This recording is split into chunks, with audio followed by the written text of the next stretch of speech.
thinking about you? Are you thinking about me too? A summer day, your sweet embrace is all that I want. The way it feels is something real and heading for us. I mean it from the heart. I wanna be your light when it gets dark. Right from the moonlight until the sunrise. Can't get you out my mind. Can't get you out my mind. I don't know what you done to me. If I'm thinking about you, are you thinking about me too? I keep falling for you, can't help wondering. If I'm thinking about you, are you thinking about me? I don't know what you done to me. If I'm thinking about you, are you thinking about me too? I keep falling for you, can't help wondering. If I'm thinking about you, are you thinking about me? No time to think, 'cause we're all in. Yeah, we're in a rush. Too late to change, making mistakes. Just give me a touch. I mean it from the heart. I wanna be your light when it gets dark. Right from the moonlight until the sunrise. Can't get you out my mind. Can't get you out my mind. I don't know what you done to me. If I'm thinking about you, are you thinking about me too? I keep falling for you, can't help wondering. If I'm thinking about you, are you thinking about me? I don't know what you done to me. If I'm thinking about you, are you thinking about me too? I keep falling for you, can't help wondering. If I'm thinking about you, are you thinking about me?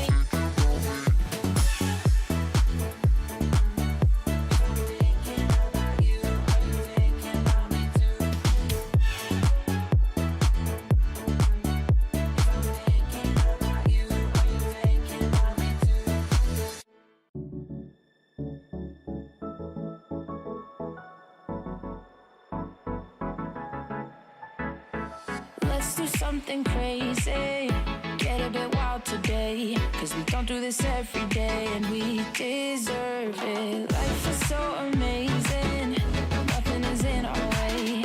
Baby, let's fly away. Do you feel it? Is your heart rushing the way my heart's rushing when you take it all in? Baby, this is where we come alive. Do you feel it? Take the world by storm, 'cause you and I can't believe it took so long to realize what makes us come alive. Oh, what makes us come alive? Let's break some rules. No, we don't always have to be good. Don't always have to do things that we should. We'll feed the fire. Let's see it through and let go of what's holding us back. Just light it up and we'll burn through the past and take it higher. Is your heart rushing the way my heart's rushing when you take it all in? Baby, this is where we come alive. Do you feel it? Take the world by storm, just you and I. You and I can't believe it took so long to realize. This is where we come alive. Do you feel it? Take the world by storm, just you and I can't believe it took so long to realize what makes us. This is where we come alive. Do you feel it? Take the world by storm, just you and I can't believe it took so long to realize what makes us come alive.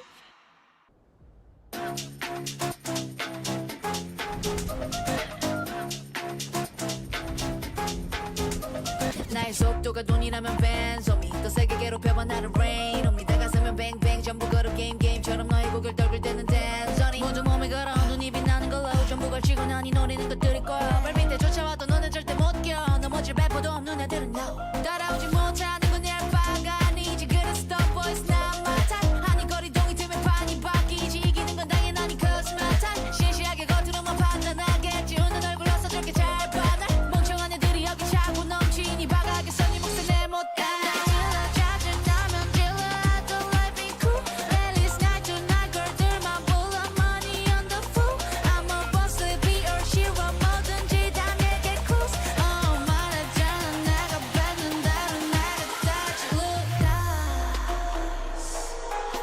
told you myself I'm so bossy I'm so bad I told you myself I'm so bossy I'm so bad I told you myself I'm so bossy I'm so bad I told you myself told ya 느리게만 보여 눈이 핑 돌아가는 놈들은 한 곳으로 모여 Shall we ride 머리 위로 투 그래서 이건 누가 대신에 money dance on a private jet 여긴 닿을 수 없는 곳 올려놔 bus 하늘 위로 떨어지는 별을 느낄 like demons 자칭 날 구기는 것들은 전부 천했지 왜처럼 증오들은 나의 밑거름 끄나 좁아져도 눈의 시선은 어느새 풀려 숨죽여 Hey you better you turn when I pull up Can't slow me down down 나 끝이 없는 ride 멈출 수가 없잖아 I'm that oh so hero 망설임 없이 주사 위로 여전히 예상 못한 곳으로 향하지 like we to go told you myself I'm so bossy I'm so bad I told you myself I'm so bossy I'm so bad I told you myself I'm so bossy I'm so bad I told you myself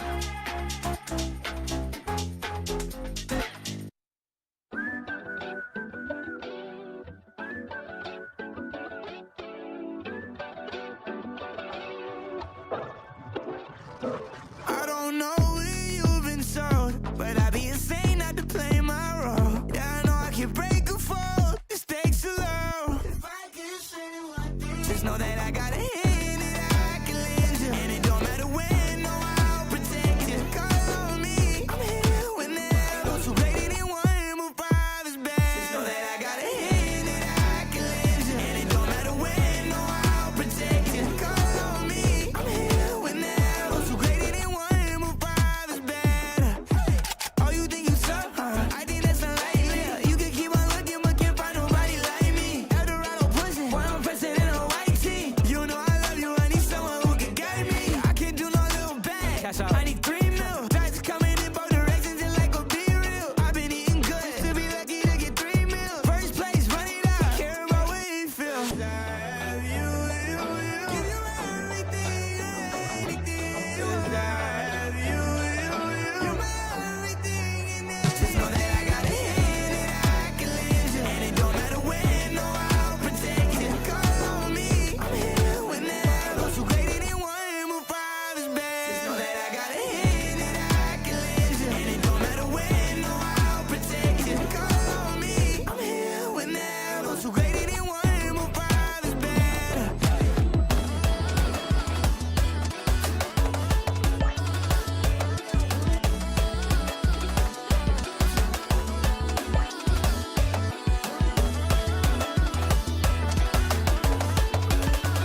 look like a butterfly. I flip a switch, keep a secret, let you come inside. When I run the gamut, but I could never plan it. I keep on breathing when I land it. When I run the gamut, but I could never plan it. I keep on breathing when I land it. If you give me a piece of your heart, you keep easy when we are a part of two worlds. It could be nothing, maybe it's something. Keep your eyes on me. Keep your eyes on me. Keep your eyes on me. Me. Keep your eyes on me. Keep your eyes on me. Me. Keep your eyes on me. Keep your eyes on me. Keep your eyes on me. Keep your eyes on me. Anytime you clock a butterfly, you flip a switch, keep a secret, let me come inside. When you run the gamut, but you could never plan it. You keep on breathing when you're in it. If you give me a piece of your heart, you keep easy when we are a part of two worlds. It could be nothing, maybe it's something. Keep your eyes on me.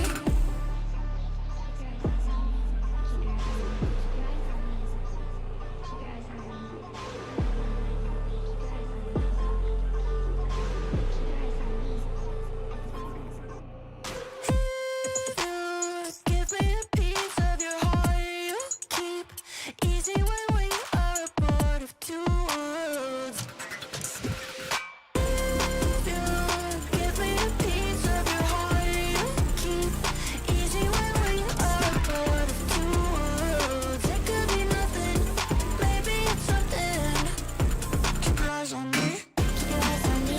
Keep your eyes on me. Me. Keep your eyes on me. Keep your eyes on me. Me. Keep your eyes on me. Keep your eyes on me. Me. Keep your eyes on me. Keep your eyes on me.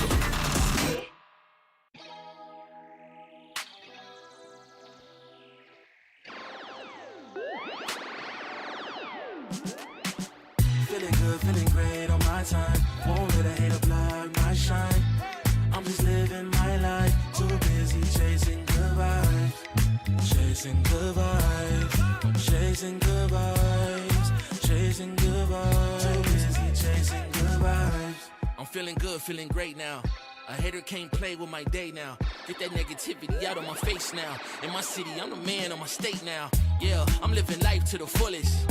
Baby girl, you're talking to the realest. Energy and joy, you can't steal it. Good vibes all around. Baby, tell me, can you feel it?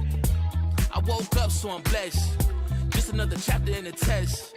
I know I'm doing better than the rest. Got a smile on my face, showing teeth for the crest. It's no sweat, I'm a vibe in my own right. Go time in the sun, yes, I'm gon' shine. So fine, got a baddie on my phone line. Feeling good, feeling great, chasing these good vibes. Feeling good, feeling great on my time. Won't let a hater block my shine.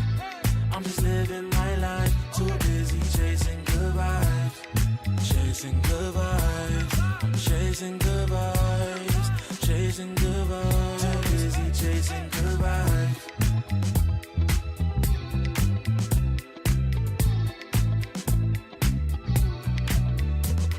Put my soul on that beat, I'm ready to feast. Margaritas with some divas, I'm pouring the drinks. I'm living life to the fullest, the blessings in me. Don't really care what you say, whatever you think. Nah, unequivocal miracles with the lyrical. With the homies tryna pop like the cereal. Lucky Charms, got a model on my arm. Go watch on my wrist, garlic parm. No alarm, fireworks, I can feel it in the sky. I got love in my eyes, but there's money on my mind. I see passion and pride that despise all the lies. I've been around the world, so I'm down for the ride. Good drinks, good people, and good times. Fast cars, pretty women on FaceTime. More money, more fun in my life. I'm just chasing my shots with good vibes. Feeling good, feeling great on my time. Won't let a hater block my shine. I'm just living my life. Too busy chasing good vibes.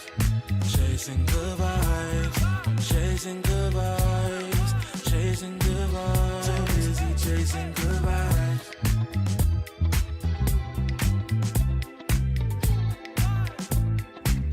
Too busy chasing good vibes.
내 열흘 top 10 걷는 식당 해골로 채운 옷장 전부 대스탁 상시주의 red dot 경고는 없어 better not 난 사방에 다 뿌린지 마치 red hot Broken and bruised, what's left to lose here on the edge of forever?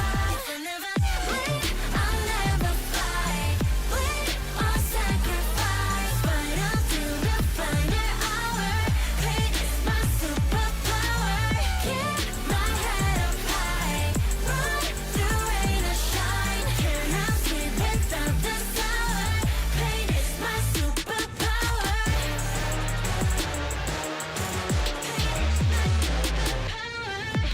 할 말 있음 어서 말해봐.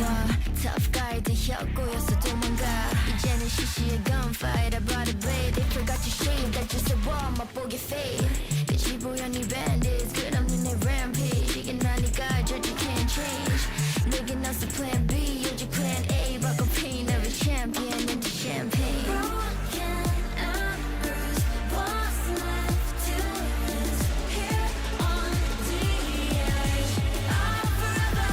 If I never bleed, I'll never fight.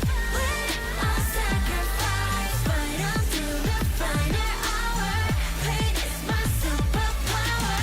Keep my head up high, run through rain or shine. Cannot sleep without the sour.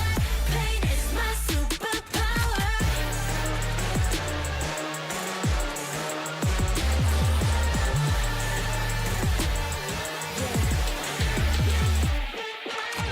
This world never saw me coming. I kick down every door they lock. No rules, no rules. Only gods can judge me. Only gods can judge me. Only gods can judge me.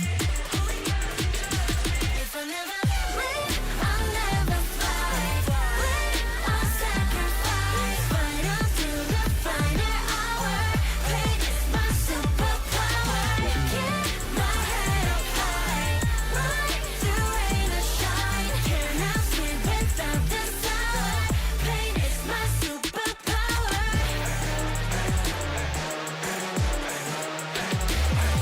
Fight until the final hour. Pain is my superpower.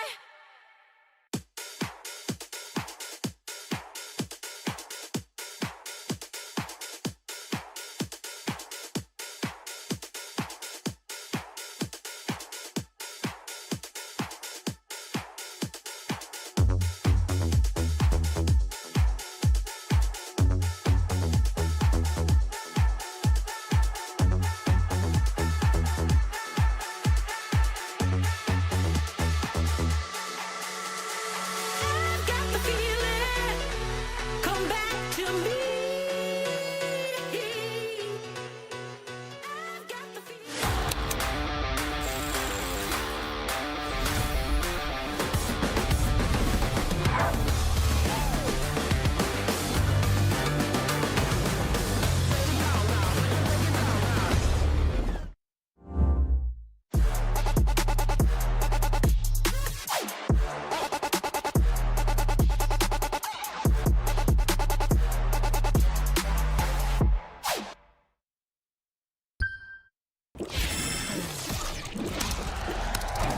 Red Bull gives you wings.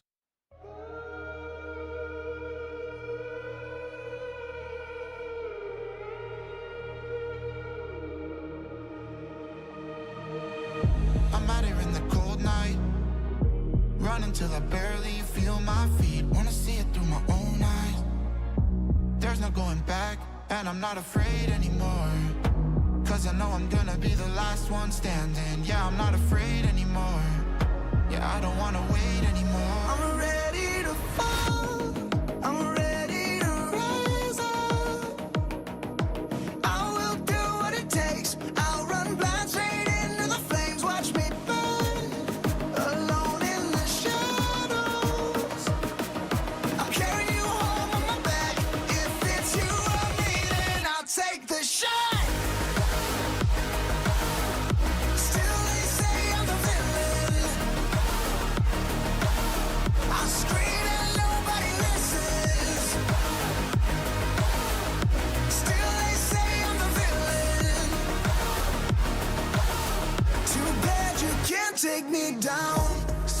surrounded by predators. It's critical, they got me in my element. It's dirty how you trying to keep it elegant. Keep my eyes open wide when everyone around me is an enemy. See my life cross my eyes. I'm ready to fall. I'm ready to rise up. I will do what it takes. If it's you or me, then I'll take the shot. Still they say I'm the villain. I scream and nobody listens. Still they say I'm the villain. Too bad you can't take me down.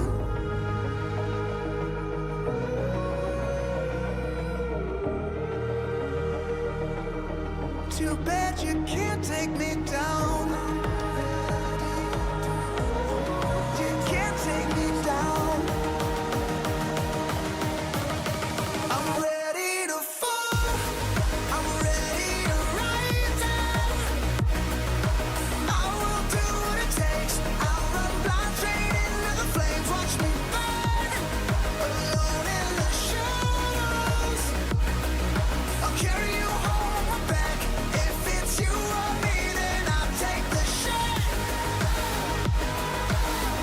Still they say I'm the villain. I scream and nobody listens. Still they say I'm the villain. Too bad you can't take me down.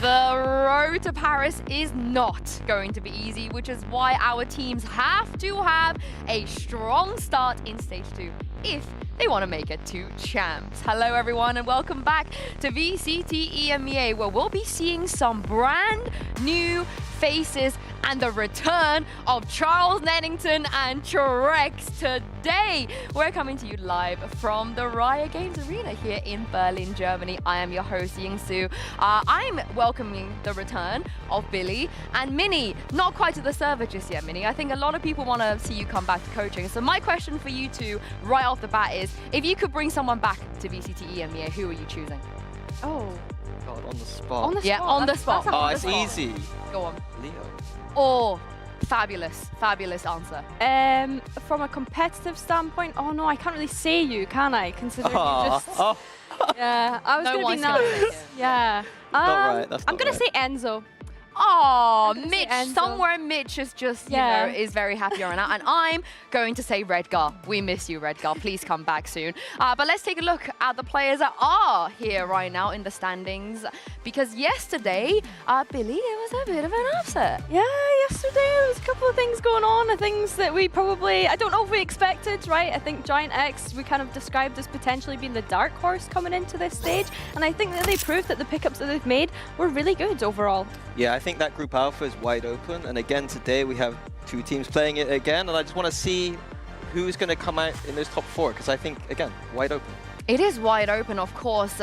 All of these teams are looking to make champs. So every single point, every single win is going to count. And the schedule is right here on your screens as well. This is the game we're going to be getting. And the reason that I was so excited on the top of that show, the intro, is I don't think we anticipated the return of Trex and Cine so soon, right? So it's a pretty legendary day. I'm excited. I'm excited to see both of them return. I think that Trex, I'm super excited to see how that kind of gelling is going on with the rest of the team. So yeah, I think we've got a lot to look forward to today. And I'm looking forward to perhaps more Corrode, because we have seen it already on day one. What did you make of it, Minnie?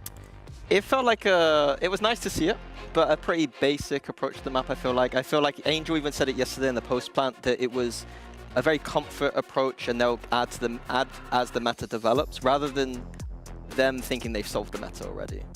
Day one, you know? Day one. Day one, Yeah, yeah. day one, we can warm ourselves into it a little bit. But what I'm really disappointed in everyone else but Batu, because where is the Odin? This is a paper map, Billy. They should be abusing the Odin. This is things that people can take away and put in their ranked games. Literally anything from this bit of B-roll that we've got going on just now. Because like you said, Odin, the walls are made of paper in this map, I swear, because it's just so easy to be able to spam through them. And it's not just the Odin, it's the Phantom as well. You can see the Phantom getting away with so much on this map, and I think that we saw a real lack of that actually being utilized yesterday, perhaps because we did have 2 KOs on the server. Potentially, we saw it bought a few times, but no real big value from it yesterday. But yeah, we'll expect to see these in the future. I think the recon agents, like the Sovas and the Fade, if they can get those recons down too, and then we can spam through the walls, I think that's a really good approach too. Yeah, that's why I was shouting out Batu, because it was just him. No one else, no one else did it. And I'm glad you mentioned Enzo, because when this map was released, Enzo was like, this is my map. I can't wait to get into it. And this graphic might look a little bit crowded, and that is a good thing, Mini, because it shows just how much you can use the paperness of this is only a small sample, but some of the main ideas, you can see there's a lot of post-plant ideas. You plant the spike down, and a lot of Odin spams that can go down. And even in that B main, there's some Phantom sprays too. Around middle, a lot of paper walls, you know, recons coming in with some smokes. Maybe you can get some wall bangs going on there too in your ranked games, or maybe some pro games too. I think like what this shows as well is it doesn't matter if you're on the starting on attack or defense, like either way, you're going to be able to get punished by these wall bangs. So yeah, it's very like picking the fights wisely, I guess, in that sense. It's like if you buy the Odin on defense, the counter is Odin on attack. So if it does go to that meta, we're going to see a lot of Odins. Yeah, I think I can think of at least a couple of teams that could potentially bring some Odin tech into EMEA. So we'll see if it happens. But also we have to talk about the comms, because you mentioned Angel, Mini. He kind of gave us a little bit of insight as to why they ran this comm. But in general, anything that you liked and didn't like on these two teams? I thought it was a pretty standard approach. I like the KO in the sense that, like, as the map starts out, there was some comfort in finding unbreakable knives. They had knives they threw that the other team couldn't break. I think as the meta develops, that'll be less value over time, because teams will know how to play around those knives, though. I like the Euro over the Jet personally because of the TP around the map. Like, it's a big, wide map. You need those TPs to help with the rotations.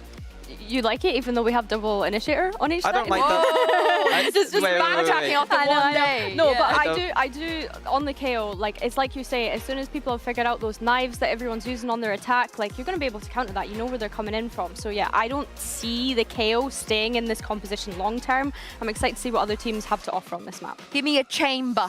Let's get some chambers on Alpha, this map. Yeah, honestly, why not? And Odin, you know, we've killed 2 birds with 1 stone with that team. Boaster. Yeah, the Odin, the chamber. But we'll wait. Yeah, we'll see. We'll give our team some time to see how the meta develops. But we have a very, very interesting match coming up on the first one of the day between Foot and Gentlemates. 2 teams, Billy, kind of left a lot to be desired at stage 1. Yeah, I think so. I think as well, like, we're looking at the expectations of both of these teams this year. For Gentlemates, is kind of do or die if they want to stay in the league, similar to how we discussed with Apex yesterday. Don't get me wrong, I'm super excited about the pickups that they have coming into this stage, but then as well, when I look at Foot, a team that's never missed champs in the partnerships era, so they'll have their eyes on that, but they need to get to playoffs before they even start thinking about champs. So yeah, very high expectations for both of the teams. Yeah, I think realistically we have to differentiate between the 2 teams. Like, Foot is that team that have, I think, historically overperformed, always making it to champs. The changes they've made going in today, it feels like that is built to go to champs. For Gentlemates, you said it's just about, can we get to VCT next year? Do that whichever way possible. And it's obviously a little bit difficult to rate the changes before we see them in action. But I definitely think on paper, everyone is looking at Gentlemates thinking, oh my goodness, this is quite exciting. When do I buy the jersey? And Mini, on this, why? Well, how? When? I don't know. It's crazy to me. I think yesterday we had that talk about smokes players and this idea that these smokes players keep getting like switched out and then new players come in. Personally, I hope it's not seen it on the smokes. I hope they've got something. I would put Fallen on smokes, personally. As well, I think that Foot generally hit like a cap in their play style, and they also had a coach switch. So I'm wondering if their coach switch is going to promote like a new play style for them. Yeah, I can see that. For me, I'm all over the Gentleman's changes. I'm super excited to see these players come in. Of course, we do have some more Tier 2 players coming up. Comeback probably being one of the most anticipated to come into our league.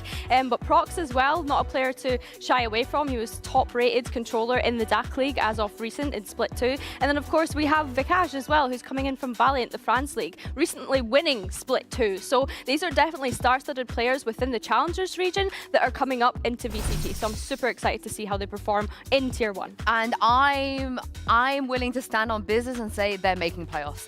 If they don't make playoffs, I agree. Yeah, I'm a big fan of what they've done this year. They've built around Mini and Kamek, and now brought in like these potential superstar young players. I like this team a lot. I do too. But the question for both teams is Comeback and Vikaj, Zeus and CNED. Billy, there's a lot of crossovers. How do they kind of maneuver around having players that play the exact same role? Yeah, there's a couple of things here. I know that for Vikaj, he has been kind of jumping more onto that secondary duelist of the Yoru that they've been playing during this off period, and the Sova as well in the matches that we have seen from them. But I do want them to lean into that double duelist kind of ideology, because they do have really great duelists on this team. They've managed to source comebacks somehow. Like I say, we've all been waiting for him to join. And then when we look at Foot, yeah, I like what you said before, Minnie. Mr. Fallen potentially moving on to that smokes. We're seeing the Chamber Vice meta potentially come back. Just chuck CNED on the Chamber.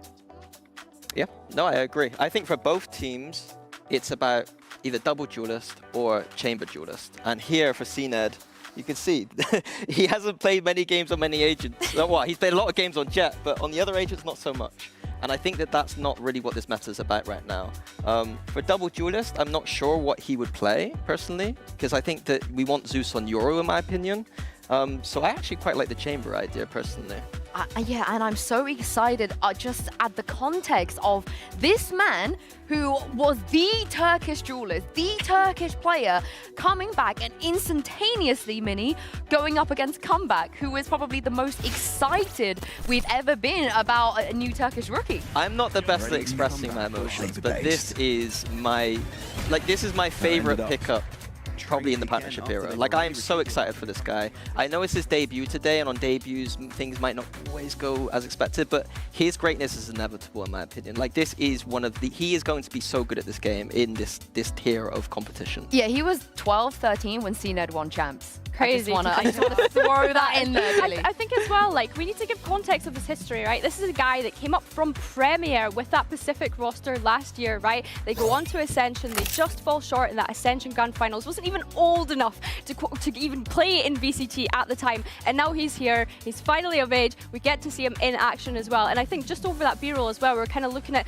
the fact that he plays Operator the most, 30% usage, just slightly above his rifle. He's going to be up against someone that we considered being one of the best operas in the world at some point in CNED. Oh, I can't wait to get in this matchup. But of course, the expectations for Comeback is huge. And he did not shy away from talking about the pressure of competing in Tier 1. I don't think we've ever been this hyped about somebody coming into VCT EMEA. Of course, it is Comeback. He is finally here. I'm also joined by Yema, who's going to do some translations for us as well. First of all, welcome back. You've played on this stage before, but the last time in Ascension, it was a very heartbreak way to experience this stage. So what have you learned since then? Yani tecrübe edinmem benim için iyi oldu. Hem şu anki EMEA'da oynayacağım için hem avantajıma hem de bu arenada oynadığım için yani alışkınım. He's saying that I have an advantage because I played last year in here again, and now I'm back. So I think playing in that moment and now playing in the stage again, I have experience and I have advantage. Oh, so it's not technically not your first time, I guess, right? Yani bugün aslında senin ilk olarak başladığın bir gün değil aslında. Evet. Yabancı çekmiyorum. Big advantage. I don't feel that I'm here for the first time. Yeah, very big advantage. Now, you also told me the last time I interviewed you about how you used to play from an internet cafe. So how different do you think this experience is going to be now you look back on how far you've come? Çok gurur verici. Zaten çoğu iyi oyuncu hep dipten çıkar. Yani bu futbolcularda herhangi bir sporda da öyle. Yani o yüzden çok gurur verici yani benim adıma.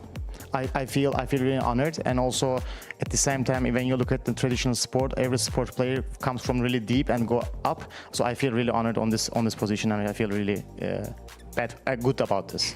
And lastly, usually when we have a rookie that comes to our league, we don't necessarily know them that well. You know, we're waiting, we're curious about what they can do, but everybody knows you already. We've been waiting for you to join us. So how do you feel about the pressure having to live up to that expectation? Yo, o baskı hissediyorum ama o baskıyı kendi avantajımı kullanıyorum. Yani hep çoğu yerde baskı yiyorum. Yani çünkü mesela ben Tier 2'de oynadığım zaman da karşımdakiler benim operatör oynadığımı bildiği için ona göre oyun yapıyordu ama karşısı pressure yediği için bu da benim avantajıma geliyordu. Burada da bence aynı şekilde olacak. Benim üstüme oyun kuracaklar ama onlar da pressure yiyecek yani. I'm feeling pressure. I always feel pressure. When I was also playing in Tier 2, I was feeling pressure as well. But they know that they know that I'm always playing operator, and they're trying to play against me. But actually, automatically this puts pressure on them, and it will happen again here. I will do my best. Oh, I can't wait to see it. Thank you very much for joining me. Thank you for the translations, and we'll see if our teams can indeed deal with comeback. He's been feeling pressure every day in Tier 2 as well, Billy. But how much pressure does that put on IGLs like Mini, the fact that he's got to manage someone like Comeback? Do you know, I think he's taken to the pressure very well, right? He wasn't the initial IGL that was brought into this Gentlemates roster this year, and every time that we've seen them come out, they are improving, right? I think it was a surprise that they beat Team Liquid in Stage 1 on that very opening game, and they're going to be hoping to set the right start by being able to do it to foot this stage. Yeah, I don't see any pressure here from Mini IGLing this guy. Like, Comeback's just going to do his own thing and just destroy everyone, I think, today. Just go kill. Just go kill. Now, we can talk about expectations, we can talk about changes, and we can sell you the hype of this matchup. But what is more hype than to bring out our players? It's time for the return of the 2021 World Champion, the OG Turkish legend, CNED.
We saw CNED on this stage was actually exactly 1 year ago, July 17th, 2024. So what a return it is for him. But also, I just want to mention that Jonta did not actually make it here in Berlin. So he is not on the stage with them today. And looking at the map, Vito, as we speculated, what will CNED play? Surely, if a pick bind Mini, he's playing Sage. Sage on bind? Yeah, surely. I'm down for it. I'm down for it. I don't mind Sage on bind.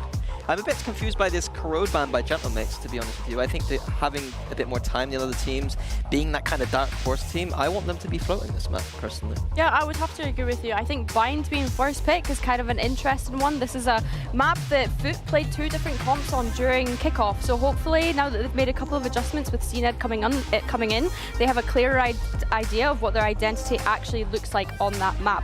Of course, as well, when we go to Sunset, we've not seen it from either of these teams yet so far this year, so I'm intrigued to see why Gentlemates have picked into that and what they've cooked up for us. Yeah, and hear me out. CNED Sage Bind, Sage Sunset, why not? We do the Michael Double.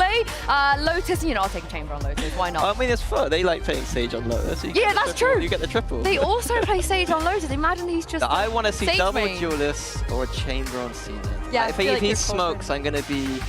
I know people like to play this Duelist on smokes thing, but CNED's not one of those players, I don't think. He's a slow transitioner to new agents. Yeah, and put him on what he's comfortable with. And he was the first person that on Na'Vi they tried to make that happen, and it just did not happen back then. But what about Gentlemates? Are we looking and wanting the double Duelist on their side as well?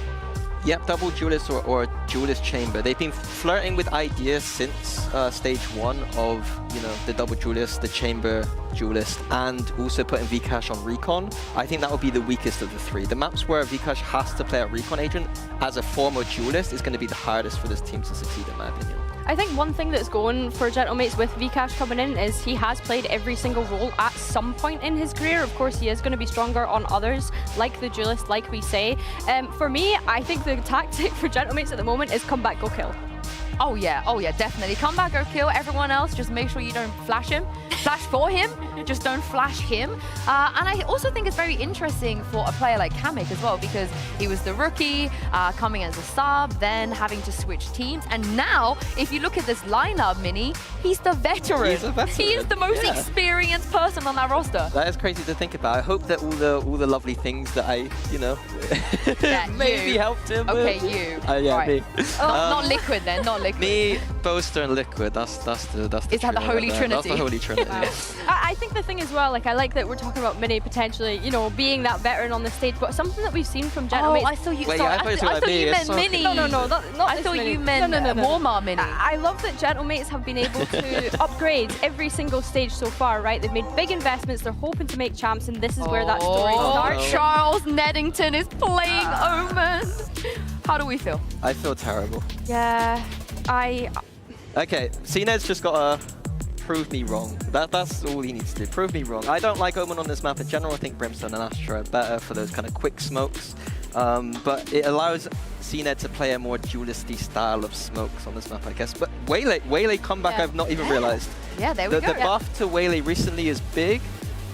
If he can just pop off, this could be cool. Like the buff to the orb ability is so big now that I think you can just throw out a place like lamps and it just gets all of lamps, I believe. So cool idea from Gentlemates here. another day of two teams playing double initiator. But yeah, like you say, I think that It's Waylay. fine. I like it on Vine. I'll preface that Waylay is exciting for me. I'm excited to see how Comeback plays on that. This is obviously something that Gentlemates feel comfortable with. If they've been cooking up things on Vines, you know, with it coming into the map pool, they probably have expected this. So yeah, I'm looking forward to seeing how they go up against each other. And I can't wait to see if we're going to get a comeback CNED op battle on this map. So it's time to jump into it and throw this over to your casters for this match. Is Mitchman and Tombiz. Thank you very much, Yinsu. Seeing CNED back on the stage is great, but I thought we made a rule last time, Tom. CNED has to play the Jet, and he's coming in here as a controller on Bind, and the controller isn't even Brimstone. This is a strange look that we're getting to see.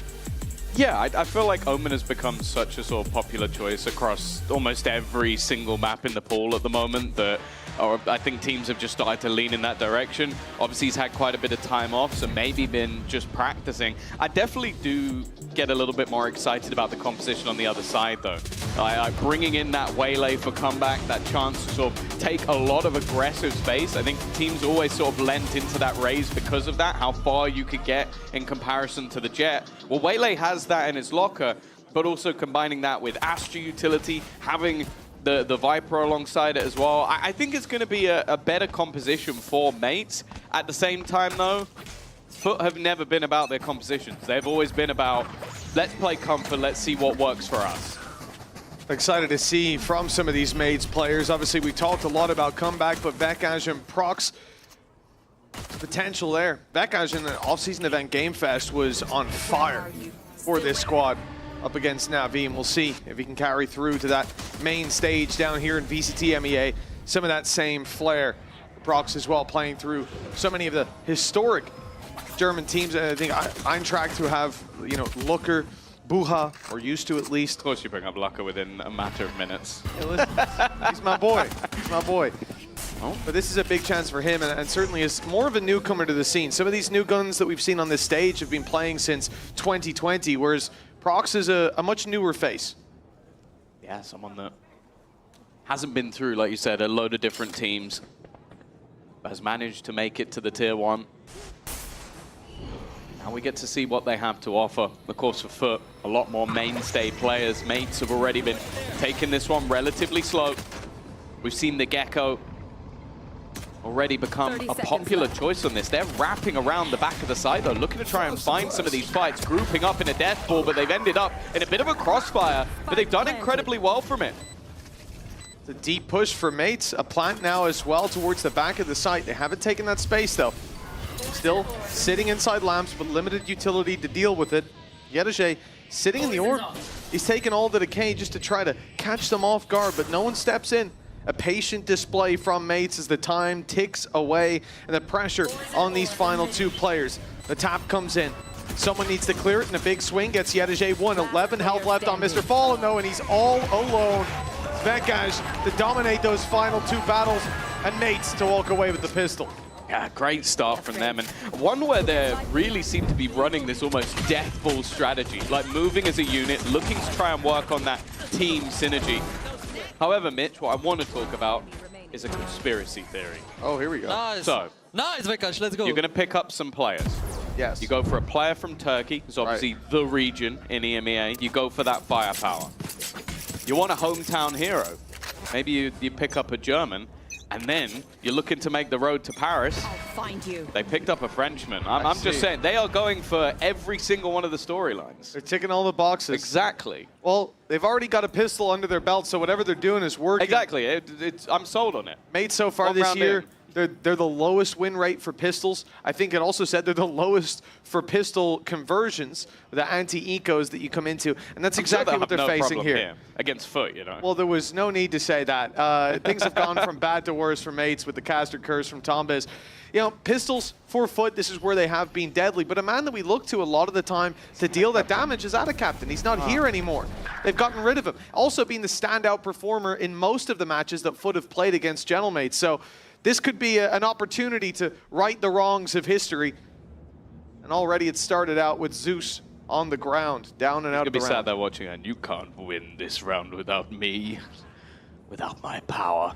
But no, they've grouped up in lamps, at least a couple. The rest coming in on the flank. Comeback, though, looking to be the anti-eco king. And while the wrap back around, it might catch one. It seems like Veka... Oh, no! We're not going to replay that, guys. Just in case anybody was wondering, that's not going in a replay. There's no way Andy would put that in. No, you got no ammo left. Come back. He sprayed all the bullets. That's also not going in the replay. Oh, this has gone from bad to worse. We're not replaying anything after this round. No replays. Straight to the agents. Are the agents select the weaponry? Wow, you're a little bit behind. Let's restart the game. Let's go from scratch. I think Mates would take that deal at this point. They got their pistol. A good amount of damage already done. The weapons lost, retrieved by their opponents, and they'll look for some exits. The chances for Mates to convert those ghosts into actual weaponry looking pretty low. That fight from Mini, though, well, that's going to at least secure the Bulldog back into their hands. A little bit of solace for the squad. Mates, 2-0 start, 2 weapons carried forward. Yeah, the loss of the Marshal's not too bad. It could have been a whole lot worse considering how things had already gone. Comeback already, farming up some of those early orbs, looking to get in towards his ultimate. Bringing through they've done slow-mo as well. Oh no, who could have seen that coming? I would never imagine that our replay team would do that. I'm gonna have a word with EVS after this one. That was just rude. It's his first day. How could you do that to him? His first day. Welcome to the region, buddy. Wow. 2-0 nonetheless. Comeback already looking for that early fight, but he's been dealt with by Zeus. The battle of the Turkish superstars, the duelists that we've wanted to see face off against each other for a while. But there's still a lot of rifles to play with. They played that bonus round relatively well in terms of the finances. It's disjointed, but Kamek can't quite correct. And more importantly, that's the spike. He's took the fight alone, and he's delivered them. Wow. I was going to say deliver them the spike, but actually they've fallen off. They've given that up. Still a golden opportunity. Utility needs to be used to get back in there. We'll start out with your Astro Smoke down. Prox recovering the spike. 2v4 though. Shutting them down. Foot making no mistakes, not stepping forward into the fray. Gonna have to run through these choke points. Time starts to tick that little bit lower. 30 seconds on the clock. 30 seconds left. Now finally group up. Both players still relatively healthy. It's at least something, but that didn't last too long. few shots onto Vekaj makes this much more difficult. With those spams through the smoke being very dangerous indeed. Already, the tap comes through, an attempt to bait out utility, but ultimately it just runs the sands of time lower. 8 seconds, it needs to be committed soon. Smokes fade, and so too do the chances for mates in this round. Yeah, a controlled looking foot. I think the aggression ends up working out wonderfully for them, and we already know that you put someone like Zeus in those aggro positions, he's likely to deliver the 1v1 versus comeback, and then the trade eventually coming through from Yedajay. But again, there's going to be another purchase coming up almost immediately for mates. But I do think, again, most of our eyes are going to be on Cena. We know what to expect, that double initiator, Cracks is on his comfort pick. Everything else is standard. But it's whether this man can still have the same success. At his peak on Jet, he was the best in the world. I don't know if his peak on Omen will be that high, but maybe he saw tens go from Jet to Omen and went, if he can do it, I can do it. A good man to compare yourself to. He's a world champion after all. Cena is in with a good chance to match that performance if anyone is. Gentlemates, my eyes really on Vekaj. We've talked a lot about comeback, spoken a bit about Prox, but I think the pressure for Vekaj is pretty huge. He's been around a long time. He's worked his way to this stage. He's represented historic French orgs like 3D Max, who some of the best have played for. But now he's on Gentlemates, a squad that many a Frenchman would sacrifice everything for. This is a sneaky play by Mini. The IGL's the one to open the round up. Solid start. Cena left somewhat isolated. You do have Cracks around the angle, and a man who's, oh, okay, never mind. Prox has got lost. Not realizing what angle was left open, and losing your Astra in a post plant is always going to be devastating. Mini has done incredibly well, though. Someone who takes that IGL as more of a leader by example than maybe the mastermind behind the whole operation. Come back with another, and Cracks and Yedajay are trying their best, but look at the HP. Down to just 4 health. And he has no choice but to scurry away. And I kind of wanted to, so just before on what you said about Vekaj, you have to bear in mind as well that similarly to what we talked about with Apex yesterday, if they finish in the bottom 4, they are out. So he has the pressure of you're trying to keep one of the French organizations in the whole league. And obviously coming into this, it's not been the greatest year for mates either. 3 out of 9 of their games have been victories. A lot of losses, a lot of close games in there as well. The debut that they had was very nearly one. That was power up here. The super weird thing, right? Didn't they beat Liquid at the beginning of the season? A team who's consistently been within that top 3. And then they didn't win another game and lost to Koi. I think they beat Fnatic as well. Like, it was Liquid Fnatic starting out 2 out of 3 of their first games, if I remember correctly. Was that back at kickoff? Kickoff, yeah. Okay, because in stage 1 they had the 1 win, and then they were just defeated all the way through and even lost to Koi, which no one else did. Oh, Ulysses isn't going to be happy about that one. I'm okay with that. He'll live. You've made peace with it. Yeah, I made peace with it yesterday. Well, CNET, I mean, you already saw some decent performance from that Omen, finding a player, Prox just looking the other way, finding a gap, using the paranoia to slow the push, but Mini was dealing with him. And that's the thing that you have to say for Mini, taking up that IGL mantle. He has not sacrificed individual performance for it, nor will he in this fight, as he takes the first and the second before going down. It takes the majority of Foot squad to deal with that man, and all the while, that space on the B side, wide open.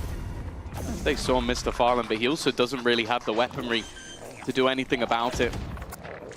Cracks in Yedajay, however, on this flank will do, but I like what mates are doing. They're re-aggressing into angles. Ooh, I was going to say, it needs to be careful from Vekaj, but he's won that fight anyway. Really feeling confident in his own individual ability, and while with Comeback trying to hone in on that angle, the screen at least will give Yedajay a little bit of space. Toxin screen down. Reveal as well, there's the info, good spray, but Vekaj clinging onto life in that corner. Now he's got backup. Yedajay surrounded, maybe thinking about carrying the weapon forward, but it is only a thought. as he is put in the ground. 4-1 start for Gentlemates. Yeah, solid stuff. I like how careful they're being as well. Like, you get those couple of openers, but you just look at the ult economy that they currently have. Throwing in Thrash, it's an ult that's very good for information, but a lot of the time you won't see the crazy impact you'd hope from it. So just sending it through to make sure, okay, we keep this round nice and clean, our economy is going to be built up, and then we still have 4 other ultimates to play with going into the next round. And ones that, especially when you look at that convergence path and the Nightfall, can do a hell of a lot in terms of clearing a site. Back in a flat, hitting the brakes. Already Comeback's going to be taking the space, or at least he thought. He'd suppressed quickly. Crack's going to delay that deeper push that might have gotten them the info of what's behind the wall. Will be used here, but incorrectly. He doesn't make it up onto the box. Doesn't get that annoying angle to play with as Prox goes sprinting through Bath. That's all the space that Foot had retreated into. And now they've got the pit up, activated. And it's good for the spike. The difference is mates have taken that pit to deny some control towards Lambs, to take that backside in towards the spawn. That's a brave play from Vekash. He survives it, but the decay on Comeback leaves him so low. He drops 2, the pit alongside it. The round done as a result. CNED sprinting away with the op in hand, but he's already got someone cutting him off. The sniper on the other side, the shots, they don't land at the start. He'll survive on 30 HP, carry that op into the next. But a heavy price paid here, and the round still going to Gentlemates. Yeah, they committed a lot in terms of their ultimates as well. Like, that was them throwing everything into the wind to make sure they got that over the line. As said, they came in with 4 ults on the mate side, but I think just realizing that, okay, we can really do some damage to the opponents in terms of economy, and especially once they committed the pit. 120. 5-1. Their opponent's map choice not looking so tough thus far. Oh, Comeback even has an operator of his own. Expecting to see some aggression from CNED. And he was correct too. Just realized it's kind of a match made in heaven, because Zeus does not like playing the operator. So having CNED play the controller with an op actually works out very well. He's not taking it from a guy who wants it, at least. Talking about 10s, but I mean, it just screams Eccles to me. I love to see it. Rolling back the years. The Omen operator. It's always a treat to watch. When's he coming back? Anyway, there was plenty of comparisons you can make. That was one of them. I'm sure Eccles will be very happy for it. Absolutely. To be compared to CNED. Might not be happy with your response to it. No, but again, I'm okay with that. Oh, wow. I'm in my bitter era. 5-4 in terms of the players standing. I'm going to try and make a move back. Yedache is desperately low, has a good read onto Mini. But the team, they're tracking him down. There's still another player to deal with, though, and Cracks has already managed to find them. Yeah, it's not... Oh, no! What a 4K from Cracks! Woo! Delete the VOD. Don't you, Andy? Andy, listen to me, brother. I'm pleading. Don't replay that. I don't want slow-mo. I don't want fast-mo. I don't want any mo. Just leave it. Leave it on the server, please. Nice stuff from Cracks to start this one, at least. And then we cut the replay. No, leave it here. Just on back to the game. Back to the game.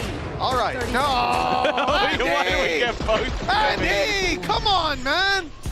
Yeah, that was rough. I think he was one shot to a classic as well, and none of them hit. You know what? It's making me feel a lot better about my ranked games last night, because I'm pretty sure I was playing like that.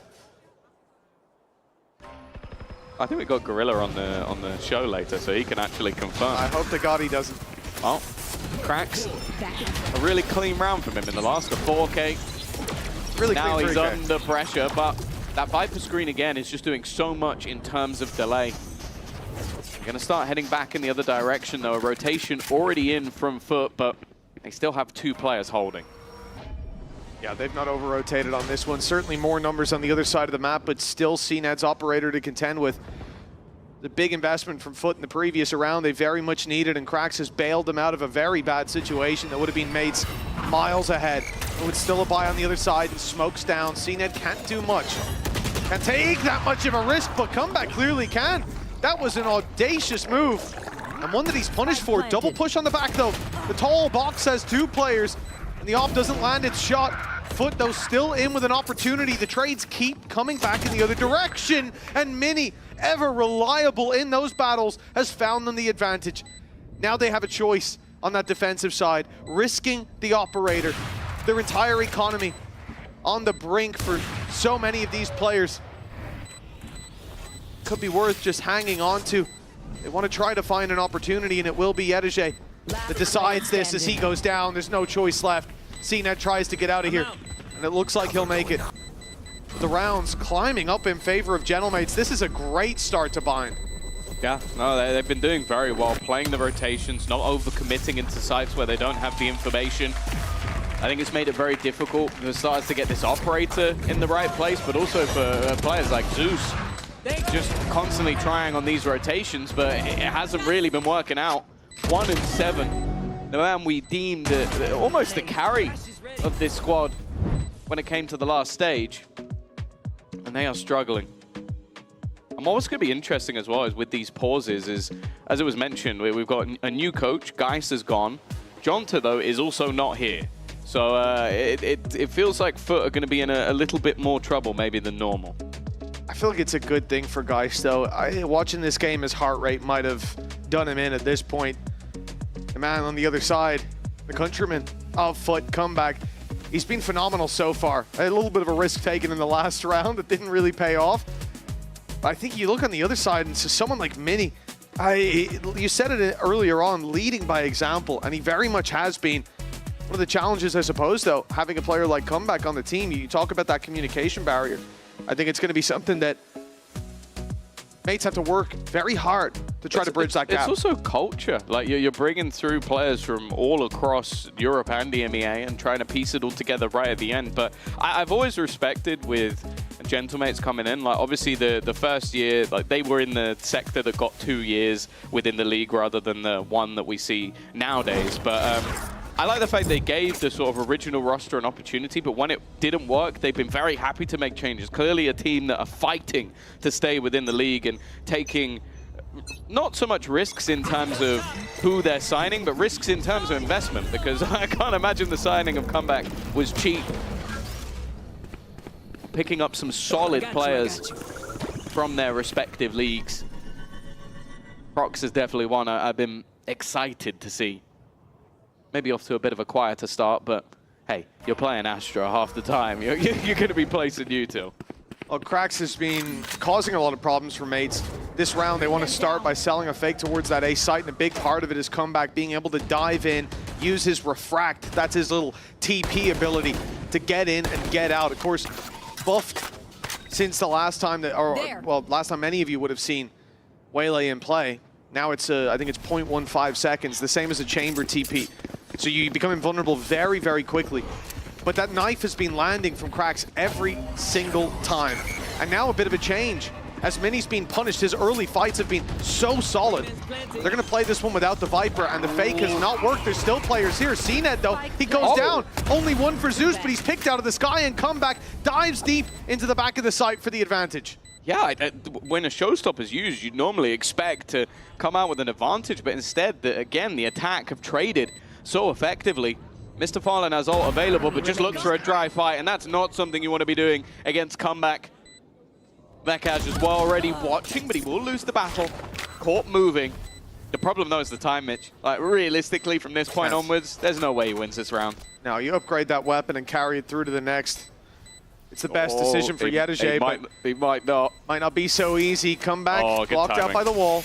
That gets Yedege deep into the spawn, and now, as long as he plays his cards right, should be an easy save for that side. A weapon carried forward, but another round for Gentlemates. The Stope steepening, goodness gracious, in favor of mates. And I think this start, it really, like, you look at the rounds that Foot have won, and one of them comes off Krax just blitzing into a site and taking down so many. Yeah. Even here, they commit the showstopper, and the trades still found on the other side. it feels like they are really struggling to find any sort of a reliable way to put rounds on the board or even make them close. Yeah, I think as well, like, it's been these rotations, but also the disruptive manner of comeback. Like, sure, it's not going to work every single time, but he's very happy to pressure and get in their face, not allow them to retake as a squad. Well, a lot of what made FUT very exciting was their ability to pacily hit into sides. It means that we kind of have higher expectations on the attack. Paranoia, solid. But they will be slowed down. Convergence path even thrown in as well. But I'll be interested to see if they actually execute off it. It may not even matter because Prox has done enough already. 1 versus 4. It seems like you're left in these positions so often, and mates landing these duels consistently. They're even going to close out the round this time. Nothing carried forward for FUT from bad to worse. Mates just seem to be having fun down on that stage. Doesn't matter how they approach these rounds, whether it's direct, whether it's fakes that are being canceled in the early stages by Krax's knife, the early battle, and indeed actually Mini going down early, which hasn't been a factor, not in this round, but the previous.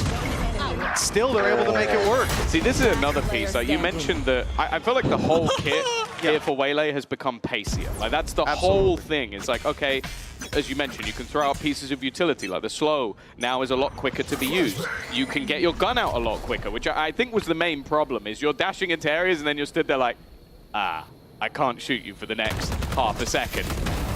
Get a J though.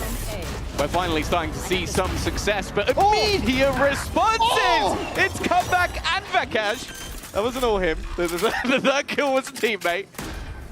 But dear Lord, every advantage FUT has comes crumbling down. And they're even being watched here. Vakash lost the battle to a Bulldog before, and he'll lose it again. That's Right the numbers place. even.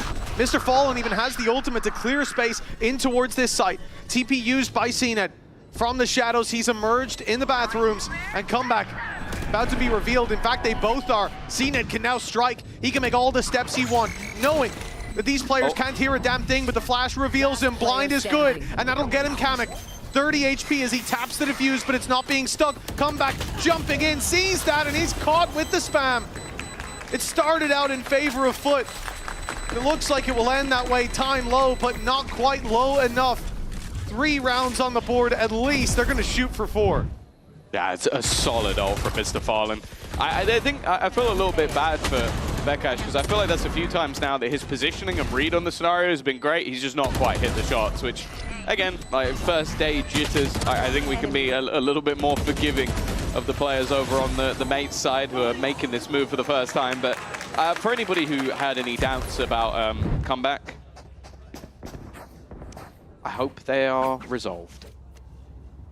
Certainly would imagine that they are. 15-6. There's a reason he's getting talked about so much. It's his first time on an international roster as well. Like, he's always been with that sort of core of BBL Pacific that was speaking Turkish. You've had to swap languages and come into a completely different culture, different country.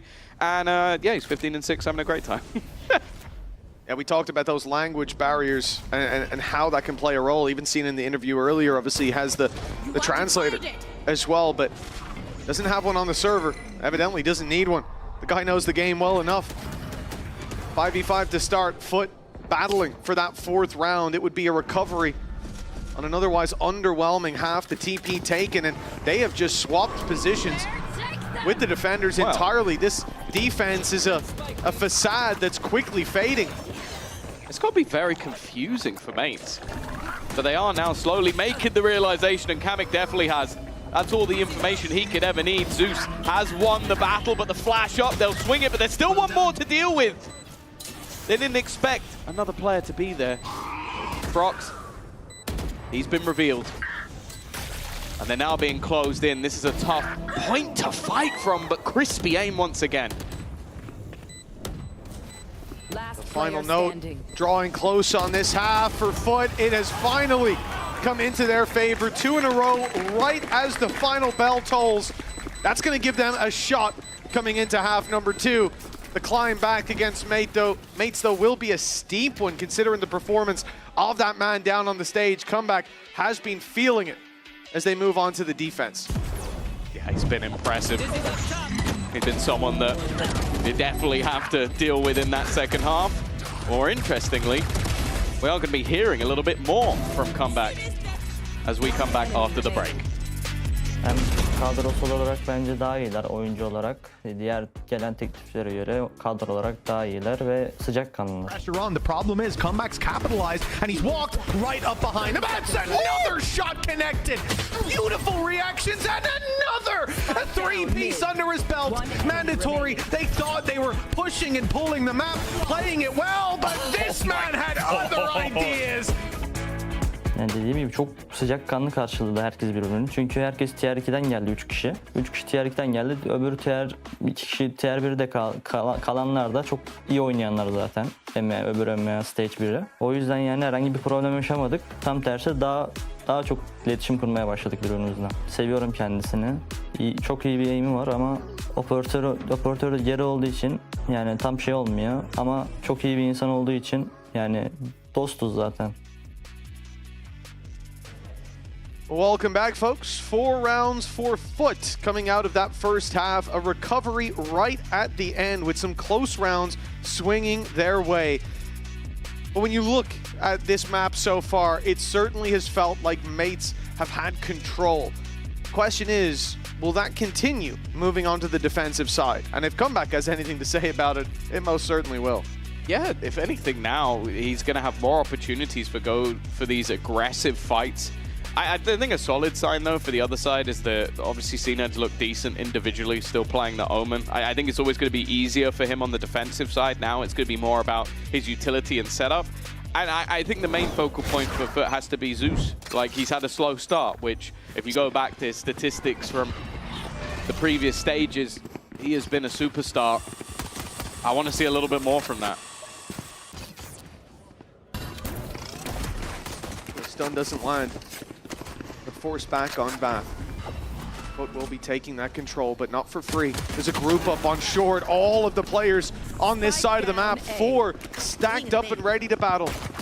Mates take the openings, even eliminate Comeback just as he attempts to TP out of there. The refract cancelled in mid-action. Instead, it's very quick to activate now, but Foot were that little bit faster. Still, the spike is down and very much being secured by that defensive side. Just try and stick this one out together. It's definitely not going to be easy. Kamek as well, just set up with a flash in hand, but a little bit nervous about the edge of that smoke. Mini's also gone down. The reveal will find cracks, but still no picks to be had. And they know someone's within the smoke, but still haven't been able to deal that final blow just yet. Foot have managed to make this competitive, but they're very low. There's no utility to fight back through this. If Crack still had a flash, then popping it out would be very powerful. But all he has to work with is the knife. A smoke coming back online for CNED. Again, opens this gap, and he waits a while to use it. The idea being that their smoke will fade. They can take that space up close, but now time is low! And so are the numbers on Foot. A phenomenal pistol round from Gentlemates, identifying the part of the map that was being fought for, and then taking the battle somewhere else as a unit. And they just so happen to take it to where the spike is. Yeah, I think the fun thing we're seeing with this roster is that even though you don't have the most experienced in-game leader, I think what we're witnessing is you have all of these players that have come up from the Tier 2. Like, none of these, when you look back at the beginning of the year, were within this roster. But they all seem to believe in every single call that's being made. Like, if it is said, okay, we're going back in the other direction with 30 seconds left, they all follow. If we're pushing mid, we all go together. Like, everybody seems to be on the same page, whereas I think there's been aspects of Foot where that hasn't necessarily been the case. You know the individual skill is there, but they are being beaten at the team game. Bekash up against Classics, and he's already tripled up. A beautiful fight for this man. Slow-mo. That's an easy closer. Comeback even got to hit a second shot with that Marshall. Just thanks to the stun going through. 10-4 now. Finding the pistol and the follow-up. And coming into this matchup, Tom, we highlighted that the previous version of Mates, at least, have been the worst in EMEA at picking up pistols. It was like 43%, if I remember correctly. Well, this iteration of the roster, doing much better. And it's all Vetkash, really. He's showing up in each pistol round. Yeah, the second round being an in-zone flawless as well is definitely going to help them out to build up that little bit of extra economy, build up the ultimates as well. If this was a pick of Mates, I'd say great work.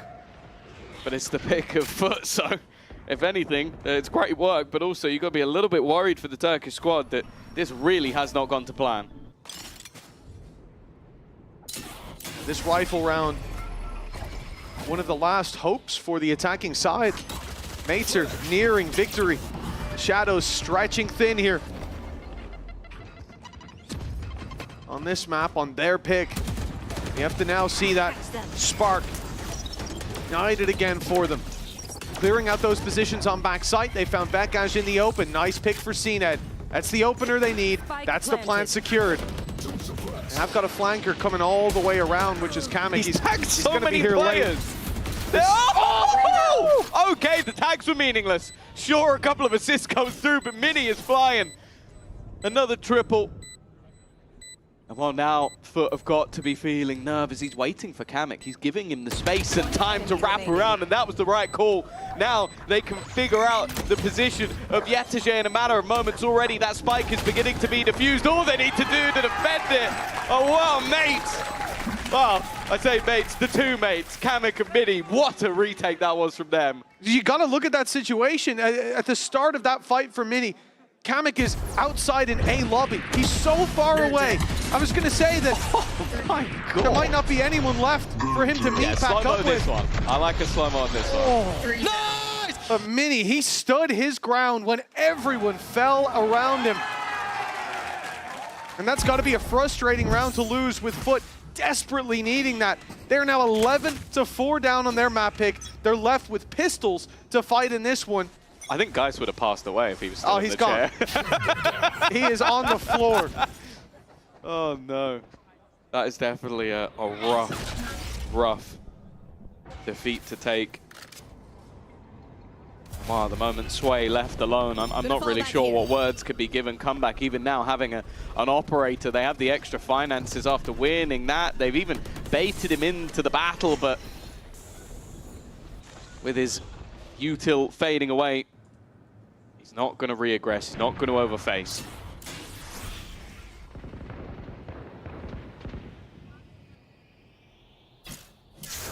Even a round like this, we've seen Foot win many a time.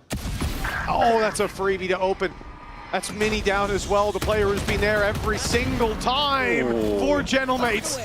But Kamek, he's still on fire after that previous. He's looking to go through with the wingman. The Mosh fired in, he follows it up. And ends up losing his life. And another fall. Okay. The retrieved weapon for Foot, finding so much value. And the spike already on this A site for free. That's one of the better opportunities they've had. Spike planted. But these clutch scenarios have pretty much all been one-way traffic. The players of Mates have been coming up big, but it's the less experienced ones that stand. Bekaj and Prox try and turn this back, and it's not pretty from Prox, leaving just Bekaj standing to try and face versus two, and they are giving him absolutely nothing. He's got the right read of where Yetege is, but the time now becomes the third member of Foot, and it's Mr. Fallen, who started this with nothing, that ends it with 3. A pay save card, Thrifty, will gift Foot a round. They didn't even buy up into that round. It was a Thrifty. It was Sheriffs across the board, and they're able to make it work. That initial pick onto Mini, costly, but it looked like Kamek had done what he needed to keep them alive, but he wanted to deny that weapon being taken on long. The problem was it was already in their hands. Yetege not letting go of hope for the side of Foot. 11-5. Still though, a steep ascent needed to get back into this map. The choice of Foot. Shutting them down. CNED will now have the operator himself, and Prox has had to drop down to an SMG. A lot of positions on this map where they can hold value. One of them is exactly where he has ended up, taking that control into Hookah. They do have Thrash available, but Nightfall on the other side likely to have more impact. And with the spike still down on the ground, it seems like, at least for now, Foot are just happy to feel out the map, watch for any aggression, and then decide where they want to go at the end of it all. Throughout that first half, Foot only managed to string together 2 rounds at the very end Round 11 and 12 of half number 1. It was a shaky performance. They can't afford to start as slow this time around. TP taken, comeback seized, and he will get right on out of there. Quick teleport back to the other side. This means a slow retake on this B site with no advantage to play with, and smokes down on elbow, but nothing blooming for the spawn. Mates have a read. They know this is likely being held. Do they know it's by the operator? Well, now they certainly do. A trade from Mini. Every time they need him, he is there. This round would put Foot to bed, crush them. And with Mr. Fallen by the wayside, this is looking like it could be the downfall. CNED steps up for 3, and Yedajay closes it out. The classic, even used by CNED after that op shot. A much needed win on the board for Foot. These rounds are so desperately close, though. And Mates are going to try and stem the bleeding a little early. They've had opportunities. Well, the last round should have been theirs, but this one comes down to the wire. And ends up just being actually Mini trying to swing to help his teammate and going down from the same spray to Yedajay. Still the same case, though. CNED looking good, but Zeus has been going missing. Well, if he can come online, maybe there is an opportunity for them to turn this back. For Goke, clearly, that's a realization that he's had. Okay, we're back onto Eco.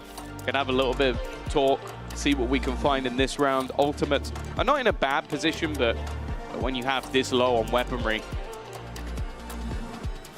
you can't really expect too much. But the main thing is feeling out what they're going to be doing in the next buy round. Timeout coming to a close. 2 in a row for Foot, the most they've managed so far. Losing both pistols really makes this a difficult affair. It could be a much closer game, and they've had that stronger start. Losing the 3rd round here makes it no easier. It's not over yet for this squad. They picked this map for a reason.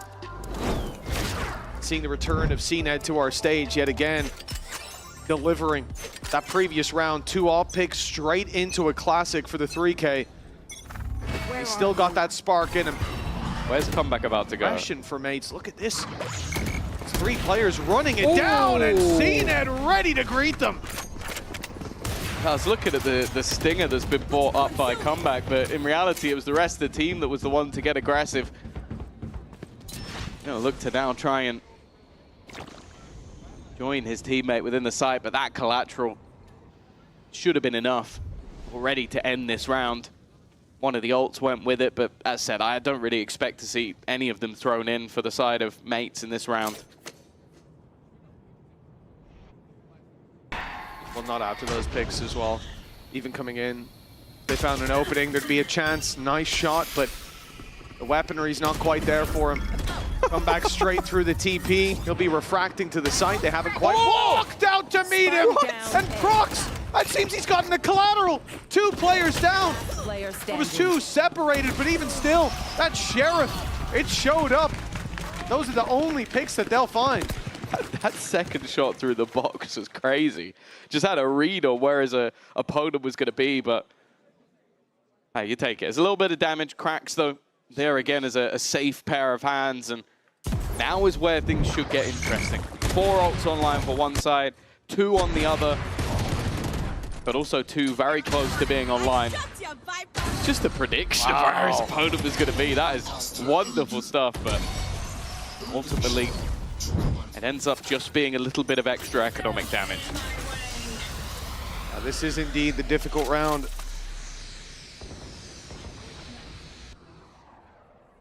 So many ultimates for Gentlemates, and already you can see the first is put into play. The Viper's Pit locking down this A control, but this is normally where you see a team look for control elsewhere. Maybe even bypass the pit through the bathroom, and for a moment I thought with numbers accruing on the other side that they were just going to walk straight through. But they will fight for that bath control. A smoke into heaven should easily block out any of Prox's vision. The Kamek on the site. He has to be the one to defend Mini's back as he holds down that pit from within.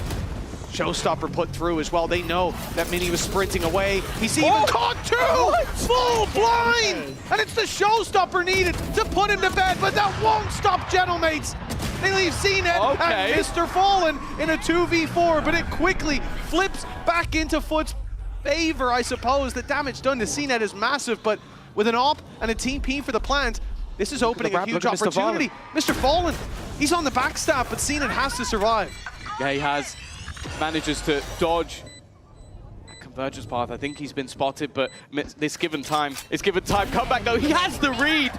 A genius realizes that it's been too quiet from the other player, and now CNED left on a minuscule amount of HP will go down. It was a valiant attempt from CNED in this round.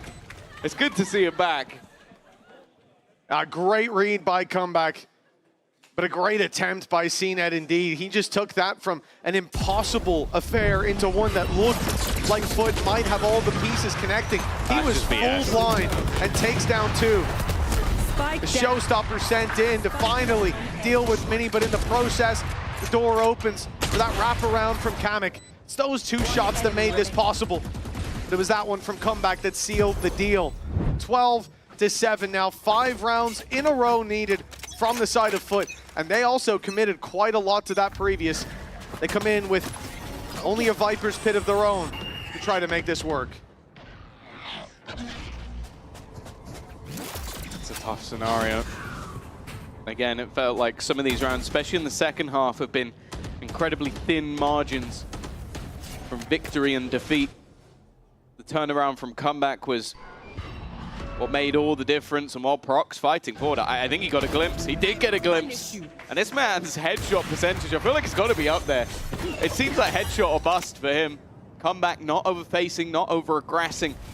Will get out after that man advantage, and while the TP is now going to be taken, but I feel like a lot of this is just Foot trying to sell the idea they're going back, but with the Viper's Pit committed, I guess they are. Yeah, the spikes here now. 3 players on this side of the map. CNED left behind to catch over aggression, but he sees nothing. They can easily TP. They can easily go back to B, and the hope here is that they've drawn the eyes of all these players, but those steps are heard. This is a clear signal to Gentlemates that the push is not coming in on this B side. 30 Smoke seconds seems left. to have kept them for a moment, though. Comeback cancels his rotation. It puts the pressure onto these players that are waiting, but Vekash unmoving in that hold of Hookah. He'll find CNED, and waiting inside Hookah is Prox. They thought it was just a man outside, but not quite. This will be the end of map number 1, the choice of Foot, and it's Gentlemates to dominate on Vine. Yeah, they'll close it with an in-zone flawless, and let's be real, a lot of those rounds were very clean stuff from them, even though it got a little bit shaky in the middle. An impressive start from the new boys on the block, but there is still a lot to do. Another map to come after the break.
Red Bull gives you wings.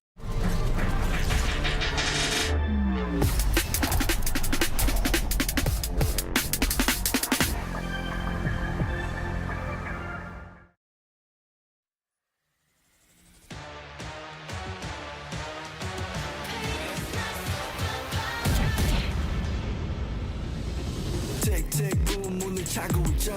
이건 데자부 이미 와본 걸까. 내 성공을 전부 담긴 그릇이 작아. I can't lose 점수 그건 의미 없는 숫자. 내 열을 top 10 걷는 식당 해골로 채운 옷장 전부 대스탁 상시주의 red dot 경고는 없어 better not 난 사방에 다 뿌린지 마치 red hot Broken and bruised, what's left to lose here on the edge of forever? If I never win, I'll never fight. Win or sacrifice, fight until the final hour. Pain is my superpower. Keep my head up high, run through rain or shine. Cannot sleep without the sour. Pain is my superpower.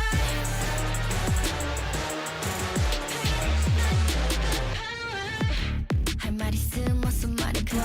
Tough guy 되었고여서 도망가. 이제는 시시해 gunfight. I brought a blade. They forgot to shade. 날 주세워 맛보게 fade. 끝이 보여 네 bandits. 끝없는 내 rampage. 이게 나니까 절대 can't change. 내겐 없어 plan B. 오직 plan A. 바꿔 pain every champion into champagne. Broken and bruised. What's left to lose here on the edge of forever? If I never win, I'll never fight. Win or sacrifice, fight until the final hour. Pain is my superpower. Keep my head up high, run through rain or shine. Cannot sleep without the sour. Pain is my superpower.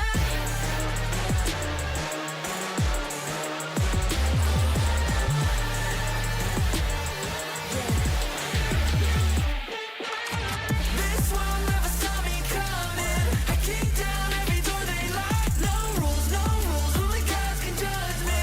Only gods can judge me. Only gods can judge me. Only gods can judge me. If I never win, I'll never fight. Win or sacrifice, fight until the final hour. Pain is my superpower.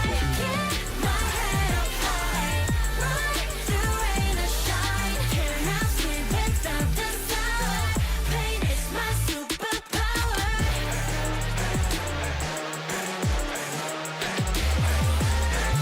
until the final hour. Pain is my superpower.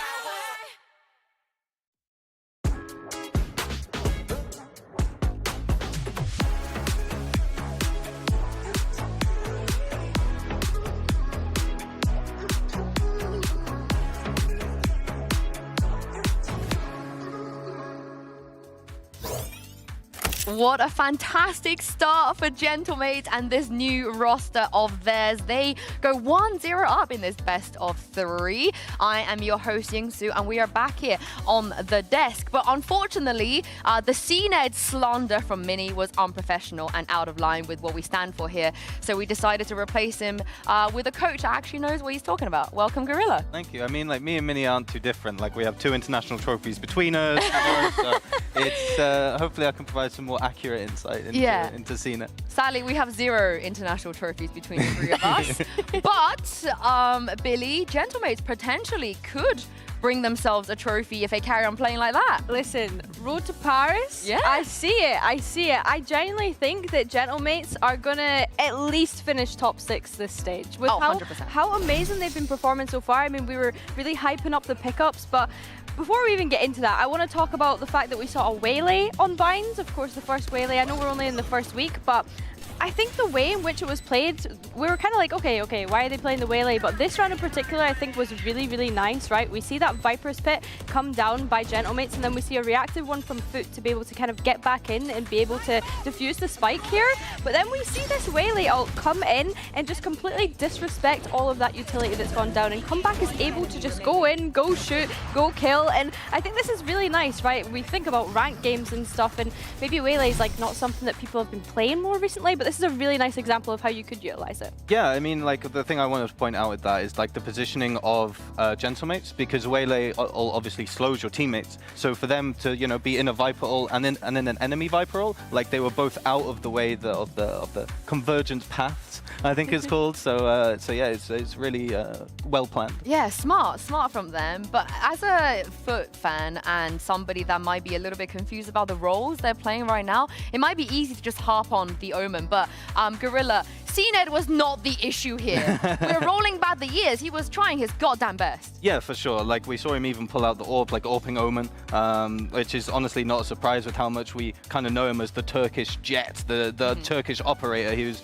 basically that staple of the region for so long. So honestly, I'm really happy to see him like flexing out onto other agents. Not really a big surprise that he's on one with mobility.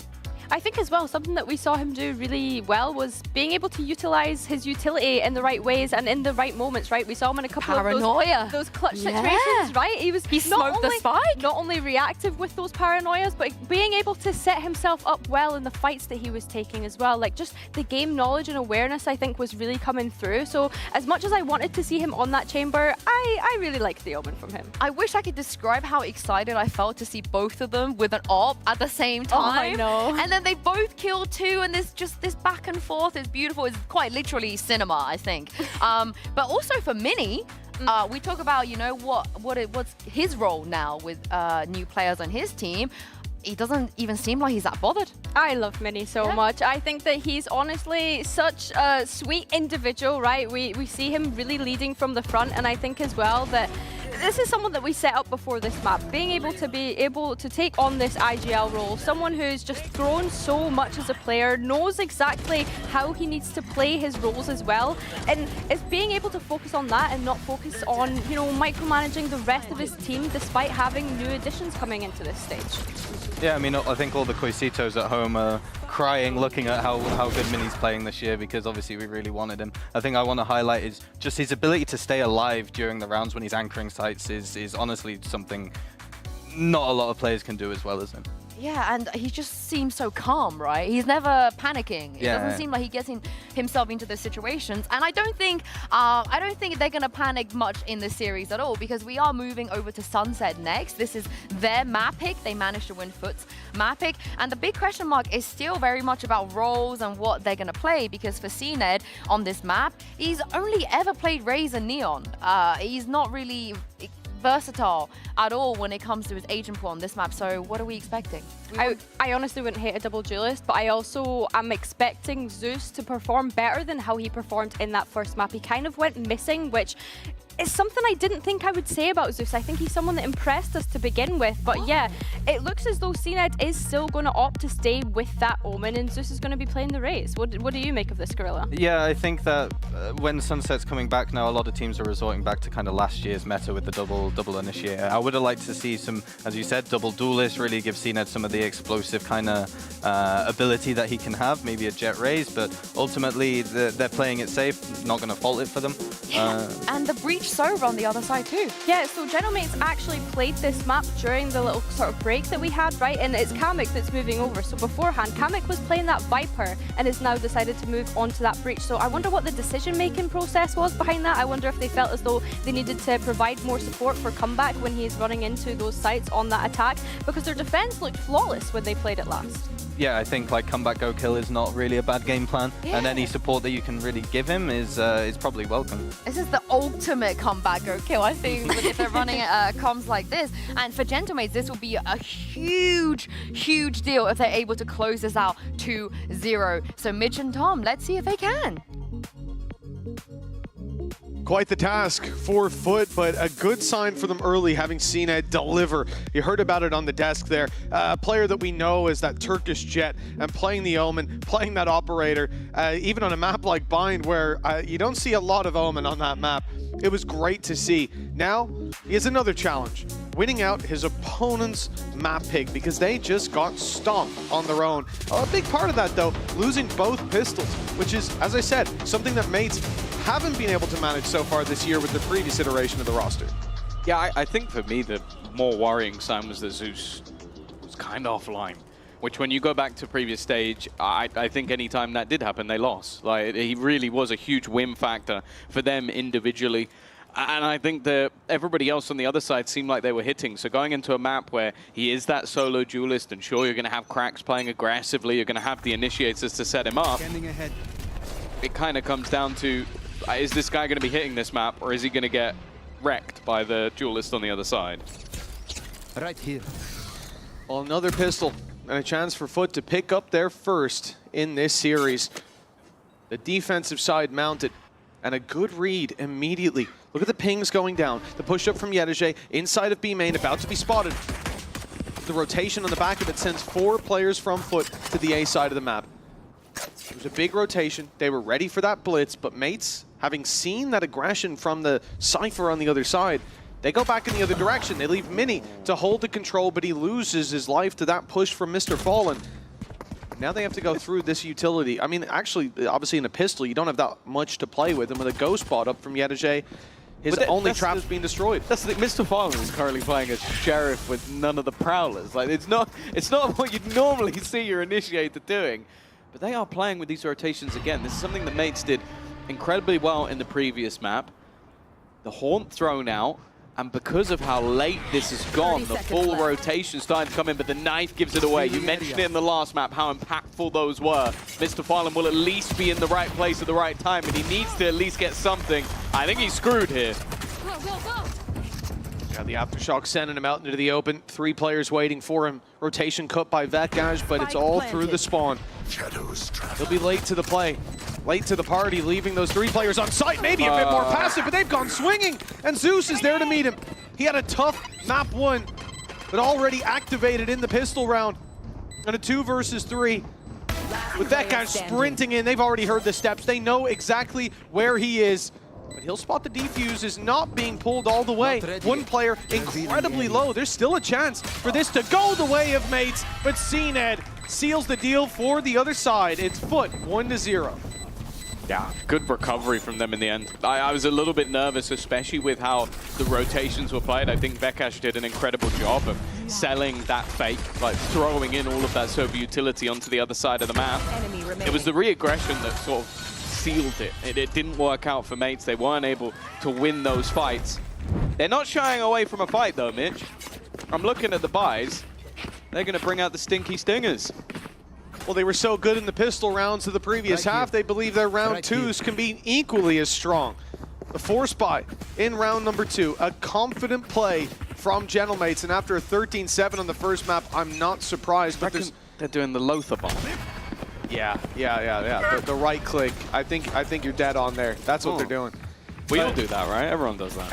You're throwing if you're not, I heard. Yeah. But for foot, this is somewhere that they've still invested pretty deep. It's going to give them a good advantage in most of these fights. Still 2 Bulldogs left for this fight, but Comeback has now managed to thread the needle through. Mr. Fallen waiting for him, lands the Sheriff shot, and now this becomes a very difficult round for mates. They might at least get a plant out of this situation. And anything after that is an uphill battle indeed. That's a very good seize. It's locked them both into a corner, but the plant has come through. So many angles left to cover and no range to be had. They're going to go into the smoke. It's definitely risky. And you can see that Krax is ready and waiting for this smoke to fade. They are not looking the correct way. Kamik has done incredibly well, though. Already managing a couple, and now Vekaj alongside him. They've somehow turned this into a competitive round, and it's left all onto that Sova. Yedege now wrapping back around the corner, but the time has been ticking for a long time. They were waiting ages for that smoke to fade.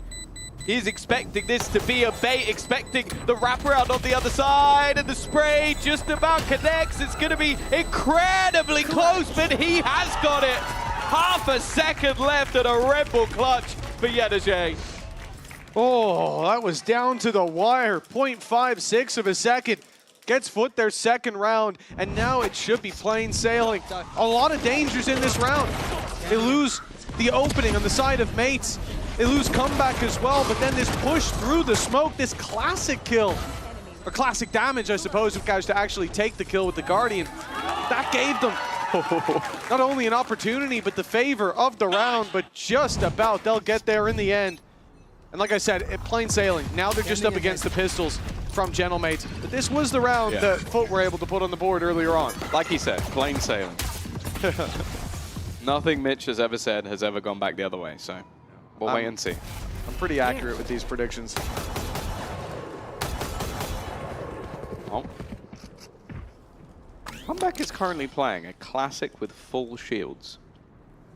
But he doesn't even have anywhere near enough orbs for the ult. So clearly just feeling that his classic is so good that he needs the extra shields.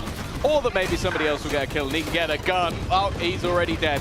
Mini did get another kill, but just look at the damage that's already onto the opposing side. Even still, they're making this one a little bit costly. It's not pretty, but eventually they'll make it work. A costly few rounds for the side of Foot, but when you're winning an extra round in there, I don't think they'll mind too much. Yeah, I mean, the 3-0 start, you probably do want to be looking at a bit of a stronger economy to fall back on. Even now, Krax is struggling for the cash, has to rely on a drop, but it's a 3-0 start, and that's a downside better than anything they had in either of the previous halves. Now they come up against the full buy from Gentlemates. They come up against a lot of ultimates that are just about to be online. Kamek one away from the Rolling Thunder. That could be found here in the initial fight towards A main. A very fast fight indeed, but not one that Comeback is even close to winning. Yeah. There's 4 players here. They go in the back of the Paranoia. It's trades to start with, but Krax then puts bodies on the floor, finds the spike for his side as well, and with a deep smoke, this round becomes almost impossible for Gentlemates. Yeah, one away from Prox's ult, though. They might be able to steal the spike back. Yeah, the issue I'm having right now is I feel like the setup for Comeback hasn't been particularly good. Like, there aren't players on the other side left blind. There aren't players like forced out of angles or even in awkward positions. It feels like he's just sliding in to the battle. Now, they do manage to get that spike, as you mentioned. They had stolen it away. The block from Foot just came in a little bit too late. And we've already seen in the last map, a lot of these rounds slipped away from them. Yeah, they did run for the block the second they saw that ult come online when the orb was taken, but Prox was quick to steal that spike. Smoke fading, CNED sees that that angle is clear. That should hasten the retake from Yedajay and Krax. All they have to do is make sure they trade, but main has fallen! And now everyone on that attacking side looking towards the spawn. Krax finds his first one, Mini! Saves the day for Gentlemates! An unbelievable 2v4 for this squad.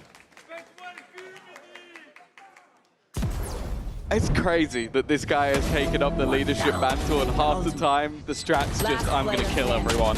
Like, this was a 2v4 scenario. I premised it with saying that we saw Foot let some of those slip in the last map, but a lot of it just comes down to this guy's pure individual brilliance. It's a round one, but it was anything but clean. But as we mentioned, when you have that 3-0 start, but you're losing as many players as you did, well, you said it, they might have wanted a slightly stronger economy than this. Well, they don't, and look at what they're left with. Cage triggered. Yeah, the disadvantage of losing those players, but I suppose more so, look at it as the benefit for Mates for doing so well, for making these rounds so very close. Nice flash, good Paranoia. That's going to make it very difficult to even find that opening pick. The nade denies the punish of aggression towards A main, and Footer out of there for free. They've got a showstopper to work with in this round as well. A bunch of pistols to play around. This is far from an easy victory. Good thing is that Outlaw can pick them out of the sky. Most of them quite low on shields, or even having none at all. I know exactly. Makes them squishy as can be. Still a 3 versus 3 that they're left in. They're gonna go through the smoke. He's just walked through. An Outlaw in hand and Comeback walking through smoke, sliding into angles. This guy's feeling confident. The ult's gonna be popped here. He's chasing down the ace and he'll get his fourth. He's solo though. Left. It's an easy connection for CNED, but an easy plant for Gentlemates. Yeah, weirdly enough, he uses overdrive and becomes less accurate than when he was sliding him with a sniper rifle. It shows you who Comeback is as a player, but from what was a shaky scenario to now, just CNED standing. As you can see, he's trying to get in the mind of his opponent, thinking just how Kamek would. Cover going out. Some would even say they look very similar. But for now, at least, doesn't look like he has the time to play with. That spike has been ticking away for a while, and if anything, just going down to that spike probably holds more value. If he can maybe take a player away, he's going to try and bait them in, but there's not really a reason for them to peek. Mini just did it for style points. Yeah, even if he hits that shot, the round's already far gone. Another round on the board for mates, but, you know, we come into that one, and there's not a lot for Foot. 4 pistols, a couple ultis that are almost there, or that are there, and they end up committing the showstopper with it being lost early on. He was also low as well, so I like he would have had to see someone and shoot immediately. Like, I'm all for committing a showstopper in a round like this when you've got that opening pick. I just feel like when he's that low, it was a real gamble. It didn't matter anyways with it being the outlaw, but 100%, that could have been any player there. Just the one bullet needed. Comeback is hastening his pace, but Zeus, the one waiting on the other side, finds the pick. CNED TP's out, but he's not out yet. He's made it. He's done well. He's gotten out. Fair play. The high mobility paying off for CNED. We've seen this before, but not quite on the Omen. Still drawing breath. He's seen a barrel. He knows there's someone close. He'll end up drawing blood. Oh, get your gun out! What is that? That could have been the round for Foot. Finger. That's a fat finger. Oh, man. That's all that could be. There's no way that that was what he meant to do. And while Yedaje, they know exactly where he is at this stage. Vekaj immediately comes out of hiding, and that's one of the biggest blunders I've ever seen. Oh, and yesterday man. I watched Angel win a 1v2 with no time. Thanks for reminding me of that one. Never bit my tongue so hard in my life. Almost drew blood, but Mr. Fallen almost drew blood there as well. It would have been an easy double. And he takes the ult out. You know as well they're going to slow-mo replay and pulling out the bloody Andy, ult. you know what? Honestly, Andy, this time I can't blame you. Our EVS operator, he's having a field day. He just likes to torture us. He loves the pain. He loves the pain. But 3-3, that should have been a round for Foot. And if they lose this series now, that is going to haunt them. Look, the man knows what he did. The ult came out, then the hunt came out as well. Hey, look, nice replay. Oh, look, a nice replay. And a not nice replay. And then he takes... No, it was the C's. He didn't even have the hunt. He hits ult, then hits C, bro. Enemy remaining. Wait, do we have this? Yeah. Get this man heavier switches, please. Oh, God. That keyboard's too light. I need some help. Oh, man. So the Foot, they've literally, they fumbled a 2v4, and now they fumbled that round off. Not Maverick once, but twice. Twice in a row. Same second. Redemption. No, it's that was ambition there, Tom. I love to see I gotta believe it's something. My head's gone and we're only in round 6. Oh, I wish we could press a button and do like a mid-round interview, just real quick. How do you feel about what just happened? That man is gonna be upset. Mates, I'm upset. They're up against pistols. They found their opening pick as well. Big dive to backside. Good flash that came through from Kamek. The paranoia may be committed as well from Prox with the assist coming through, or it could have just been them running through the smoke. I think that has been aim training the whole time he's been away. Absolutely. He's looked crispy the whole time. It hasn't helped. It's helped him. The return of CNED has been a glorious one, but it won't be remembered. Well, maybe not for the right reasons. Well, he will go down in the end. Mates now take the lead after 4 spies that did a lot of damage. Ever since they've had the rifles, it has been 4 in a row. Well, this round, this one was normal, at least. Like they lost to a stronger buy. Really solid paranoia coming through from Prox as well. And that's always the thing that I look to. Like I expect to see solid individuals. I take the likes of Mini winning that 2v4 with 4 kills. But I'm looking for that synergy. I'm looking for what the more supportive players are bringing. And thus far, I have been impressed. Like, it's the youngsters that have done a lot of the heavy lifting versus a very experienced team. I think they were going to double push mid there, and then Mr. Fallen just walked away. Maybe he pulled his ult out. Oh, man. Left Zeus to tank that op shot all alone. Might have been a collateral had he have walked with him. Gentlemates trading out the opening pick. A look to the A site. So far, that is certainly the lighter of the defenses. Kamek's got a bit of danger brewing as he moves towards this B site fake. Oh, he's dead. Stun put through, but Yedaje hiding behind the boxes. The thing is, how patient is he going to be? There could be 3 players here. There could be someone staring at him, but Kamek's walking forward. Oh, there we go. That's an easy pick. Okay. He got scared. He didn't want to go for the knife. Thank God. They go to go now! And Mosina has just been caught with utility in hand. That seems to be the story of the day. Everything going wrong. No command called. They've also thrown in the Nightfall. They have them with no utility and still left stuck in the mud, but even still they're winning the fights. Come back with another Yedajay. There'll be some hope that maybe he can retrieve this player, but it's more so going to be come back on the swing. A little bit risky, and now he's put this into a disadvantage. Maybe some over-aggression there, leaving Prox alone. Huge over-aggression, Tom.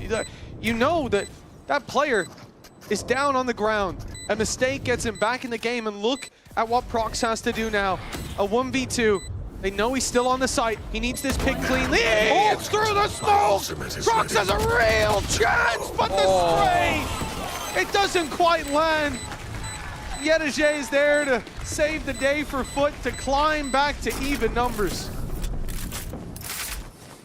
I thought he had it. Like the first bullet accuracy of this guy is genuinely scary. Even through the smoke, he's just been hitting those headshots.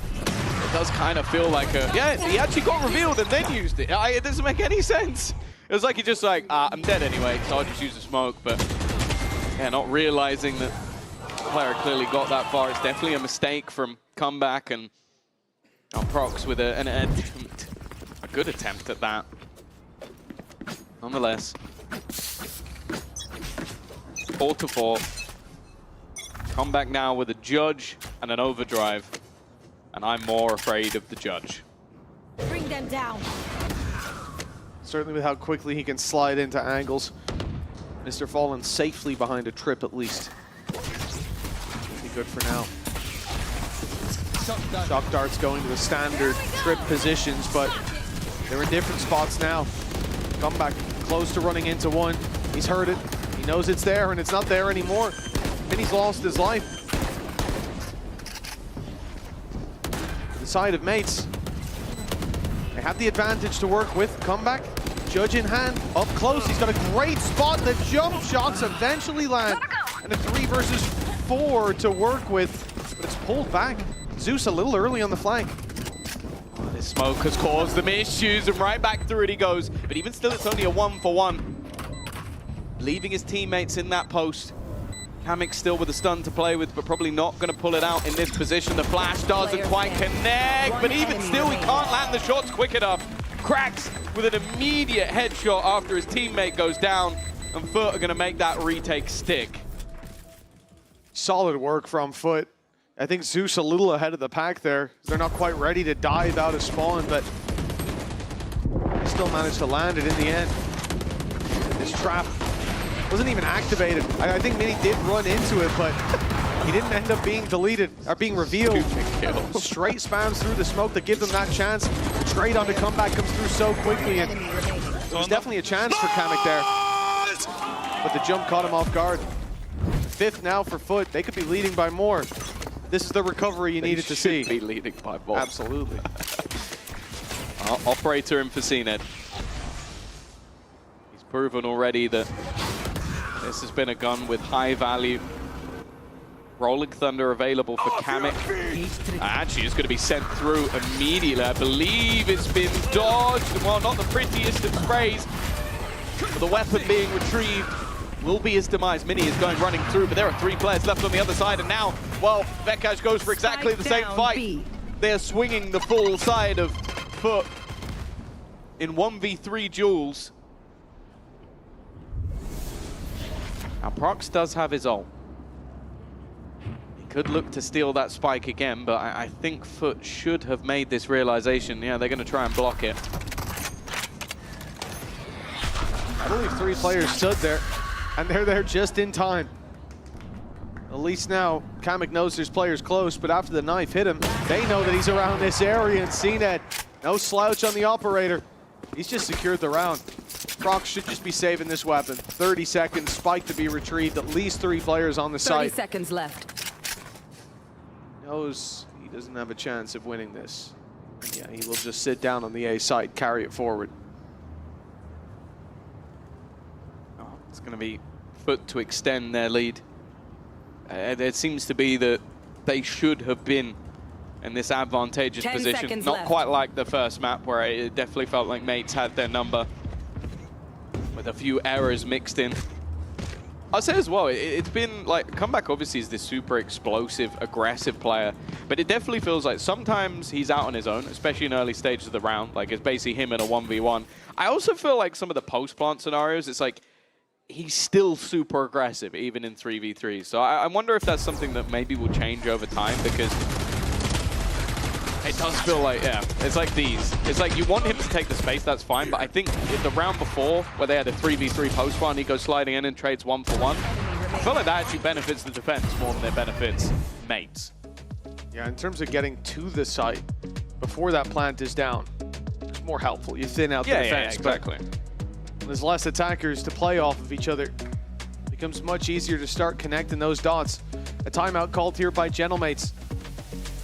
Squad that had 4 rounds in a row, one of them gifted by Mr. Faldon with a little oopsie. Well, and the 2v4. Yeah, and the 2v4 where Mini got a 4K. Yeah, you're right. So it has been like the sort of blips and clutch scenarios. I feel like obviously Foot also had the round that they won where comebacks swings and then they end up winning that, what was technically a 1v2 because a player was down and got picked back up. So I think both sides have had those sort of shakier moments at times throughout this match, but I think Foot are rightfully in the lead. I need this. Thank you. But now though, the purchase really does revolve around that superstar Turkish youngster once again. Comeback 12 and 10, and he's being given a rifle to try and win this round. Track them down. Lotus on the horizon if Foot do manage to pull this one through. Still have to win that next map after bombing out of their own pick. Things are already looking a damn sight better here. Pistol round helps out those score lines being a little bit more in favor of that defensive side. The op of CNED certainly hasn't gone quiet in this series, even on that first map. This time mates will avoid him. Taking it up through middle, which is now wide open. 4 players moving to the B site, ready for the big blitz, but it comes in elsewhere. Pressure now rests on Yedajay's shoulders. He can't go down without at least taking one of them down. Trap's already destroyed. Yeah, they're going to get into the post bar pretty much for free. Now, obviously the weaponry advantage is firmly with one side. Pop flash out, come back, aggressive. He's found himself 2, but the entirety of his squad has fallen in the meantime. The knife has even revealed exactly where Bekash is. This should be a done deal. Well, thanks to the patience of Yedajay. Walking through this smoke, a death sentence. Mates locked in at 4 still as Foot climb up to 7. You do look at Yedajay there. Plenty of players would make the mistake going too early, but the call, wait for the flash, swing on the back of it together, and even with comeback, a resilient performance tucked in that corner. The other kills had already swung the other way. Mates come into this final one with just a single ultimate, the neural theft for Mini, online. For Foot, plenty to fall back on. We've got the showstopper again. We've got the null command from Krax's KO. And also a neural theft. The defense certainly looking likely to take this 8-4. It's an early showstopper. He's got players right around the corner. He fires it a little shallow. Kamek survives on 44. Now takes the space, a surprise that Zeus wasn't ready for. All right, it's a bold fight to take when you're that low on HP, but confidence definitely still there for mates. 7-5 half. Definitely not a death sentence for them. Silencing Zeus early once more, but CNED is the one under pressure. He's been great so far. Okay. I think it was a leg shot to start, but it doesn't matter. The trade is immediate from Bekash. Now it comes down to just 3, but already somewhat equalized. I don't know if they'll be able to get the res back in. No smokes to get that done. Even then, it would be risky. The drone coming through is about to detect Mr. Fall, and he tries to take down the Sova. Player with the drone in hand at that moment, but he can't find them, safely tucked away. Yedeje now by his side. It's time for the retake. Hunter's Fury put through, using it up before the half is over.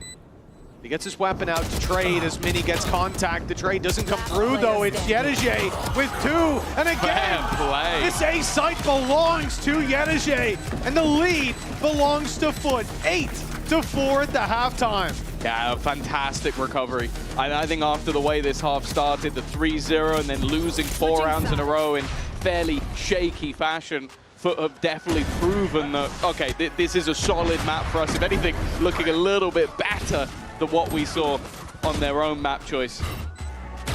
With a whole lot still to do in this series if they want to get off to a good start. It's nice to see. Well, that's the half over and done with. We will have a short break while we wait for the second. And in the meantime, we're going to throw it over to Yinsu.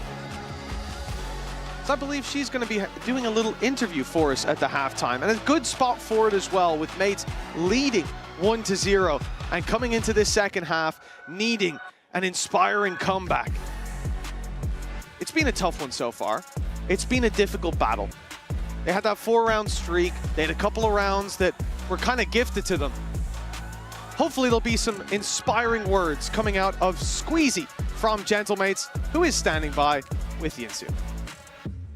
Well, if you've been enjoying what Gentlemates are doing on the server today, then you have these two partially to thank for it. Welcome back, Squeezy and Brox, to the VCT EMEA Arena. How are we doing? Really good, and you?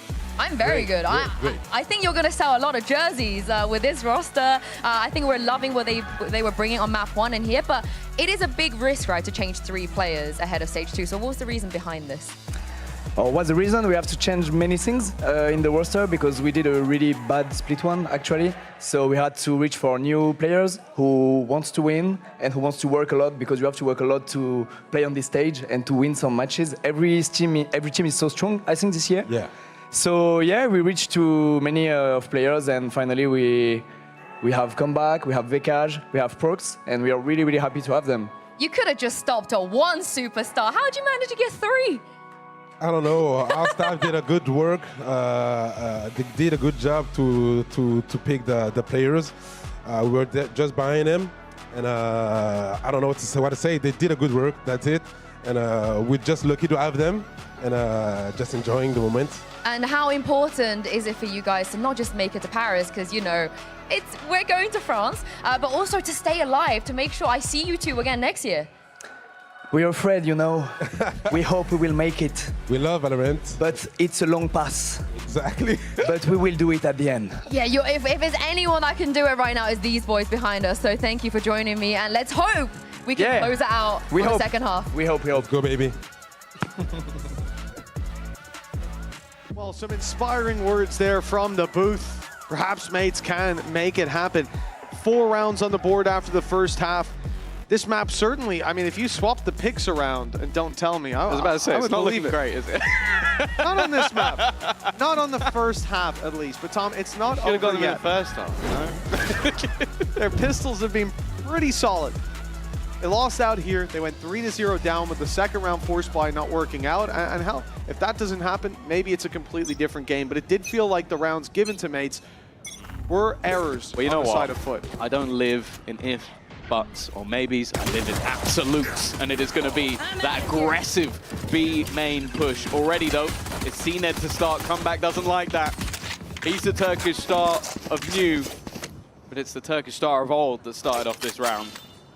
Damage done, though. Mr. Fallen and CNED vulnerable to some spams. Mates' response to losing that control is to fight for middle. But there are players waiting for them here. Zeus catches the angle, the headshot as well, but mates respond in kind. Zeus on the floor. CNED and Mr. Fallen both right low, and Comeback now in the same boat, but he's able to drop the sliver of health that was left on CNED. It's a bold strategy. Maybe not one I necessarily agree with. It seemed like Comeback had exactly the same idea, swinging back in while low. The reveal is going to tell them that there was a player on that corner. I think they already knew that. It's whether or not they'll know that Yedeje is sat in this corner. Another aggressive position. They've cleared it. They know he's here, but dealing with him has been another problem altogether. 2 for 2 for Foot in this second map, and they are running away with it just as their opponents did on their choice. Well, I guess those pistol round win percentages aren't going to change much for Mates after all. Maybe back down to 43% at this point. They managed to increase it by 1. Doesn't last very long. Nice stuff from Foot, and that is a terrible sign for what's to come for Gentlemates. This being their map pick, losing both pistols, going 3-0 down to start out the previous, losing 5 rounds in a row to close out that previous half as well. But it was a forced fight in round 2 from Mates last time. Now they'll go for a more conventional purchase. The Marshall, the only thing invested into. It's not quite lost, but the player wielding it is. But it's still, so far this game, that Zeus hasn't been there individually. And that's the one thing that worries me when we get to map 3, is that if you get him online for Foot, I don't think it matters so much what's on the other side, especially with that we've seen good plays from CNED throughout the series. Mr. Farland's looked good in this map, bar the one round that we won't talk about. Cracks, I think, was decent on the last map as well.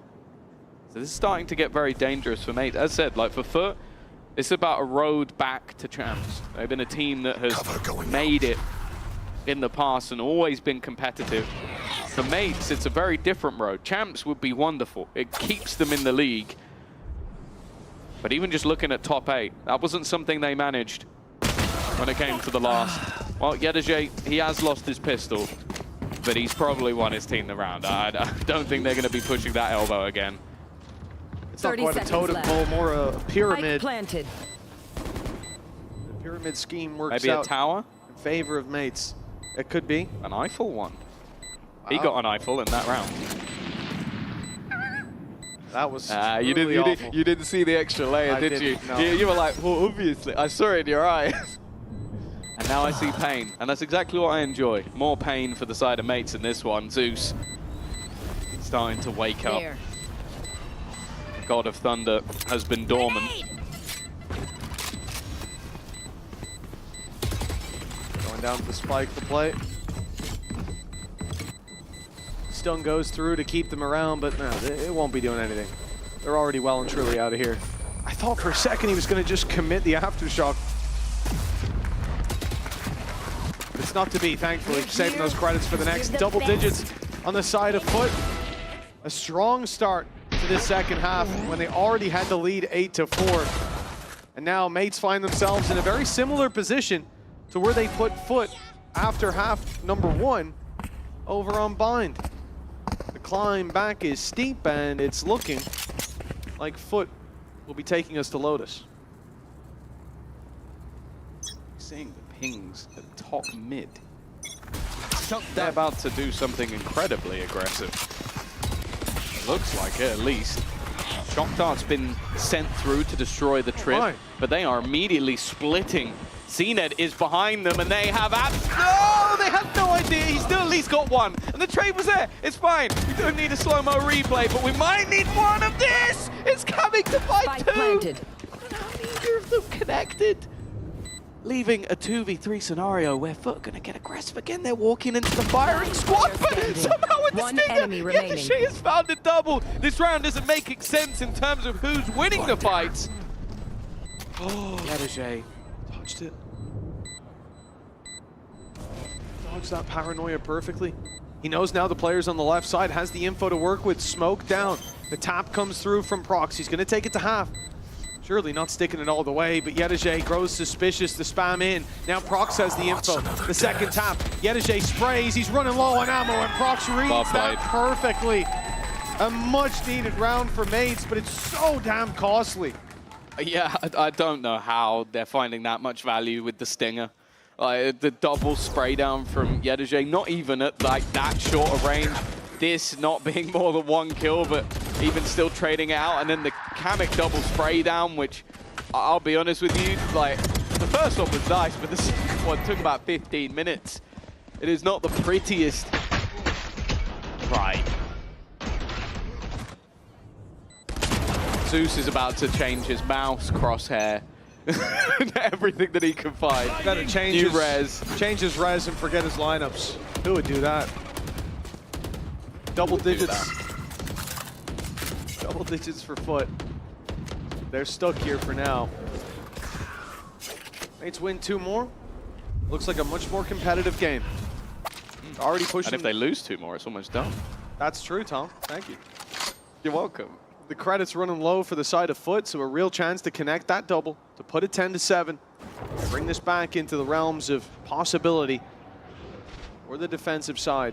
Yeah, but if they lose this one, it's done.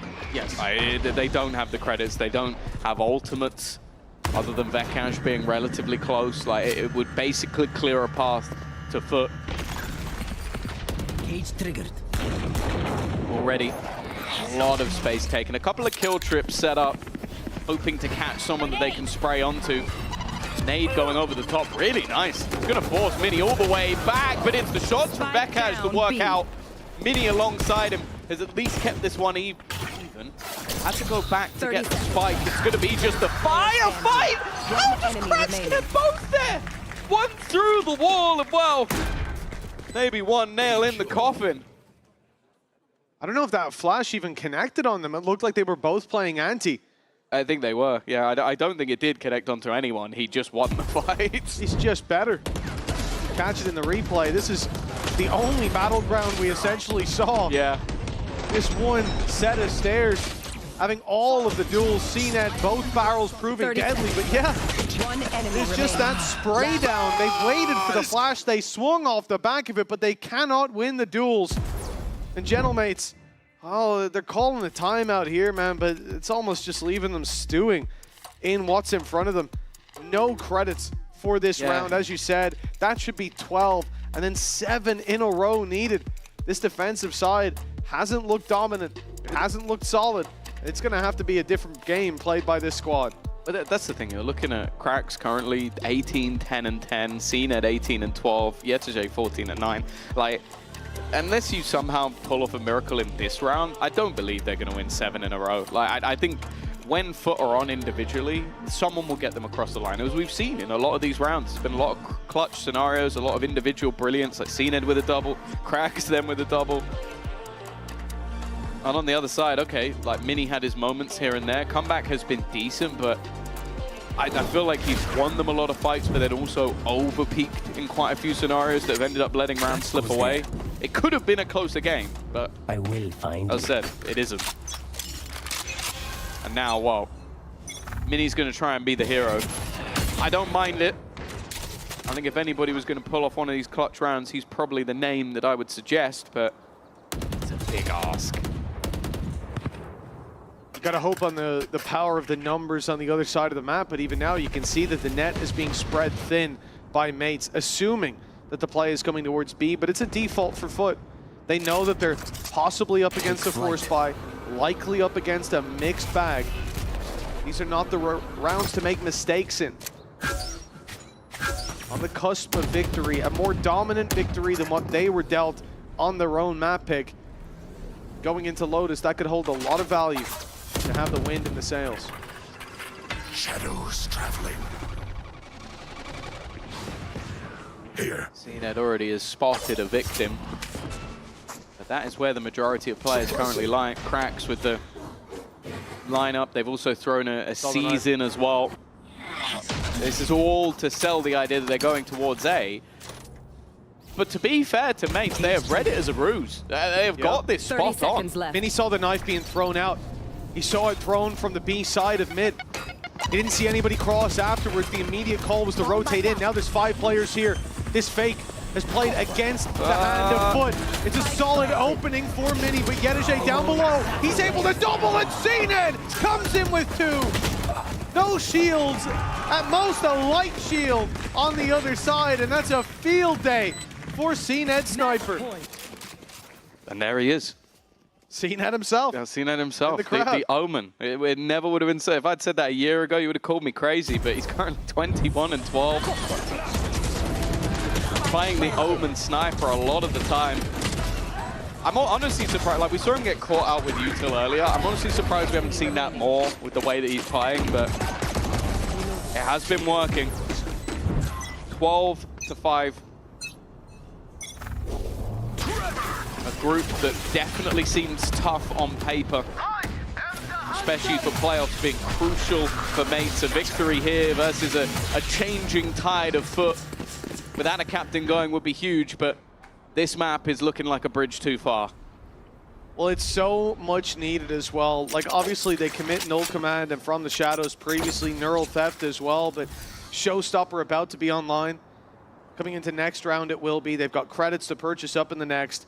Zeus will have Showstopper if they lose this one.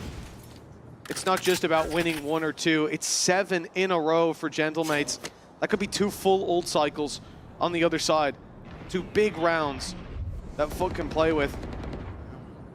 For mates, consistency has never been more important than here and now. And as said, with the way that the individuals are currently playing, this is dangerous. This is really dangerous. Comeback, okay, they're going to have to break the trip, so at least that gives Mini a warning sign. Get back into the corner is something you'd expect to be cleared, but he still wins the fight anyway. That's a gun retrieved. They believed in him to hold it in the last round. This time he gave them an advantage already. It's going to be the showstopper thrown into play. Zeus, you'd expect him to win that fight, and he does. Level again. Neck and neck. As time keeps on ticking, it's Gentlemates that need to fight their way back into the site. They've given Foot control there. They've waited. Their courtesy. Running low as they fight tooth and nail. Down to a 2v2, both players low, but a totem pole stacked up. Yedeje, so reliable in these moments. The tap from Kamek, he swings wide, tries to catch him off, but Yedeje, he saw the shoulder. He knows that that defuse isn't being stuck, and he's got the info again. A phenomenal play by Yedeje as he uses the clock to his advantage. It is 13-5. A dominant showing from Foot on their opponent's map pick. We need to go all the way to map 3. Either the veto was backwards or both of these teams have managed to find life on the opponent's choice. Nonetheless, it has given us a show to be had. We've got one more map to come. We'll see you after the break.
There is a reason why you should never count out a group of Turkish players on the server, and Foot has just proved it on Sunset. I am your host, Yingsun, and I'm back here once again, joined by Gorilla.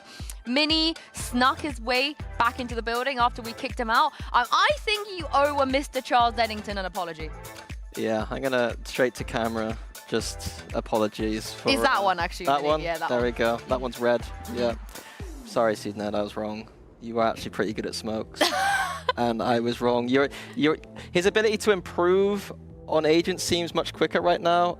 I'm gonna give myself credit. I think I motivated CNED with my comments to play as well as he did. So Oh, wow. It all comes back round to me again, of course. Everything is about you, Mini. Exactly. But Gorilla, he's normally wrong though. We've seen Mini get things wrong a couple times. I think... We have. Have we? Yeah.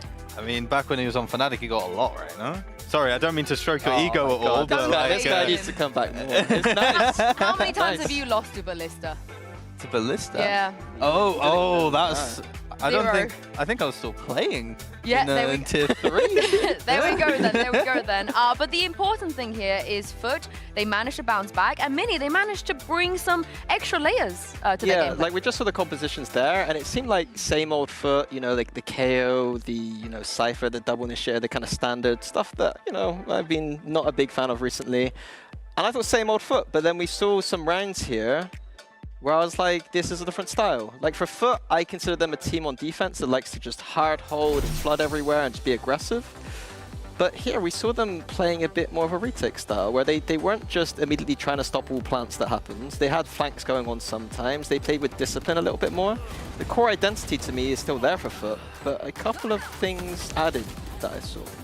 Yeah, maybe I think it might be the new coach Jonta coming in. Obviously, very structured in the way that he works. It's kind of like more traditional towards Eastern Europe, like that kind of style of play. So maybe that pulls into it. Also, Sunset, new, I don't want to say new map, but it's kind of the first time we're seeing it with the changes from last year. And I think honestly, with especially about how B site works, it really favors playing retake now. Yeah, and on this A site as well, it's like I think this is the first time I've seen Foot play a full retake like this year.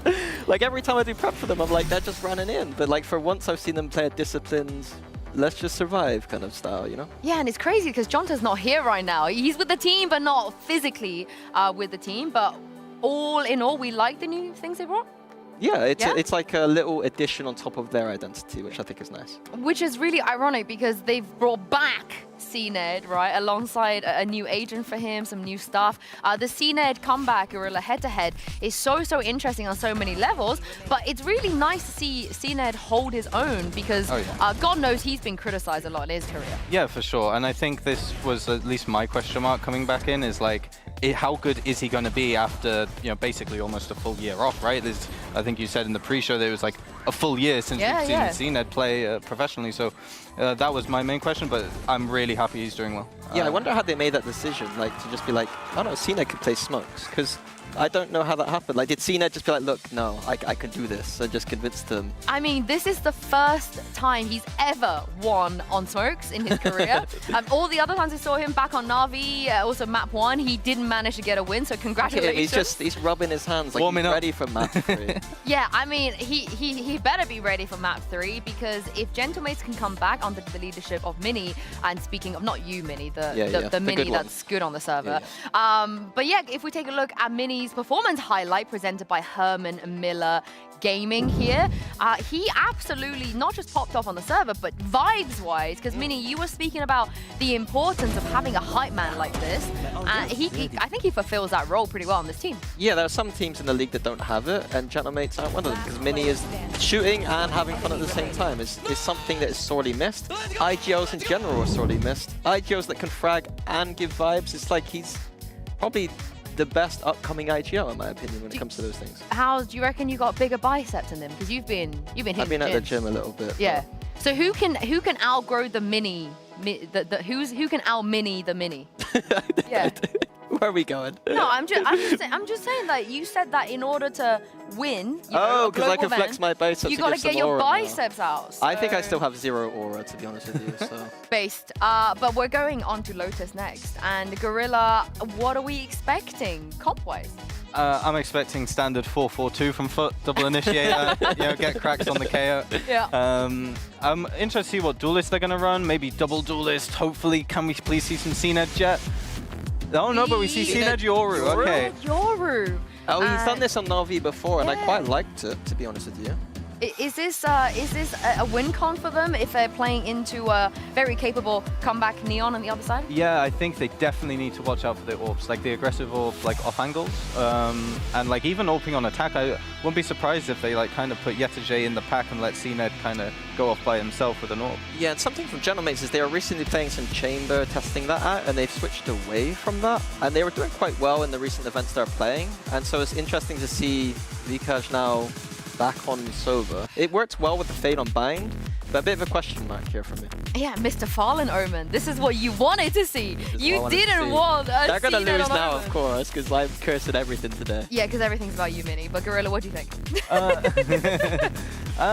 I think if CNED can really show us, like, yeah, he's back, I think Foot take it, but like I'm leaning Gentlemate still. Ooh, okay. Well, we're going to find out in just a moment because it's time to hop back into the decider here and throw this back to two people who never make it about them. It's Mitch and Tom. No, I'm actually Mini, and this is Mini. I'm going to out-Mini the Mini today. I'm going to out-Mini the Mini. That's what I'm Mini, you've been I'm out-Mini by Mini and Mini. There we go. Well, it's time to see if the bounce back from Foot is just for a single map or if they're about to dominate here on Lotus as well. The decider between these teams, and I am excited to see CNED on a duelist. Yeah, it's not quite the Jet, but the Yoru, you don't have to convince me. Oh yeah, the man was always aggro whenever he played this. I think I remember him first playing on like a Na'Vi, and it gave me nightmares, and not for good reasons. He'd flash his whole team and then still managed to find 3 kills. It's the most CNED things ever. Then again, when he used to play this map, he used to just run in and swing angles on Jet. So I think we're going to see a little bit more. Mr. Farland taking over the smokes is not something I'm too worried about. And already an aggressive start to this from Mates. I'd say compositionally, I prefer what Mates have on the table, but that has never stopped Foot before. Well, aggression from Mates as they've already taken full Rubble control, and they look to continue swinging deep into the spawn. Zeus has got a bit of a battle on his hand, caught with util, but he still does a lot of damage. Prox holding on to life. Those shields have kept him alive. Comeback on 22 as well. It could be an easy close depending on how these fights go as Foot retake that Rubble control. There's no one here, but they've set up a trap a little bit further back. Fake teleport.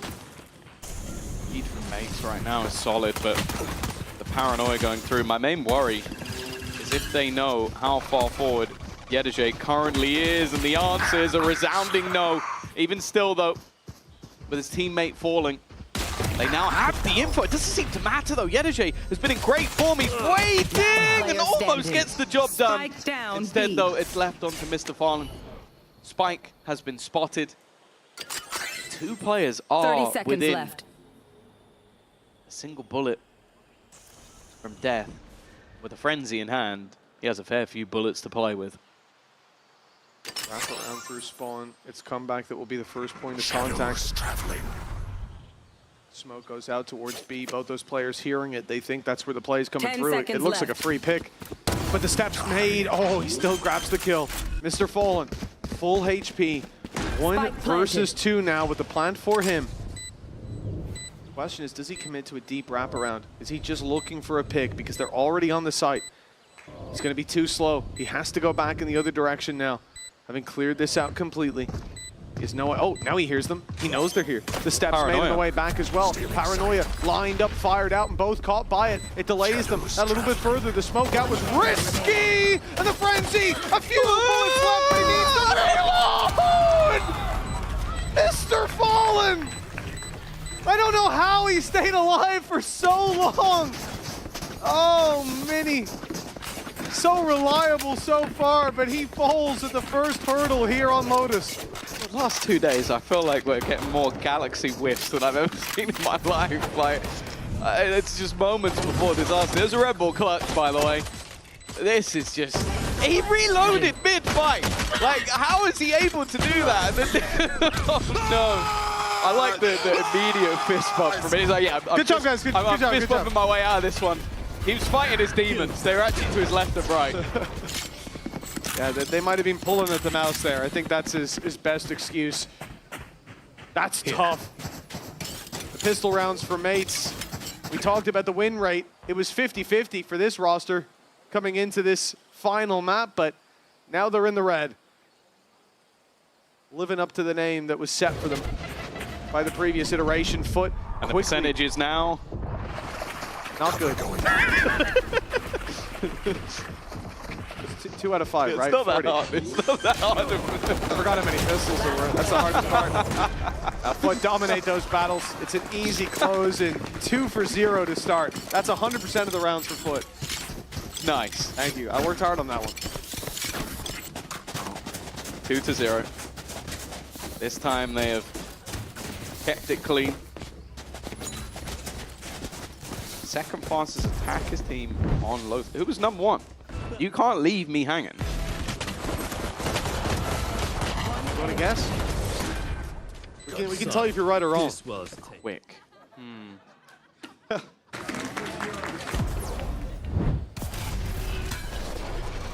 don't know.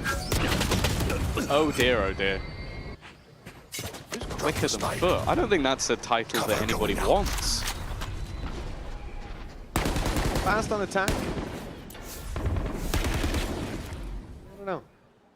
Maybe we can get that answer fed through to us as the game goes on. For now, I can tell you that the opening pick has gone to mates. 10 HP left on Vekaj, but he survives the initial battle. A lot of weaker weapons on the side of Foot, but those Bulldogs can still do quite a bit of damage. The Guardian on Zeus, a scary thing to face off against. He had a Stinger. Every time, I've not really brought it up, but every time he seems to deliver. Probably this will be the time he doesn't, now that I've said it, but he's already spawning up against Minion. Nope, there you go. Double spray down, of course. Bring them down. Not going to be easy with 2 players able to spam through that cross. Estefan is going to join. From here onwards,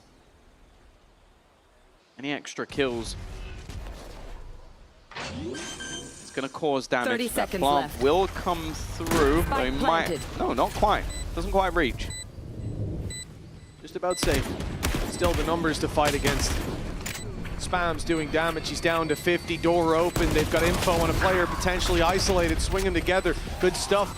But they've taken quite a few blows. Mr. Fallen already out of the round, and Krax is surrounded and dealt with.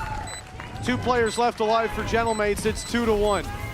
Yeah, I think from the position Foot we're in, they won't be too mad with that. I want to see how Cena is going to continue to play this, though. The fact that he went running through. Oh, there you go, okay. Got your answer. Team on Lotus is Team Liquid. Expected that. Like, you've got Nats on your team. You want to play slow so that he can get in behind. You don't want to play quick. Takes him about 46 seconds to plant, so with 54 46 seconds is a very long time, I've been told. It's impressive, but yeah, 54 or so left on the clock when they go for that. Interesting. Well, let's see if Foot can pick up the pace. Yeah, you got to go quicker now, guys. They've got Cena playing to the work record. with. Well, he managed to die within like 4 seconds last round, so. Impressive. Only had an outlaw, though. He's upgraded that sniper, this time working with the operator. He'll live for an extra 15 seconds now. I'm not so sure. Cena with the off is a scary man to fight against, and let's not forget, he did leave Vekaj on 10 HP. He did hit his shot. Yeah. Prox will be forced back. His teammate in the drone, but a stun cross map from Kamek. He does have Hunter's Fury, but decides not to pop it, which is actually unfortunate. You see how many players are there. That could have been the greatest Hunter's Fury we've ever seen. Instead, he may just use it to disrupt. That would be like shooting fish in a barrel with a big old bow. Those shots not quite landing. They managed to evade every pulse of it, and at this point, no info. They could be going back. They could be fighting elsewhere. But as the smoke goes down and the door swung wide open, 30 Foot seconds are faking out that A site. They're looking to take the battle towards Link. The flash already pushing them back. Running through the snake bite. Cned's not deterred. He's got Yettage on the other side. That swing needs to be well timed. It's good for Yettage! They distracted for him. And he has certainly done well with that opportunity. We're down to a 2 versus 3. And that guy's stuck in the corner with Cned's up to contend with. And he won't be winning that battle. 3rd time lucky for Cned. 3rd round for Foot. Oh, I feel like that stat's about to drop. That round was left incredibly late, down to the 10-second marker as they finally get themselves that plant. And I was nervous up until the sort of Yettage double. That little bit of bait that came through from the teammate of, I think it was Cned, wasn't it? Just gave enough space for him to take the fight. And although I think Comeback did reasonably well here, just to try and delay them that little bit more, wasn't enough. Mr. Farlin late on the lurk as well. It's already going to be a 3-1 start and a much earlier pause this time from Gentlemates, maybe noticing some of the same issues that they had on the last, wanting to quell them a bit earlier. Well, Yettage being a standout player for this squad so far. His stinger has done damage, and with all those kills on the board, he is now just 8 kills away from getting his 1,000th kill in EMEA. It's always fun to track those milestones, and I think for this guy, I can remember quite a lot of those. He is an impact player at his finest. Do you know what the stat I really want to know is? What's and this that? is one that they won't be able to get. Oh, yeah? Is how many kills to scream ratio is there? Not scream the player as in him shouting. Yeah, because yeah. I think, I'm wondering if he's screamed more on the stage than he has got kills. I think if you told me he's had less than 1,000 kills, I would confidently guess he's had more than 1,000 screams. Me too. I think so. The ringing in my ears at night tells me that that's the case. And if that stat comes up, Captain Cow, you've watched a lot of demos. That's a lot of replays. Or someone's been counting the whole time, in which case, go outside. Nonetheless, 3-1. Feels like every stat we put up, his mates have the lowest stat for this. 8% of retakes won when it comes to this map. Again, old roster, but yeah, at it was least for different. Pistols, they've been holding true to that negative Oh, win he rate. said the stat is undoable. Boo. Go and count, man. We must have put most of them out as clips on Twitter anyway. Bring them So. down. Count the tweets. Exactly. Well, count the screams within the tweets. Exactly. 3-1.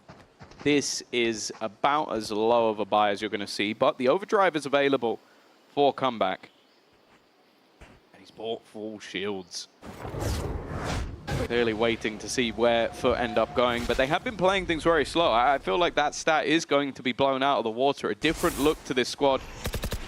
They mentioned the addition of Jonta, very experienced coach. And someone I believe is much happier to try and take things that little bit slower, feel out the map a bit more. 35 seconds left. It does make me nervous in rounds like this. Your opponents are much more likely to 30 stack. seconds left.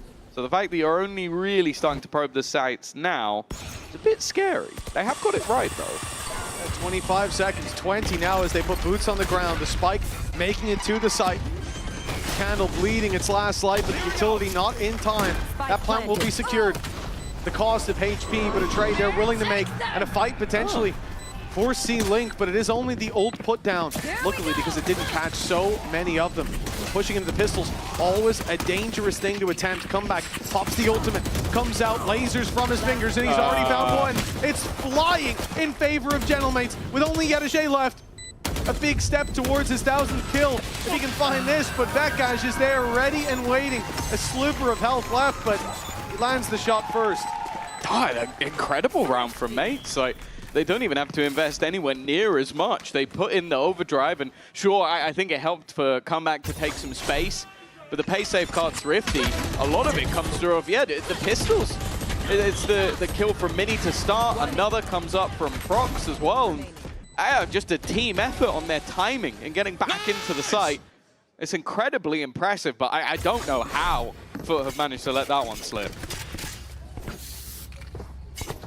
I mean, the clock seemed to be their biggest enemy, but once the plant is secured, they're up against pistols on the retake. They've got everything they need to pull that through, even committing the Nightfall to slow down, to buy that little bit of extra time. Gentlemates, an AWP recovered Now in the hands of Comeback. It's going to be tanked up as well. Just eating the Boombot. The spray a little high, but Zeus, as he swings on out, he finds out that that op is well and truly waiting for the peak. Wow, Comeback, it definitely seems like fear wasn't a part of his DNA. Cover going out. Continually fighting, swinging. Well, Stefano's going to try and find him. Would need a missed shot, and those really haven't been happening too much since getting this operator.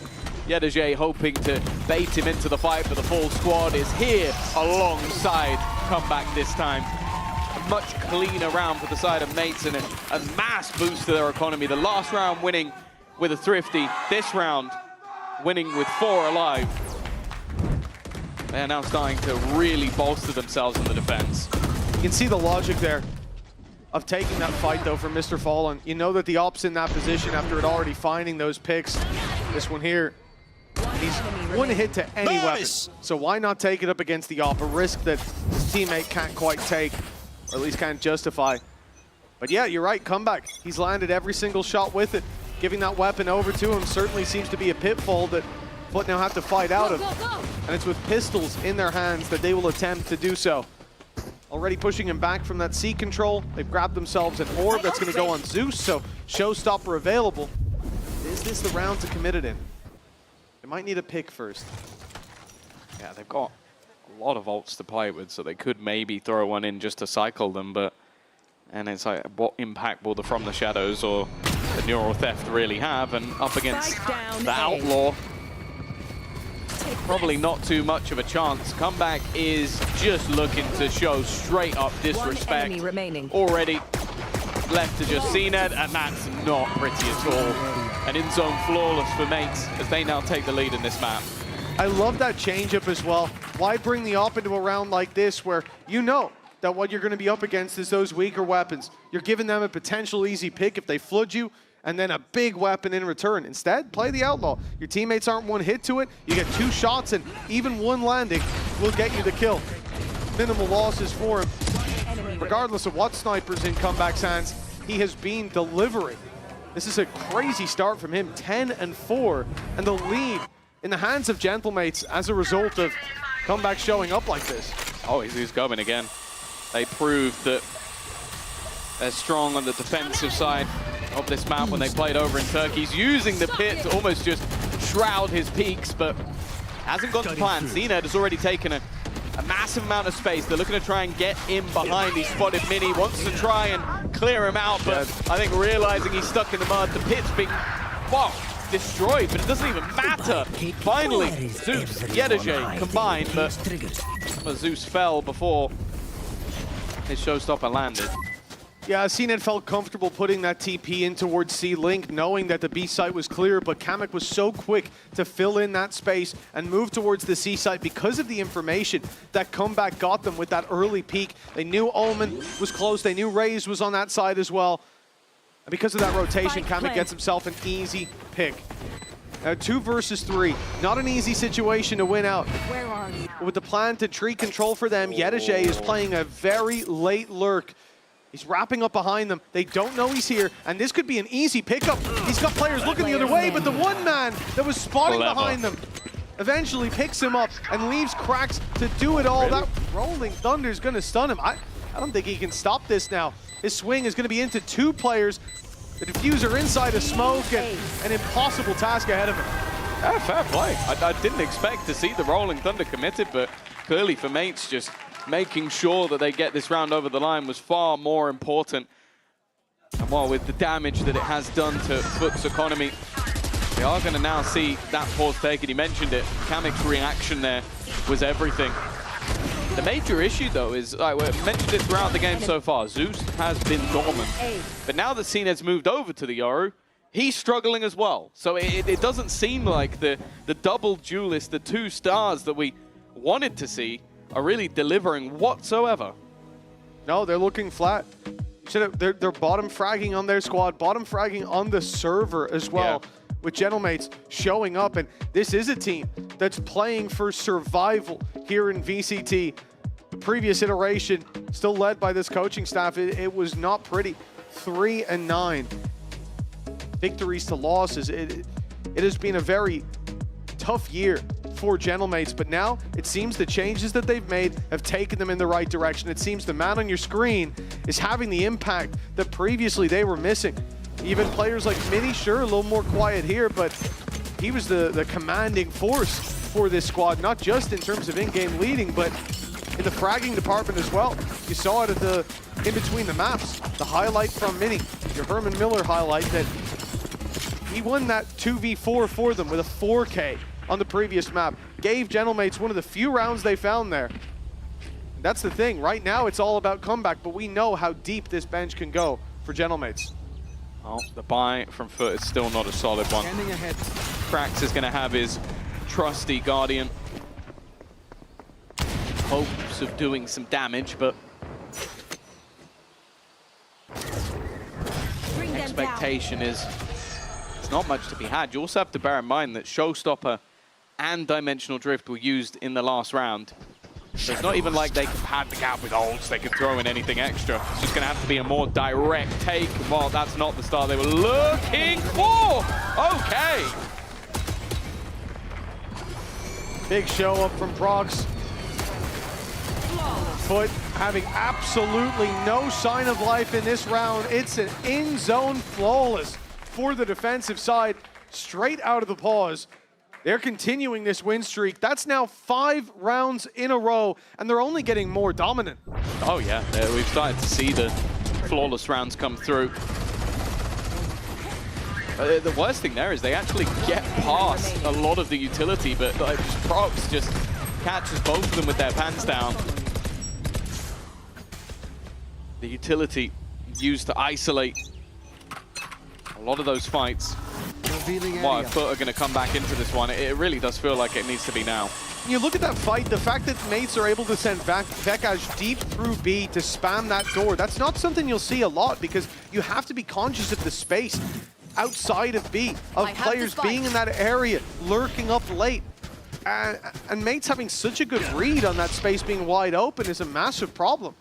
Foot becoming a bit two-dimensional in their approach, and it was read perfectly, giving them that extra pick and taking away valuable utility, valuable weapons from that fight. We move to round number 10. Foot still on 3, but with a decent chance. They could still be neck and neck at the halftime. CNED has got them a lot of space. I guess they had the read. He TP'd into the back of that A site. Happy to take the risk. Nightfall also available for them here and immediately used. CNED's given away. No surprise anymore. Player hadn't ran back. He's still standing his ground and they'll take him down easily. Vekaj on another. They're crumbling. The dominoes falling and we need to see a stall. It could be Krax. He's already found his first, but Mini's operator, the one that draw blood ×2. It's Yedishe alone and they're jumping through that corner. Kamek ready and willing to lay his life down for the round, and it's not even needed. Mate's so good on the retake here, and that's one win rate that you can't take away from them. Well, the impressive thing from them here is that you look at these two teams, you go, okay, one of them coming into the year is basically 5 players that are coming up from the tier 2 to try and make it in the league, and the other team is 4 players and 1 rookie who's a superstar that is going to be facing off against them. The team that's looking more controlled, more structured, better in terms of synergy is mates. I don't even really think it's arguable. You look at that retake, that was a 5v5, weapons on the board, they hit the Nightfall, they throw the Seas, everything lands, and then they just get wrecked. It doesn't look like they had that same interplay as their opponents. Comeback as well. It's been a force to be reckoned with. Even just willing to try and tank the Prowler, well, he's tanked the bullet as well. Oh, that was close. CNED down to 39. And he even gets a shot off after. There's a world where he's out of this round and numbers are even. Instead, it's a 5v3. This is not a round that Foot can afford to lose. They're already trailing by so much. A walkthrough with an Odin. Yeah. And Mr. Fallen wins that with a pistol. right, he was gifted that kill. I take back everything I said. Never mind. No, I was wrong. Oh no. Somehow though, Mini has made this one look competitive. CNED desperately low on HP in the spike. Are not stuck. They could go back.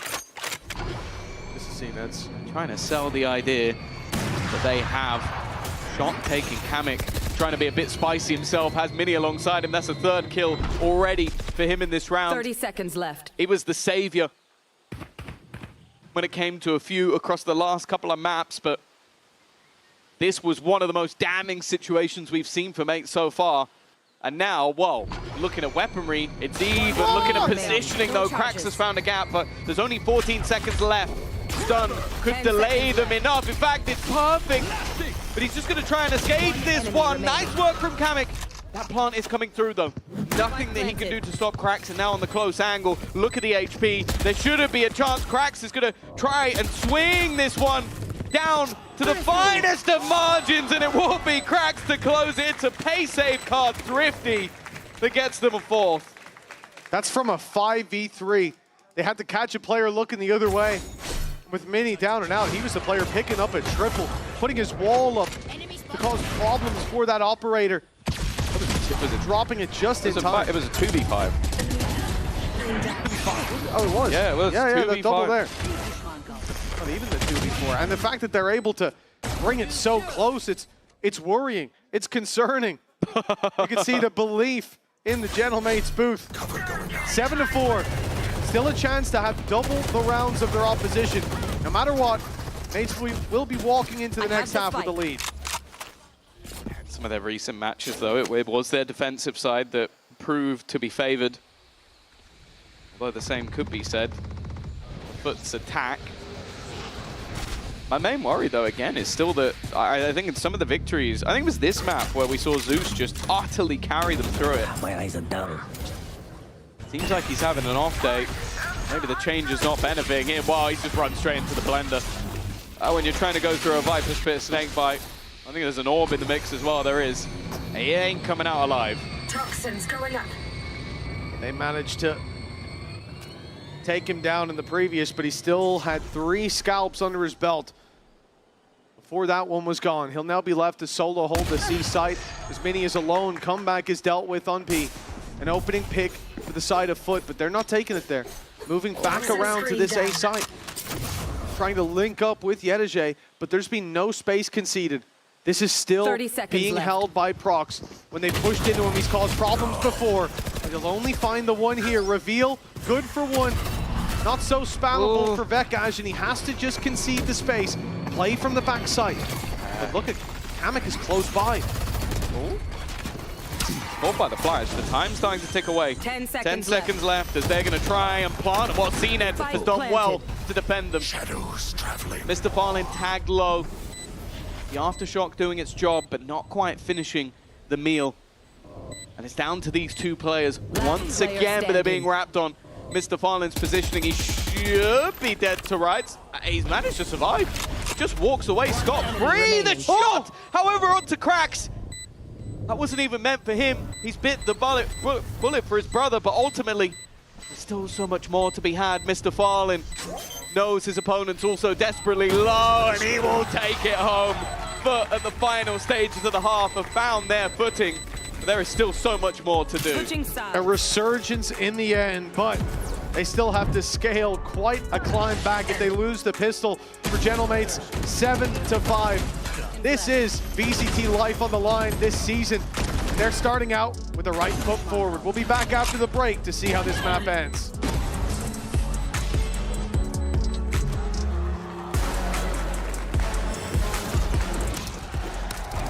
Red Bull gives you wings.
2 rounds between these teams, and the pistol round could split the difference in favor of Foot. Welcome back to map 3 of the series. We're on Lotus to see who is going to be starting out stage 2 with a victory. For Gentlemates, this means everything. For Foot, bringing in CNET as well, this would certainly be proof that they're on the right path.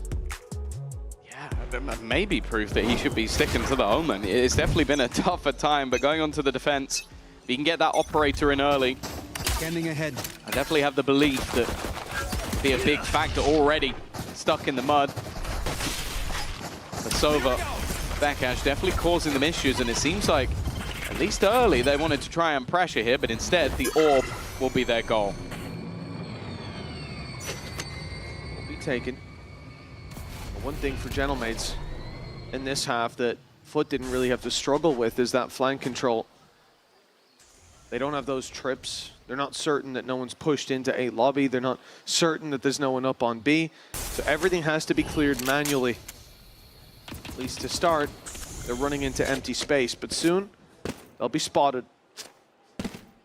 Crack's about to see quite a number of them, and now the read is easy for Foot to make. Still though, the rest of the players are still that little bit further away. Delay definitely being bought by Yedajay.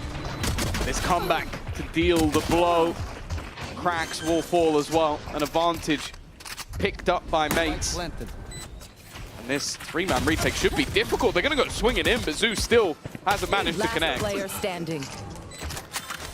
Winning this pistol for Foot could put them even, but for mates, that lead could extend. Mr. Fallen stands in their way. Already thinning the herd, and he's left it to a winnable 1v1, but he's caught with paranoia in hand. Mini's triple matches that of Mr. Fallen, and it's a pistol round win for Gentlemates. I feel like there'll be a few clenched cheeks after that one. Definitely a bit over-aggressive in the 1 versus 4. Mr. Fallen did incredibly well. The shot on the player coming up the rope was lovely. And then the reaction onto Prox. But luckily, Mini is that safe. Fake confidence, guys. Chill. There you go. He's fired himself. Don't need that over-aggression. 16-7 once again. We've spoken a lot today about the new man comeback, but sometimes it's the old stuff that does the best. Calling Mini old as if he's not also a youngster, but he's been here a little bit longer. For Foot, any damage would be nice. It seems like they're going to challenge this smoke. It feels like a risky game. There is still one more player here, but it is just classics. Even getting the jump on them here. Getting more than one shouldn't be possible. Really needs a big performance to put the numbers back in their favor. Krax is at least able to take another, but still, it's a 2 versus 3. The spike for them, no weapons retrieved on the side of Foot. Spike planted. And from here on out, the angles they're coming from should be easy to predict. The flank watch every now and then from Mini. Actually, he's just tucking. He's letting them walk up. Do something. Grenade! Well placed. Yeah, it's going to force comeback out, but they didn't really push anything off it. And he can just go right back into the same angle. 2 players are at least 1 shot to the head from dying. I think they're just considering that they don't really want to give any additional orbs over. Just try and hold on that cross instead. And there you go. That's 1 extra gun down. Not a bad round from Foot whatsoever. Okay. Krax really has done a great job of making that cross lead. 3 in a round where he only had a classic. Well, they should use that one in an ad. Myself. And 9th on the board now. For mates, it is costly, as you said. Krax does a wonderful job following up on Yedajay's aggression here, turning the eye of Kamek, allowing him to grab 1, but it's this cross that's really an unpredictable level of damage, swinging into Prox, and taking him down as well. That's a lot of value found by so little, and the reward is massive. Mates come into this round with a lot of stingers. We could see a much more direct approach from this squad now to make up for their lack of ranged weaponry. Oh yeah, they're sending it straight in towards this side of the map. We'll see how the Yedajay hold deals with this. Mr. Farling, he's under pressure, but Yedajay still sat in the back corner. His spam's doing more than enough. Don't don't really need to overfight this one from here. At least they will have retrieved an additional rifle, but Prox is tagged low. I'm a big fan of Yedajay's patience in this series. Just backing out has given them a leg to stand on in this Reed fight. And they will do wonders for their scoreline. 3 behind now. I think this has been a factor throughout the entirety of the game, of the series. And we heard it even from Mini on the analyst desk. The fact that Foot previously have been a team that likes to flood in. They like to get aggressive. But here, after he finds one, Yedajay, a little bit of spamming, backs out, and they take it together. Much better look to the squad. Yeah, looking very controlled. Something they're going to need in this defensive half. I also think mates have been accustomed to some over-aggression, some over-peaks in moments that can definitely let the game slip away. That round, of course, not talking about that. You've got SMGs, go for it, take a risk. This C-site seems to be a massive point of call. Now, obviously, a lot of the time you're going to see a Senti alongside a Viper. Maybe they think the Sentinel of Yedajay isn't going to be enough, and while CNED has just been wrecked. Oh. Zeus, though, is going to even things up again. It's a little ambitious from Prox to go for that TP up top. They had a smoke down, but a player standing ahead of it, not cleared now. He's being dealt with. Mini, feeling confident, will keep on swinging, and it's body's on the floor as he does. I think they just saw cracks. Maybe not, actually. They're looking in other directions as well, but now they certainly have the info to work with, and Comeback takes him down through the wall. Mates on the cusp of finding their first win with this squad and starting out stage 2 with a victory. It's crazy how good Mini is, genuinely. Looking like the best player in a server full of stars. And a lot of this, it does feel like at times his IGL style is, screw it, I'll do it myself. Like, just so clean with the aim, taking down, as said, other players you would put in a superstar bracket and making them look like chumps. One away from having his Viper's Pit online. Who's surprised by that?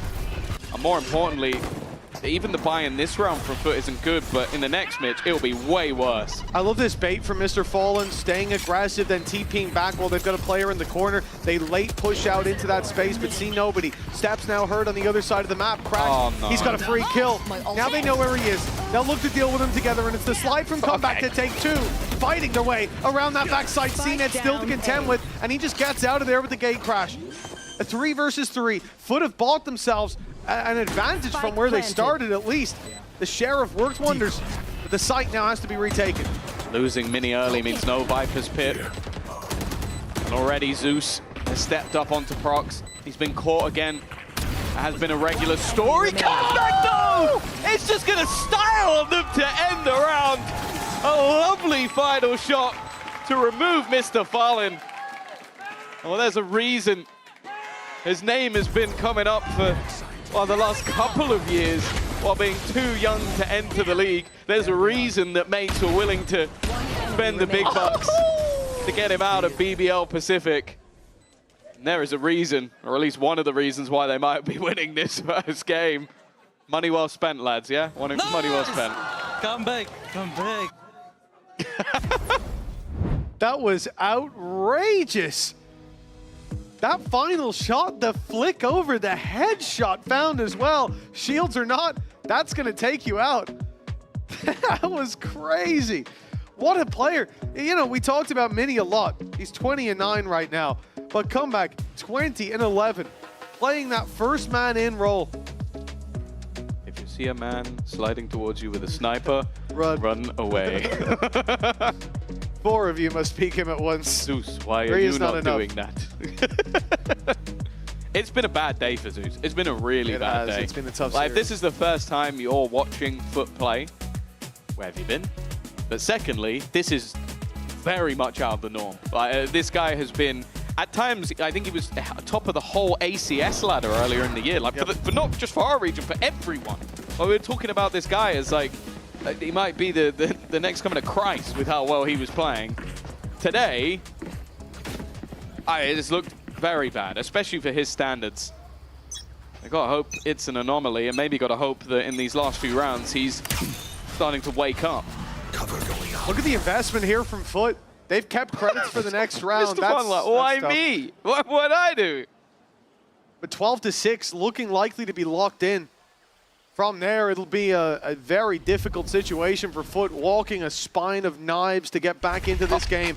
One stumble, and it's done for.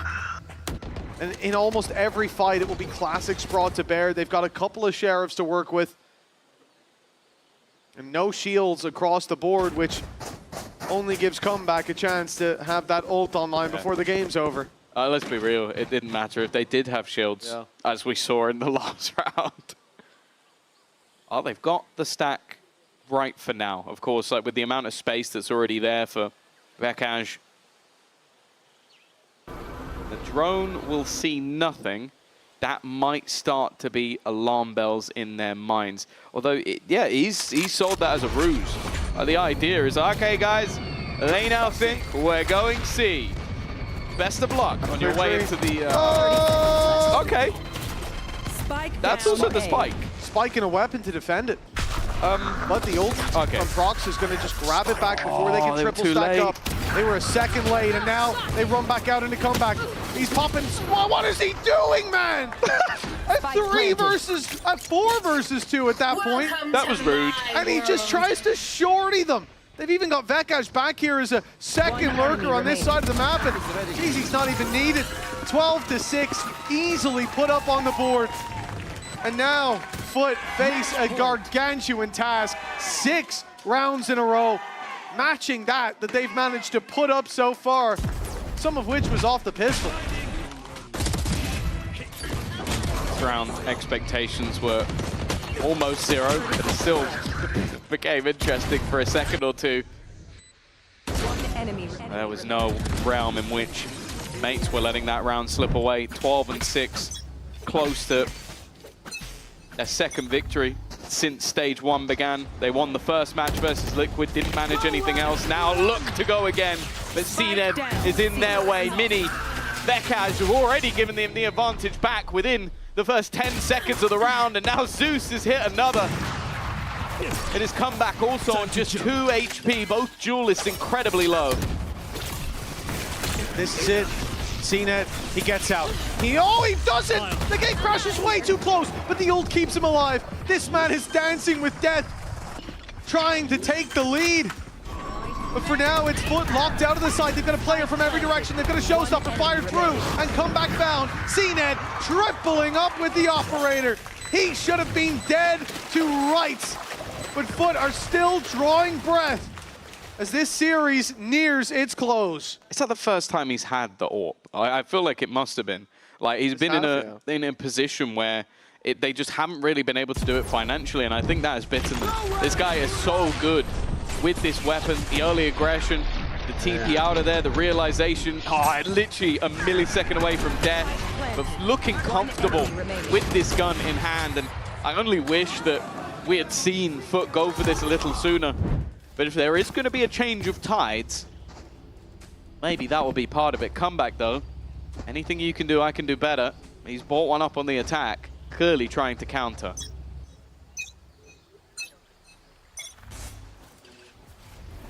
Starting out with that AWP versus AWP battle. This is going to decide the fate of the round, and it's Comeback to open things up. He doesn't know that Zeus has slipped by. Made it into this corner, but as he swings back out, he'll win the fight. Fair enough. Taking Comeback down and evening the numbers. Ops removed. Yeah, I thought he was going to give Comeback the exact fight he wanted.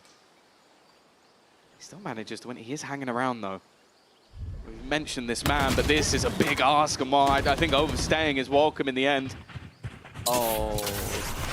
It's only one player going in this direction. That flash is going to go deep. Kamek isn't even clear in the corner. Wait, he's turned, but not in time. Yedajay manages to thread the needle for the numbers back equalized.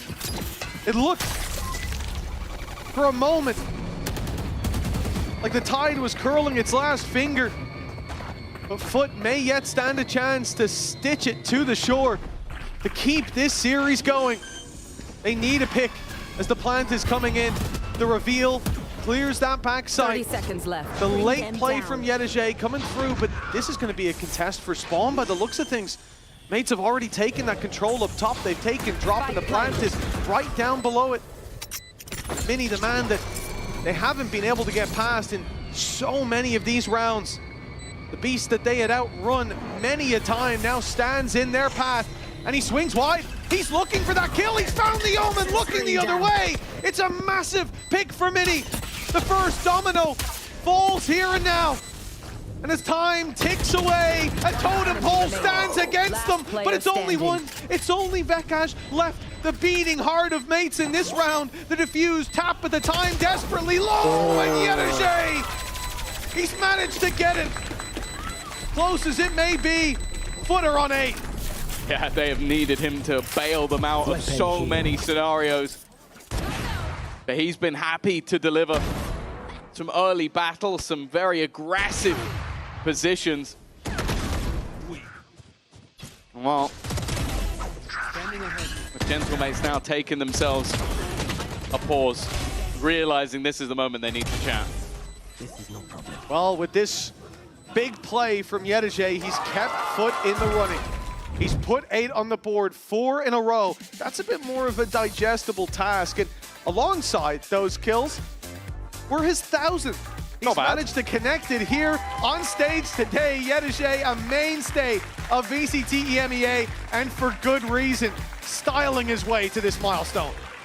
Still such a young player as well. I think he keeps this up for the next 10 years. 10,000 will come easy, but he's definitely off the mark with the 1,000. Of course, some of the players up against him joining the league for the first time. It definitely shows the parallels. That man who's obviously been here, done that, got the t-shirt, been around since the very beginning with champions under his belt. But they're going to need the mentality of champions if they're going to turn this back around. 4 in a row still needed. And mates, well, they tried to stop it early. Now, looks like there's a lot of weapons for Gentlemates, but keep in mind they are saving their credits through to the next. Come back with a bookie in his hands, but an ult in his back pocket. He's still got a big opportunity to do some damage, and it will be a very direct play. Brought through, he's been caught ulting by Yetajay. 1,000 is not where he's looking to stop, and Cena joining him for 2. This round should be done. You can never count Mini out, but he hasn't got the spike. And Poison's off. even if he had his ult, he won't be able to steal that back without some serious effort. I think his expectation is that Foot aren't just going to sit still. They're going to go looking. They're going to go hunting. They don't know what happened, I think. No. Maybe it was spotted when they got the kill, but even still, with the position he was in, they've given it up for such a long time. Spike has been retrieved. Timing looking possible, but tapping this door once again. Because he went all the way around, it almost sets the belief that this could be him making his way back to B. So they'll have to leave one behind. At least creates the possibility of more of an open fight. And with how much time he still has, could go looking. Instead, Prowler leads the charge. With how much utility still there, he's definitely in a troublesome position, revealed, and the trail will give away his every move, and seized up as well by Cracks. It's the full belt of utility in the kitchen sink thrown at Mini, but it makes sure that Foot confirms the round. 3 in a row now. It's looking more and more doable as time ticks on for this defensive side. Building their way up. Now, I think that puts Mini 1 away from the Viper's pit. They've got a rolling thunder to get into a site. Big problems potentially brewing. You think about how impactful CNET has been with that operator. Well, it's certainly not going to be easy to use that into a pit. If Gentlemates get onto a site, things will spiral out of control quickly for the side of Foot. They have to be solid in their defense. This goes here.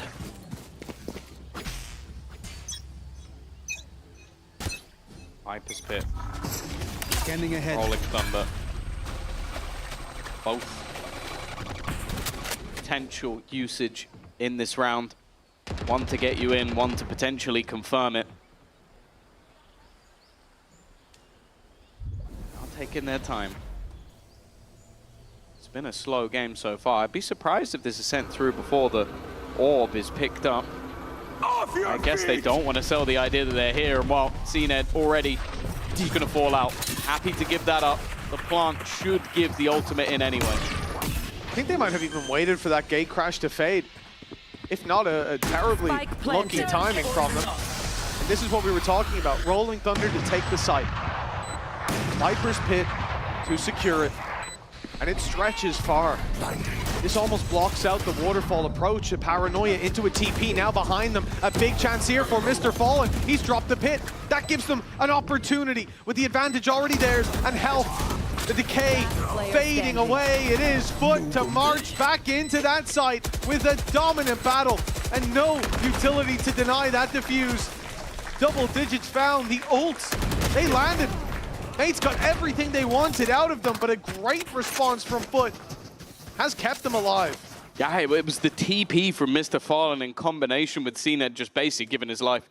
Like, clearing out that pit was so desperately important, and I don't really feel like Mini had the support that he needed to hold on to it. I feel like everybody else had other ideas of taking space and getting aggressive, and it ended up being maybe two different plans set in motion. But have done incredibly well though. Their fourth retake in a row, their fourth defusal, and more importantly now just 2 rounds away from taking us to overtime. It was looking like a similar scenario to map number 1, but once again, that opener has only gone in one direction. And just look how surrounded it already feels. A TP. 2 players on the backline, but I don't mind this from Mates. They've decided, okay, we're surrounded. Let's try and take some space. That's a good read to take that fight elsewhere. Yedeche, though, has caught them off. The first was looking, the second wasn't, and now he's almost dead for the grave as Yedeche sends them straight there. It's 12-11 with Mini. Unless Mini can pull off this 1v4. He's got the first. Maybe I shouldn't count him out so quickly. But he is 24 HP with 40 seconds on the clock. A plant needed, players close by. It seems as though right at the end of their path, the summit is retreating from them as they continue to press on. Overtime on the cards again. Well, he also killed Yedeche, right? So he 1v5. Would be. It's not going to happen, but it would be if he does it. We'd have to put that one in the history books, there's no doubt about it, but with how much HP, how many players still standing, and they're just waiting on the other side, it was never going to happen. Zeus comfortable in the close, and what was such a dominant position, a done deal, a signed seal delivered, has now come down to just 1 round. Gentlemates are crumbling, and as we mentioned, the playoffs position, even though we're in week 1, you've got to talk about it with their life within the league on the line. Every win counts for them. There. That is 5 match and series points for Mates that have been fumbled. 5 in a row. Soon could turn to 6. We could go all the way to overtime. Go, go, go. And as time limps towards its brink, it is Foot that are heating up in this series. Mates committing so much to previous rounds, they don't have ultimates to play with, and look at what's there on the other side. Good info gathering alongside CNED's dimensional drift. Their more favorable rounds are behind them, Tom. Operator for comeback. They did well to deny the aggression before, but haven't really needed to put that extra pressure in. They are so passive right now. And you can see the amount of time the Mates are having to take to just clear every angle. They're fighting shadows that don't sit before them. The TP has given Mr. Fallen every single piece of information he ever would have needed. 40 seconds left on the clock as they look to make their move. He's still got Paranoia ready, a smoke to delay them as well. Paranoia is going to buy so much time. The reveal as well, they've seen comeback come in. They know that the commitment is here, but Mr. Fallen still needs to stand strong. Now has backup with Cracks by his side. Another needed. Damage done, but he's wrapped on by Vekash. Dimensional Drift gets here, perhaps too late, but it's off to a 1 versus 1. CNED! Oh, and the shorty! He has brought them all the way to overtime. Switching sides. A battle for foot that looked so unlikely. They needed 6 in a row. And after dominating on Sunset, we've got a close final map that almost ended here and now. I thought he had it, like when he hit that shot and then the flash dissipated, I thought for a second he was going to land that shot. See that back on the stage. It's the most animated I think I've ever seen him. I think he had 6 kills in the first half. Yeah. He's up to 16. Ever since that operator was put into his hands, he has got better and better and better and better. And for mates, oh, this is looking like a real crumble.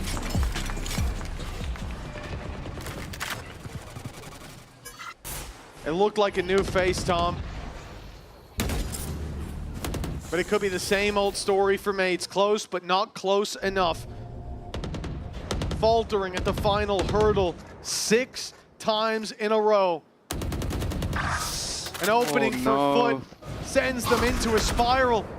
Kamek's known to be close, but he doesn't know there's 2 right around that corner. And Foot, this plan should be free as mates crumble one after another. They've been known for these clutches, but as they've seemingly become weaker, Foot have only been getting stronger. These post plants. Oh, Mini's done well already. Well, Rux ends up being left out to dry, and now Mini has to try and fight everybody, and not this time. But continue their streak. It wasn't just a fake comeback to OT. They are now 1 away, and they're back on that trusty defensive side where, well, once we get back in, you can already know they won 6 in a row on. They just need to add 1 more. It's got to be tough, the mental game at this point for Gentlemates.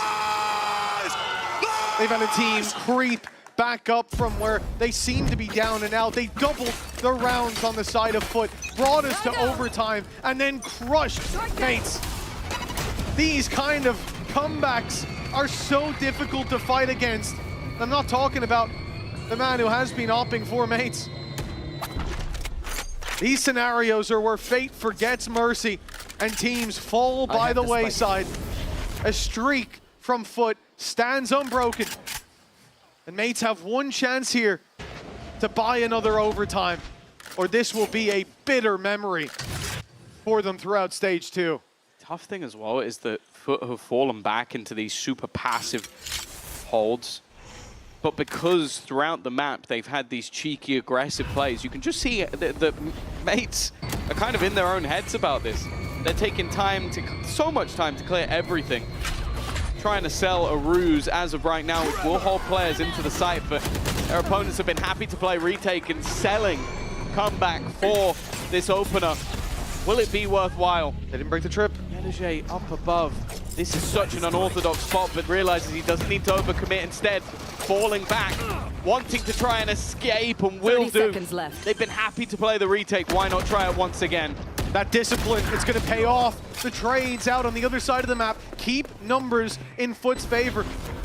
This is a different identity. A team that before would have spiraled into 1-by-1 fights, flooded the site, attempted by all means necessary to stop the plant. Instead, teamwork has taken over. They will look to move back in together for good reason, but Vekash stands in their way. The 1v1, another chance, and this time he wins it. The series not over yet. He was the man in that clutch last time when he faced off against CNED with an operator in hand, and last time it didn't work out. This time they hold strong together, but he's the one that deals that additional damage. So important as well, because that initial fake, it kept players there, but it did not work. They needed a hero. And on his debut within the league, that's exactly what Vekash has delivered. A story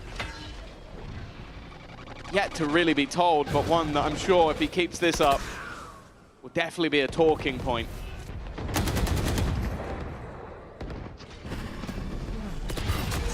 Comes the challenge onto comeback. He doesn't find it, but Kamek is there. Even stunned up, he's good for another.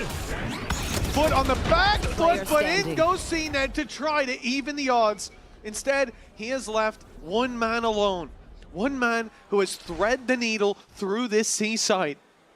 Yedege looking to add 2 more kills to the tally.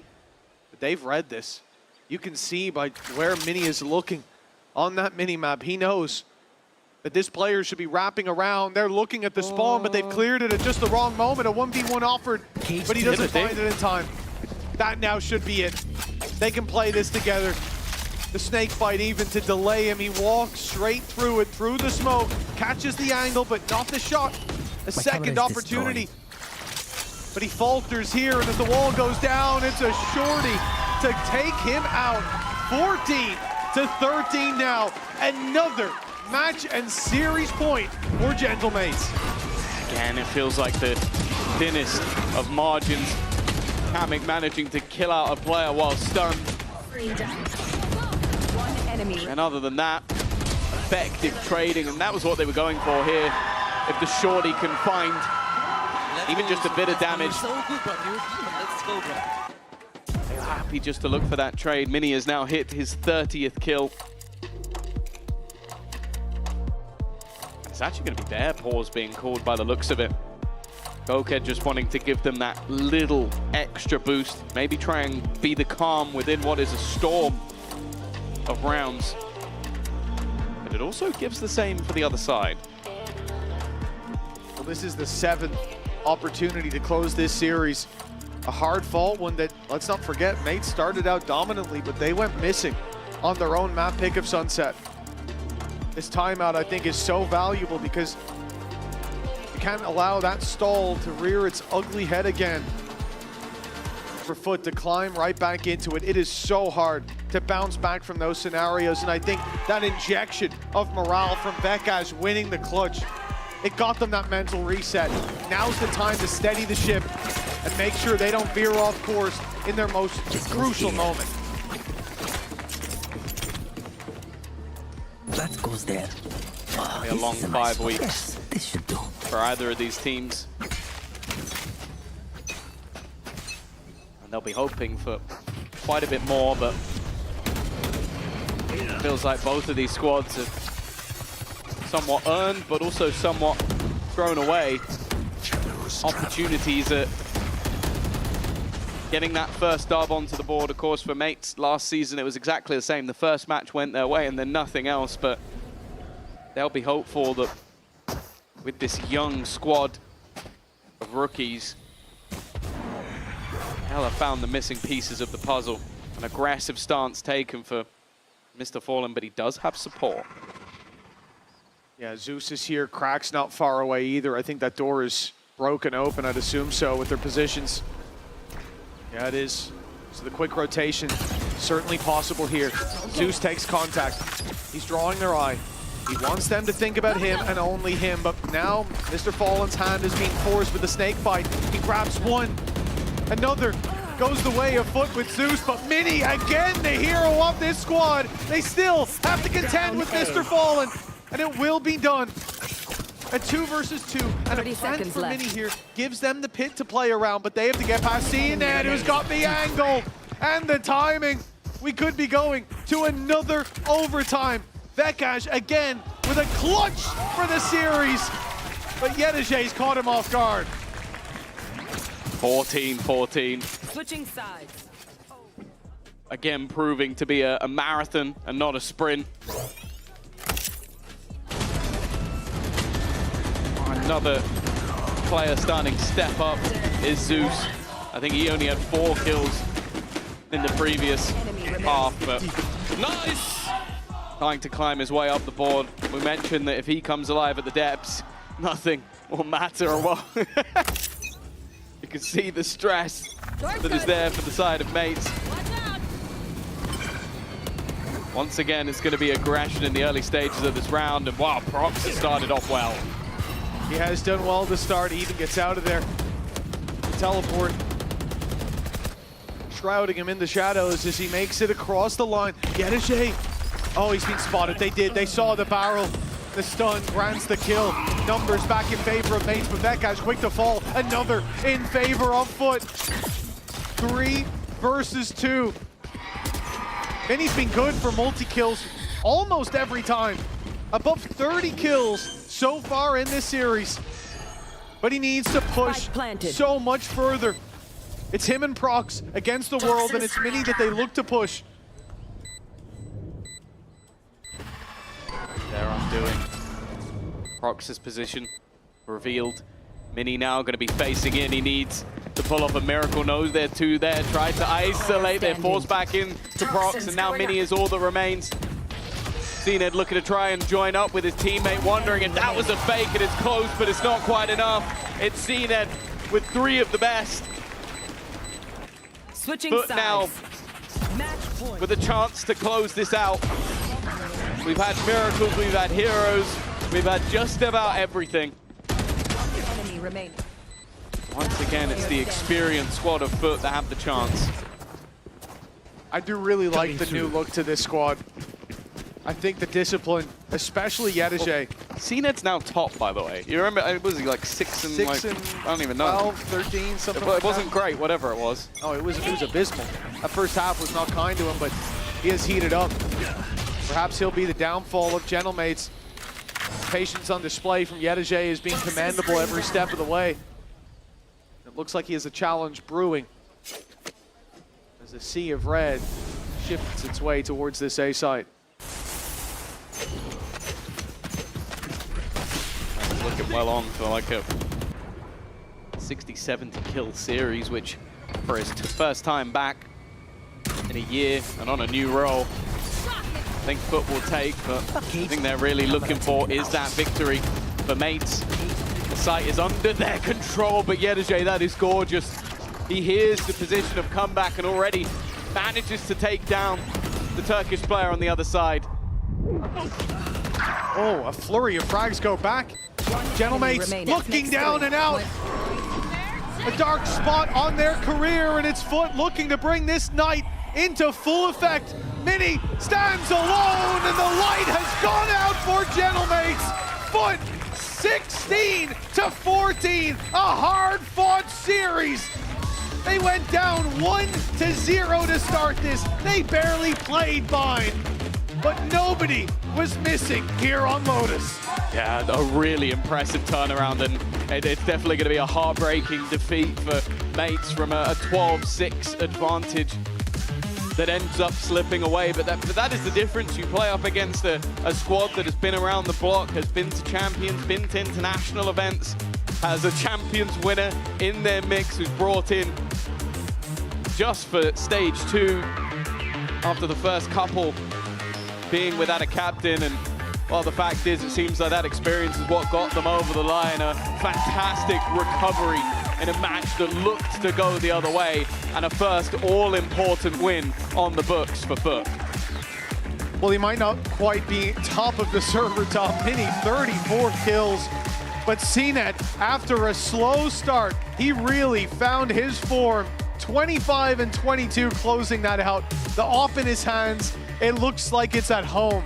And this series, it goes home with Foot as a result, but a great showing across the board by this squad. Even Zeus managed to climb his way back up that board. I'm starting to wonder if that's the play. It's less about the role and more about just having someone who likes to use the operator, because it genuinely felt like at times he was just in that superstar role, but still playing on the smokes, or in this map, obviously playing on the Yoru. It was a really fun return for CNED. But I don't think it's only the start. A lot more expected to come from him. Oh, without a doubt. I mean, this man has reached heights that most can only dream of. And seeing him down on that stage, it's good to welcome home the world champion.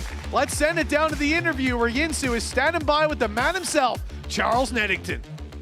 Oh, he's home. All right. Welcome back, Sinan. Thank you, thank you. Now, I've witnessed you on many, many stages, you know, at Champs, here, multiple different tournaments. I have never seen your emotions like that, as we saw, you know, going into OT. Talk me through, why were you so pumped? You know, what was going through your mind? I don't know, like I just missed the scene, I guess, you know, like the competing in the arena, and yeah, emotion just come out. I love this version of you, Sina. I love this. Now, I think a lot of people didn't expect you to come back so soon, and also for you to be replacing Atta Captain. So talk me through, whose idea was it for you to play Smokes? Do you feel like maybe it was a challenge for you, or do you think it was, you know, easy to do? Like it wasn't someone ideas, I guess. Like after stage 1, I just get like contacted to like, do you want to like try to smoke role? So I said why not, because I think in this scene right now the game is evolving, so you need to evolve as well. So and I like to actually play. Like, I love playing smoke. So yeah, it wasn't something. Not challenging, I will say. Like Angel taught me how. You learned from Angel? I learned from him in Navi, so yeah, like joke aside, like it was good to back, actually. Unfortunately, you didn't win on Navi on Smokes, but you have got your first win on Omen here today. Did you read any of the, you know, potential criticism that people had, that they didn't believe that you could play Smokes? Did you see that? Yeah, I see, but I don't care. As you should, as you should. Actually, Mini apologized to you. I don't know if you saw earlier, if you had time. But he gave a full apology because he was one of those non-believers, but he was very impressed with your flexibility and your utility usage. How long have you had to realistically practice your Omen to get to this stage? Maybe 3 weeks. Like I was playing like only 3 weeks, only Omen, not anything else. So I think it's improved. Like because when I start to play first time, it was not that good, I will say, because you know it's very hard to. For example, you need to help your teammates with smokes. And you need to also care about your side, because you usually play anchor. So it's a different role, different ideas, and I can't play aggressive how I want, because it's if I die, team is gonna play without smoke. So it's a different role completely. But I think I proved myself in this match. But more will come. It was nice. It was nice. Are you comfortable opping now? Yeah. It was good, I think, no? Yeah, it was really good. We're rolling back the years. I feel like I'm watching you in 2021, although you were playing Sage on Bind. Oh, yeah. So, good old times. Did you ever try? Did you guys ever try and play Sage on Bind? No. It was always going to be the Omen. Yeah, I mean, for now, yes. Maybe in the future it will change. I can't say anything about that. I like the combination of foot that we saw. You know, you always play KO. We knew you were going to play KO. So the KO stuff was nice, but there were also some new ideas. So was this you guys, or was it Jonta, your new coach? Like, I think our comps is not that different, like, from the meta, but I think like we are deciding together to what we should play, and everyone like how we always say in foot, like everyone needs to be in comfortable role so we can perform better. It's even if off meta, you know, like we were playing Lotus Sage without initiator, and we were using Cypher as an initiator, and we were winning, like, and it was like our characteristic. I don't know what to say, but when we are comfortable, when we are understand our role, we perform better.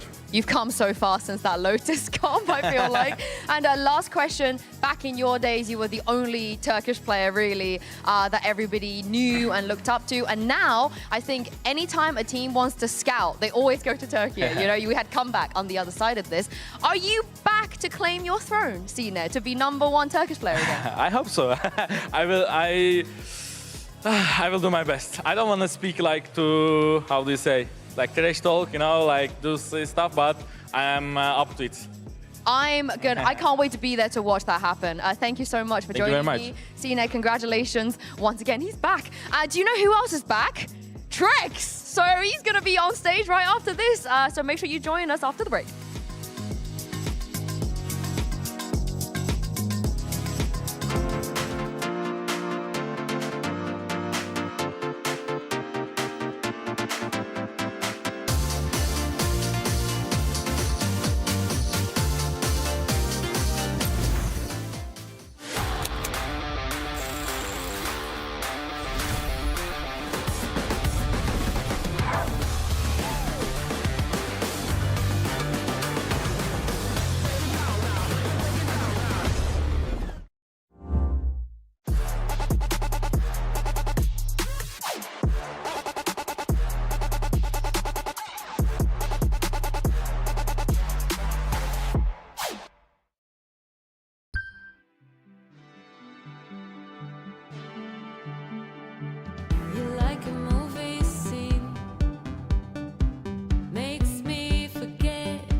What a way to start our day. That was only the first series. I'm now joined by Gorilla once again and Yutterjay from Foot.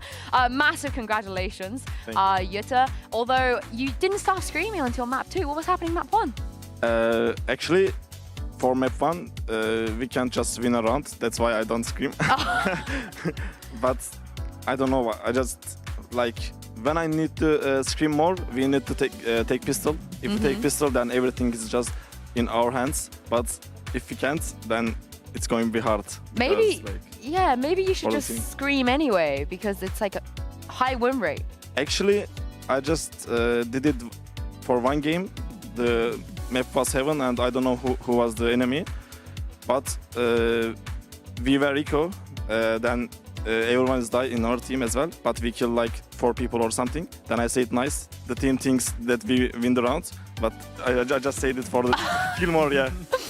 I love that. And Gorilla, did you ever think at any point on that low to second half that we were going to be sitting here with Yutterjay instead of a player from Gentlemates? Yeah, no, I was a bit naive. I was like, yeah, Gentlemates have got this. And then I remember back to stage 1 when Koi played Foot, and we were like 10-3 up or something at that point, and not talking about it happens. It happens. It happens. But we were just chatting here before we went live. Yutterjay, you were saying the old Foot, maybe, you know, the result would have been a little bit different.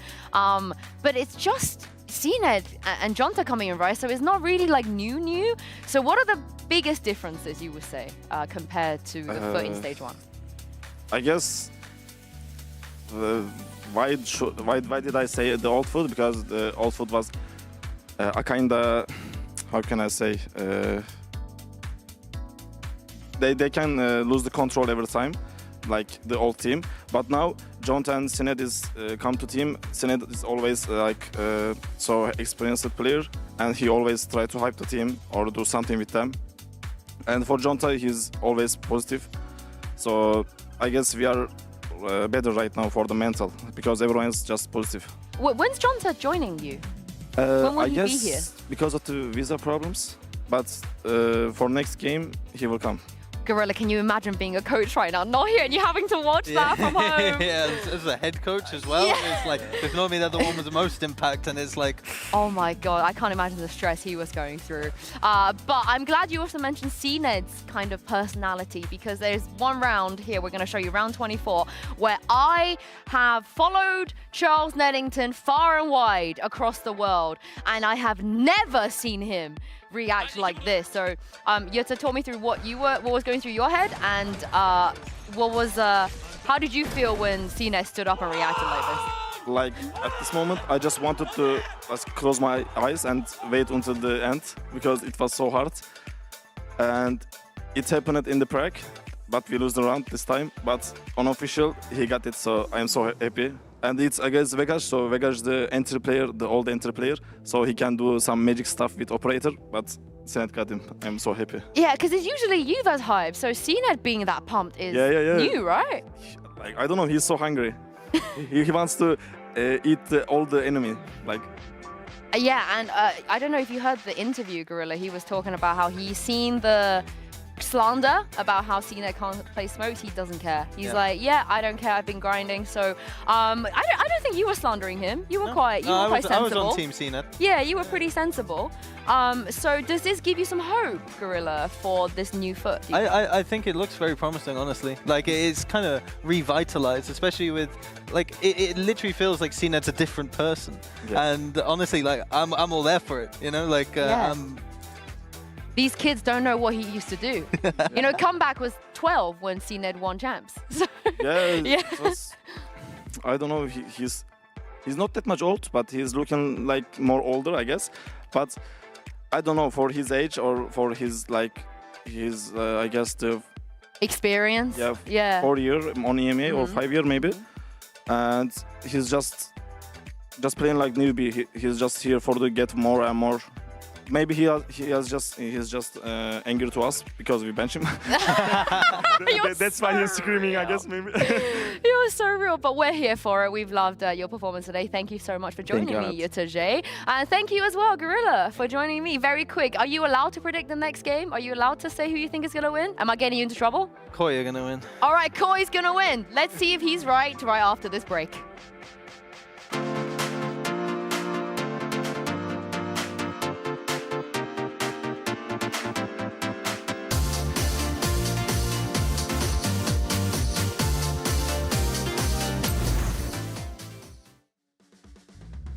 You know I got to wake up and dance. You know I got to get up and dance. When I'm in the backyard, dance, dance. When I'm in the graveyard, we dance. When I go back to sleep, I dance. In the realm of dreams, I dance. When I'm in the boneyard, dance, dance. When I'm caught off guard, I dance. I got a feeling I can't shake, but I'ma try to shake it anyway. I got a move that I can't break, but I'ma break that thing anyway. Not gonna tell you twice, we're gonna dance all night. Not gonna rush the beat, we're gonna move our feet. Not gonna tell you twice, we're gonna dance all night.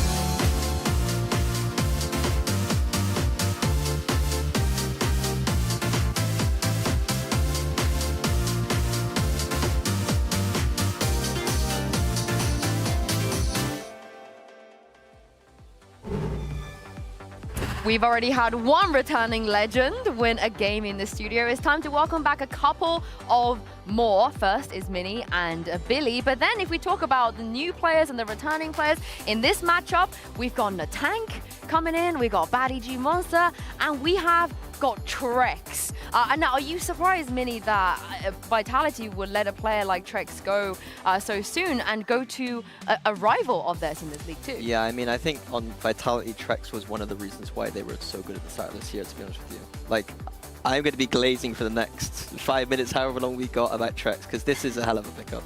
Yeah, that's very interesting, because why didn't you pick him up on Fnatic? Because I know you could have. Yeah, so we did interview him, but the problem is like, you ask me questions like this a lot, but it's like you're comparing to Leo and Kron. And to me, like, Leo and Kron are a perfect balance of great gameplay and good attitude, whereas with Trex, it's like he has the gameplay aspect where he's one of the best players in the game. I have no doubt about his skill, but those chemistry issues that come up sometimes, I think are his downside.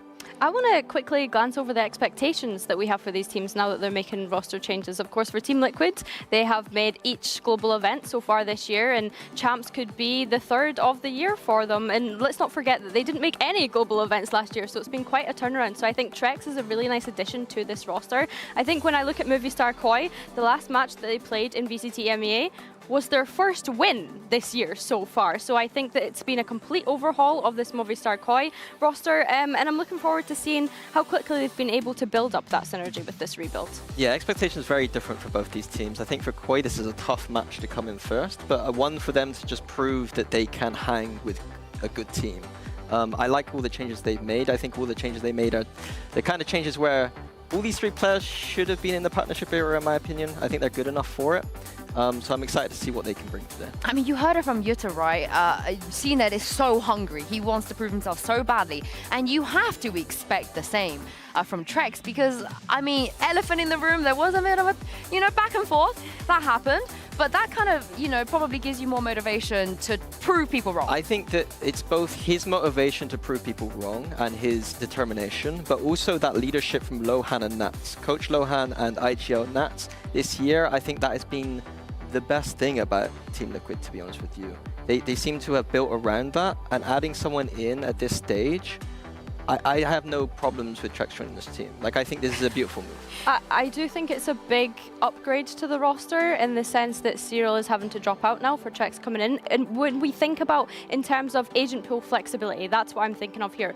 The depth that he's able to offer to this Team Liquid side, and I know it says up there, global events attended for, he didn't win his first title until kickoff this year, right? So I think he's a great addition to this Team Liquid. Yeah, I think this is where we don't even, it's not even we talk about can he make a comeback. comeback? Is he going to be good? We already know he's going to be good, but the question is how long can they be good for as a team? And it's also very interesting if we look on the other side, because for Koi, they've also made changes I personally really love in terms of giving the players that should have been in this partnership era for the last 2 years. BaddyG's got to be one of the most unlucky player we've ever had, I think, in the league, just in terms of the fact that he never got his chance.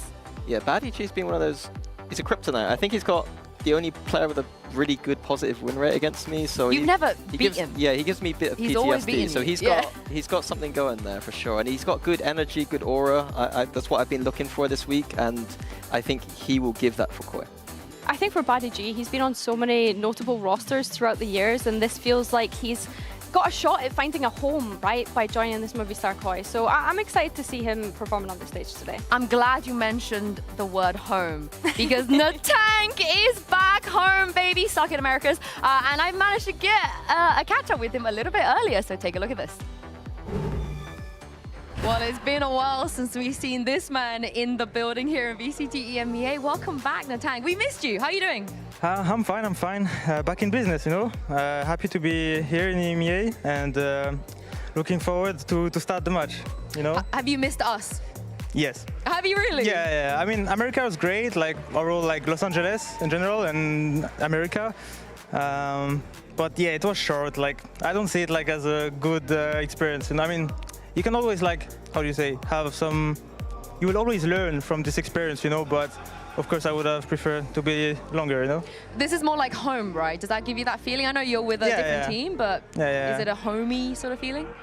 In a bit, yeah. I mean, you know the people, you know everyone here, and yeah, you feel more at home than in an A, for sure. Can you tell me a little bit about the BaddyG reunion as well? Because I don't think we expected that.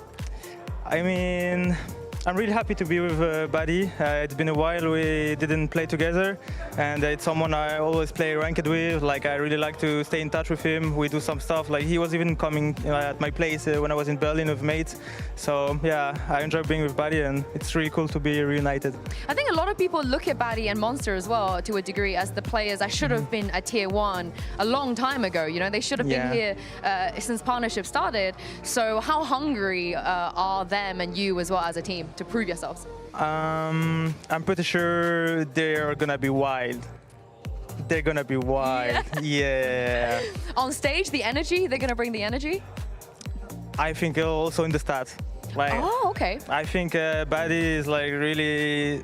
I told him like yesterday or 2 days ago. I was like, yo, you're at your prime right now. Like, I don't want to curse him, you know, but I can see that he's really strong now. And Monster, like, I didn't know him personally, but like from what I've seen in practice, the kid is insane. Like, he's insane. And last question, I know you spoke about maybe Americas, it wasn't as long as you wanted or the experience you wanted, but it's still fundamentally a very different region, especially on the server, you know, in terms of agents and comps and so on. So do you think there's anything that you've learned from there that could help you guys here?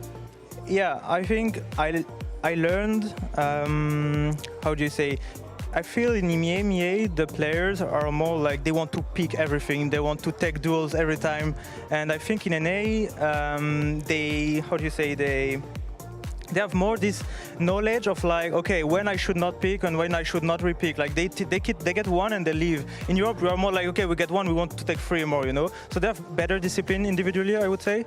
But macro-wise, I think like the best teams in EMEA are like the best teams in. I think overall we even have better macro in EU.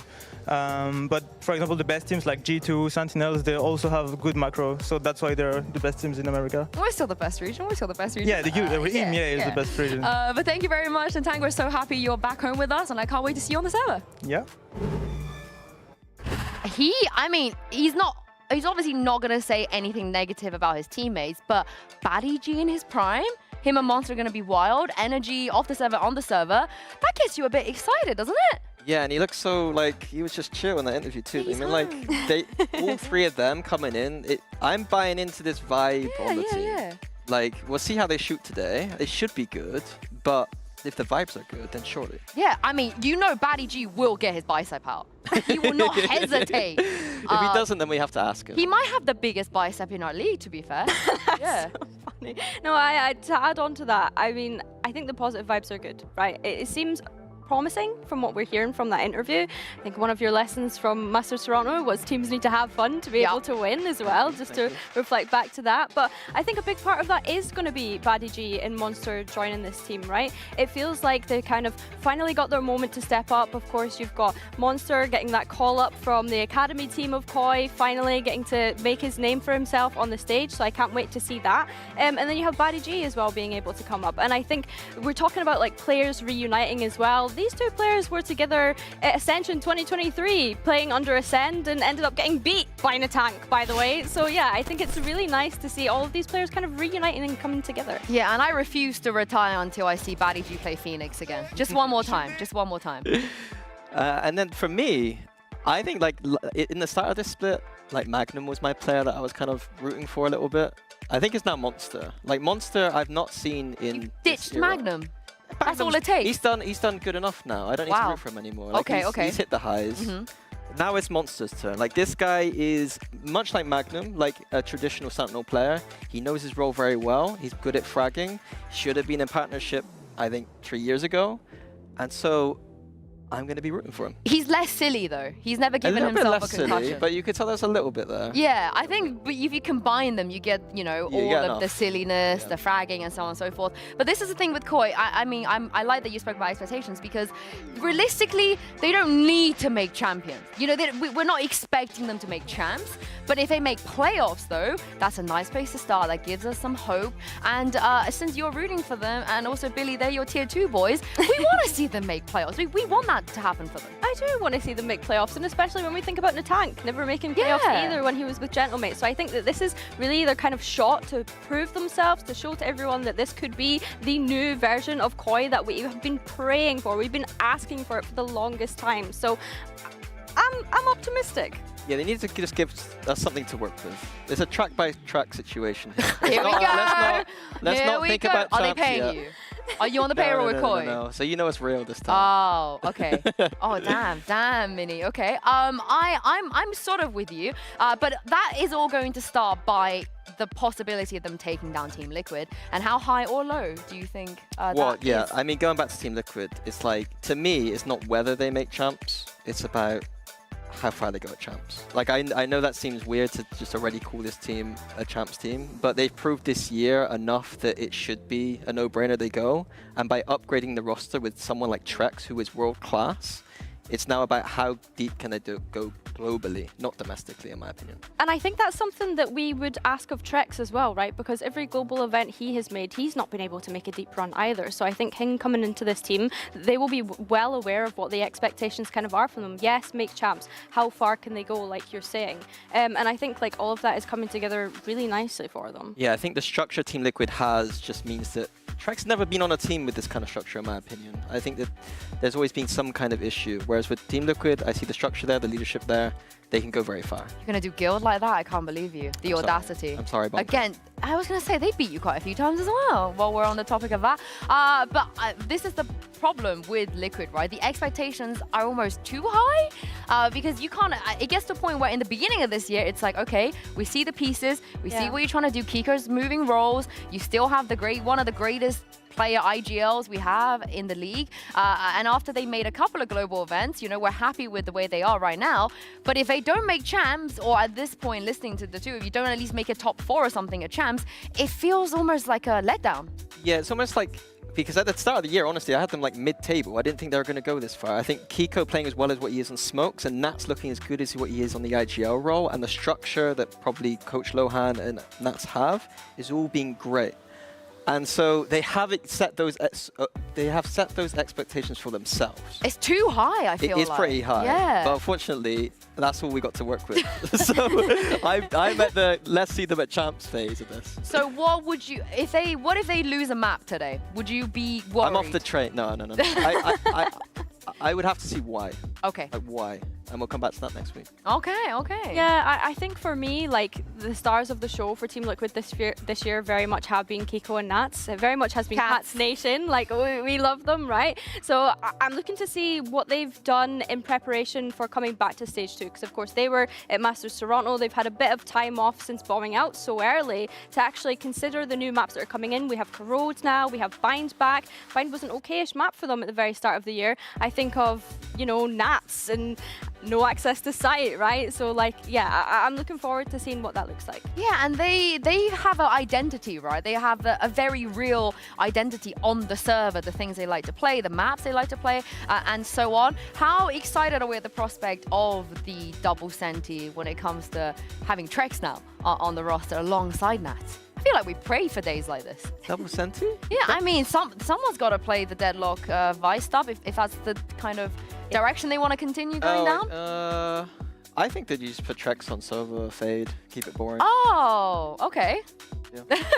Billy's giving you Yeah, evil. I don't know how I feel about that. I mean, that is an easy win. Like, that is a very easy win. Yeah, but I want to see something exciting. I agree. Like, do exciting stuff surprise me. around that. It's just, I think, if you've got one of the best recon players in the world, you put one recon. Yeah, because Na'Vi definitely do that all the time, you know? True. Yeah. But yeah, I think that would be interesting to see if they continue the tone they've set when it comes to the agents they like to play. Yeah, like, do they stick with the approach that they've had? Like we said, yes, Trex is an amazing recon player, but we were also discussing the depth of agent pool that he has, which gives them more options to decide what kind of composition do we see a double sentinel? Do they go down the double smokes? Like, I think for me, I'm kind of reserving judgment until we actually get to see them play today and get an idea for what their sort of identity and style is with the pickup of Trex. I think it was more the double Senti fit with Serial, because he was the traditional sentinel before joining the team, and it felt like that he couldn't find his place so much unless they played that style of comp. With Trex, it's quite clear what the approach should be. It's just recon, in my opinion.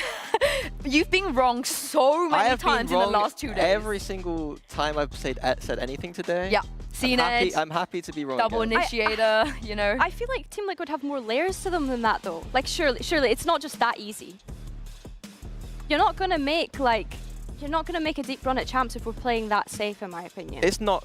In my opinion, safe is not, you know, playing anymore. But sorry, that's horrible of me to say. You don't need your recon player to flex to make the compositions interesting. You'll need Patty Tech to That's what I mean. So do we expect Patty to flex? And what does that look like? I doubt it, just because he seems so comfortable in that flash initiator role, in my opinion. I would, as myself, I prefer the comps that aren't those double initiators. But because there's so much comfort on it in this team, I'm not sure we're going to see much different. Trex is able to flex for sure. But I think that he's predominantly going to be playing recon. Actually, don't give me that brimstone. I don't know why I would try and manifest that into the world. So you've changed your tune with double initiator now? Absolutely not. In the last 24 hours? No. Yeah, he's asking for double initiator now. Only on Bind do I want double initiator. Yeah. Every single other map, I want some double Senti, some double controller. Okay, so what are Team Liquid playing now with Trex if you don't want to see double initiator? What should they play? Yeah. I think they probably... The problem is that Patty, I don't know if he can flex to the stuff they would need. And so they pretty much are going to have to play double initiator. Here we go then, here we go. Do you know what? I think double Senti still works. Just use Deadlock as that kind of pseudo initiator. I'm fighting for the Deadlock. The Sadak Deadlock. The Sadak Deadlock. Like, we can play Deadlock as an initiator and it's still double Senti. I agree. But so somehow things are less complicated for Koi. I never thought that sentence could ever come out of my mouth. But it is time for us to stop yapping and for me to bring some players onto stage. It is the return of some familiar faces and the debut of some new faces as well. Here comes Team Liquid and Koi.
We are back once again, and it's not just us that's back. Trex is back. Natank is back. We're also welcoming, of course, BaddyG and Monster 2 on the stage. And looking at the map vetoes here, we won't get Corrode, but we will get Bind. Team seems to like to play Bind right now. And oh my goodness, Nats on Bind and Icebox. I love that I teased that. I love that I teased that. But the fact that Koi have decided to ban Corrode, when they've had prep time that TL haven't had due to being at Masters Toronto, feels almost like a waste of a ban to me. I don't know how you feel. Yeah, I think if you're an underdog team and you're banning Corrode, you've done something wrong, to be honest with you. You need an advantage wherever it can be. You know the teams that are more experienced are more likely to just ban that map against you. So I think that that is a mistake, in my opinion. When it comes to Team Liquid, not surprised by the Bind pick, to be honest with you. As you said, Yinsu, Nats is great on this map. Even Coach Lohan's had very good experience on this map historically. They understand this map extremely well. I mean, they 13-1 Sentinels at Masters Bangkok when we think about it. Like that. I mean, I'm pretty sure you can also do that, Biddy. Let's not give them that much credit. I'm kidding. So when I think of Bind, I do, like I say, think of that no access to site. It is Nats, right? There we go. Baddy, we miss you. Welcome back. But the Icebox as well, like, I don't know why Koi have chosen this. Are they picking it for the right reasons, do we think? Do they? The Icebox?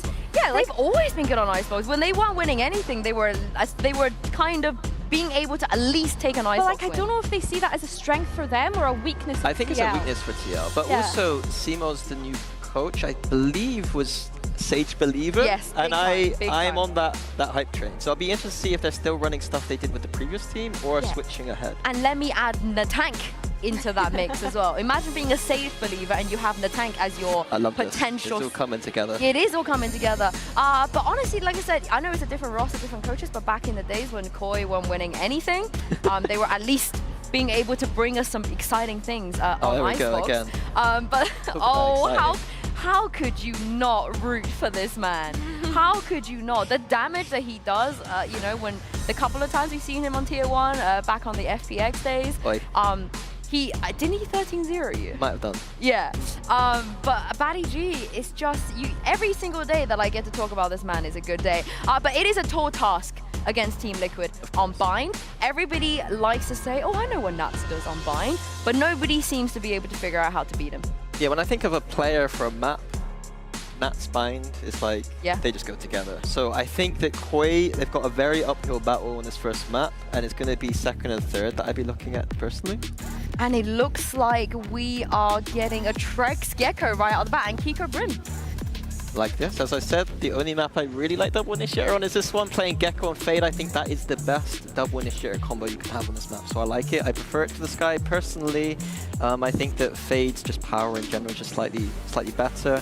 I think that the Sky on B long with the nerfs in the past just makes it harder to get information.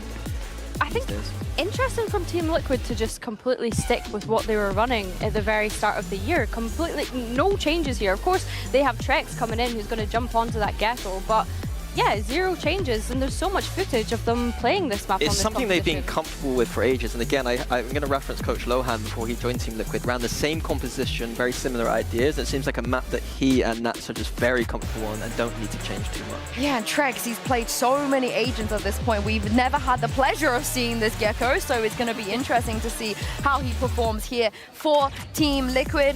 We've been very excited about the returning faces. I want to know what these two think about the return of our players, so it's time to throw this over to Pansy and Hypok. Yeah, thank you so much, Inzu and the Desk, for leading us into this one. Mike, I want to kind of start at least with Liquid here, because they are the team that I think Mini put quite rightly is not if they're going to Champs, it's how far they go at Champs. Absolutely agree. Do you think that Trex is that pound-for-pound upgrade now? I see this as a big upgrade. I think some of the issues, and again, not to go into too much detail here, but with what we saw with Serial, a lot of it was kind of high-pressure scenarios, that confidence maybe not being there, but also some kind of decision-making things that, and I'm not even saying that that's the reason that Liquid have struggled at all, but Trex, I think, is probably something that ticks all of those boxes. So internally, if that was some of the discussions being had, then absolutely yes, I think Trex is the upgrade that actually takes Liquid to a pretty terrifying level. It certainly does, and I guess it's a lot of pressure in the mind's eye of how well he performs here, because you want to see him hit the ground running. It is a good role for him. This is all optics as well, considering the out-of-game thing. Isn't it just? It's, but again, I mean, I was talking to Vinny earlier, results are going to kind of cancel that out, at least for this initial transition period. If Liquid are getting wins here in EMEA, you can smooth over potentially some of those internal issues, but have to wait and see here as Liquid ready, probing towards B here. Only one anchor in the form of Monster for MKOI. Yeah, and again, for Koi, there's a lot to be said about this team and a lot of, to be said about the players and the potential. A lot of people have been waiting to see these guys take on towards the big stage. And I guess really the proof is in the results as well. How competitive do they look here? I was going to say, they're going to be able to cut him off with the smoke here. Monster's got to be careful. He's going to be overwhelmed. So low here. Paditek is hungry for it too. He's got him pretty much locked into this. Yeah, dead to rights and eventually overwhelmed. But the space that he's gathered and kept safe will facilitate the plant. Now the time's on their side. And the Dizzy Gecko doesn't quite find what they needed. It's a brawl in the end, but Liquid come out. The two still standing. Plant as well. They've got what they needed there. Yeah. Again, I'm just, it's an eye test for me here, Mike. Is the quality of Koi going to be up to task yet? What sort of time scale do we need to give them to get themselves ready? And how good do Liquid look? Yeah, I mean, just think about this kind of, we'll call it a roster overhaul, really. Yeah. For movie star Koi. Again, I think the bar's pretty low. I think that's a fair assessment to make, but I'm certainly hoping. I mean, we were talking about this yesterday with Giant X. If we have a team to even get excited about map wins, I think that conversation definitely applies to movie star Koi as well. Again, start with smaller steps here to kick off stage 2. It's tough to draw Liquid, really, in the opening game. Exactly. The bars continue to raise for Liquid as it's gone on. It was kind of that, oh, they're actually looking pretty good to, okay, no, they're actually a real contender. And a touch of a lazy clear will at least allow Flyer to capitalize on Camo. You're not going to get much more than that, though. And the weapon still firmly in Liquid's side of things. So not the end of the world by any means. Koi, if they can get a little bit more done, that would be wonderful. Beautiful attempt. I love what they're trying here. And that is a recovered rifle. That's much better. And the spike in the position it's in is a problem. Yeah, it's 2v3 now. Patty and Nats. A little bit split focus here. Nats going to try and challenge this solo. Does have a snake bite. Now looking to sync up once more. Wideswing good on the first Paditek. We'll find Monster as well, but 30 seconds left. Still unchecked as of yet. With Nats down to 30 HP, that could be a problem. The heals coming through. This is awkward. Yeah, that is very awkward. And he had a Vandal there. I was kind of expecting him to lean towards it. Definitely. Sure if he, I don't know, didn't expect to have the time on it or what have you, but... Even knew he picked it up, to be honest with you, in that situation. But as it stands, Liquid still pretty safe here when you're looking at the time on their side. And the tank not finding probably the best opportunity he had. That's drifted away. Now you're into the post plant. And Nats' composure is one that you don't really get to shake too much. Spotted, but it's only a shoulder, and now Natang just gets toyed with. Can he pull off a bit of a miracle? That's a good start, but look at the HP. And we're back. Paditek just has to play to the time, and he does. It could have been dangerous, Mike. I mean, it's costly, I mean, absolutely, to say the least. Absolutely was dangerous, considering it's just the one rifle maintained here. It's going to really dampen the next purchase here. Fantastic crunch through.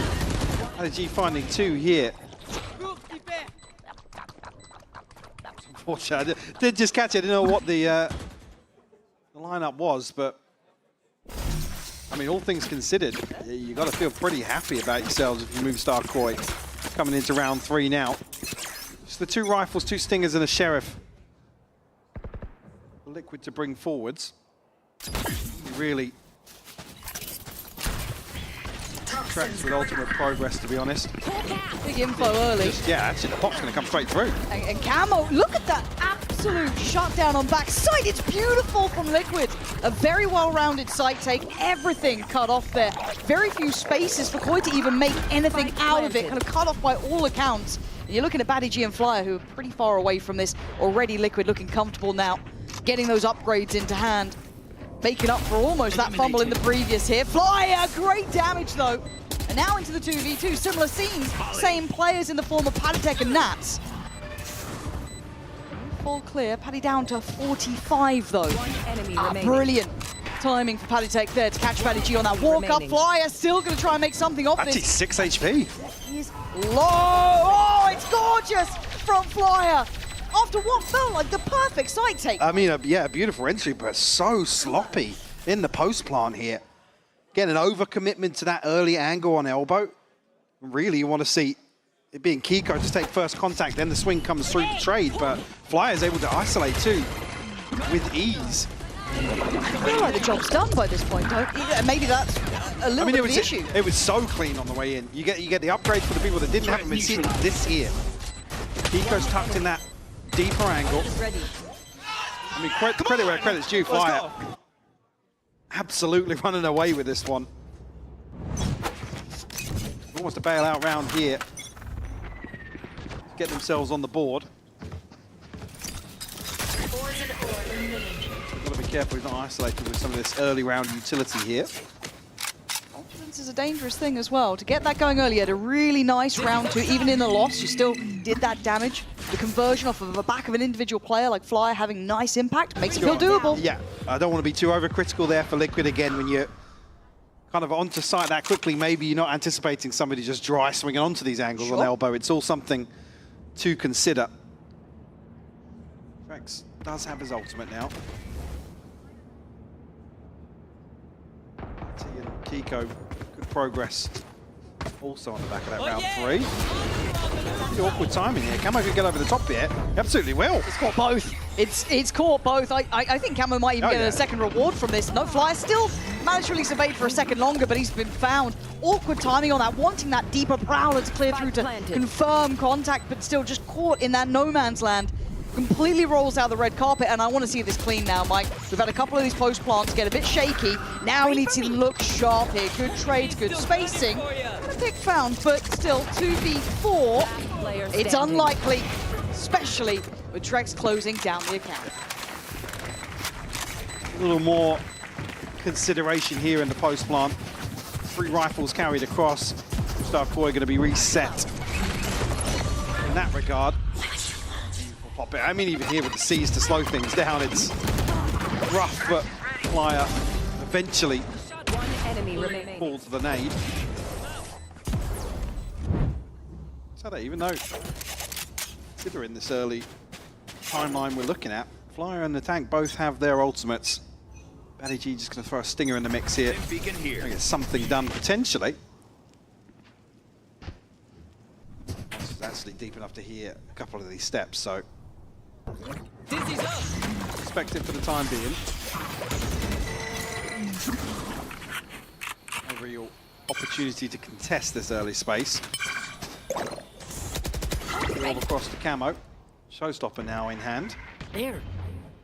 Toxins going up. Put a threat on the site though. 4 players now. I think Moonstar would probably want to try and make something happen here on the retreat, but Liquid are already out of dodge. I like the attempt there, boy. Try and make something. Yeah, catch somebody on a TP on the backside of the rotation. Potentially, I mean, the benefit being Paddy G is going to be already on his way back towards a side. Flyer? What? I mean, What the hell has gone into Flyer? That's a classic. You're not meant to be doing that. And a bit of a messy shot from Kiko, but well made up for on the second. But now Paddy G's in the mix. We're back down to this 2v2. Trex is lower. Look at their HP bars. Hold on, and the Tank fancies it. Spots out one, claims one. Hello? Are we asleep at the wheel here? What is going on, Mike? This is a mess. Paddytech left in the corner, 14 HP. There's nothing more. A real fumble of a round.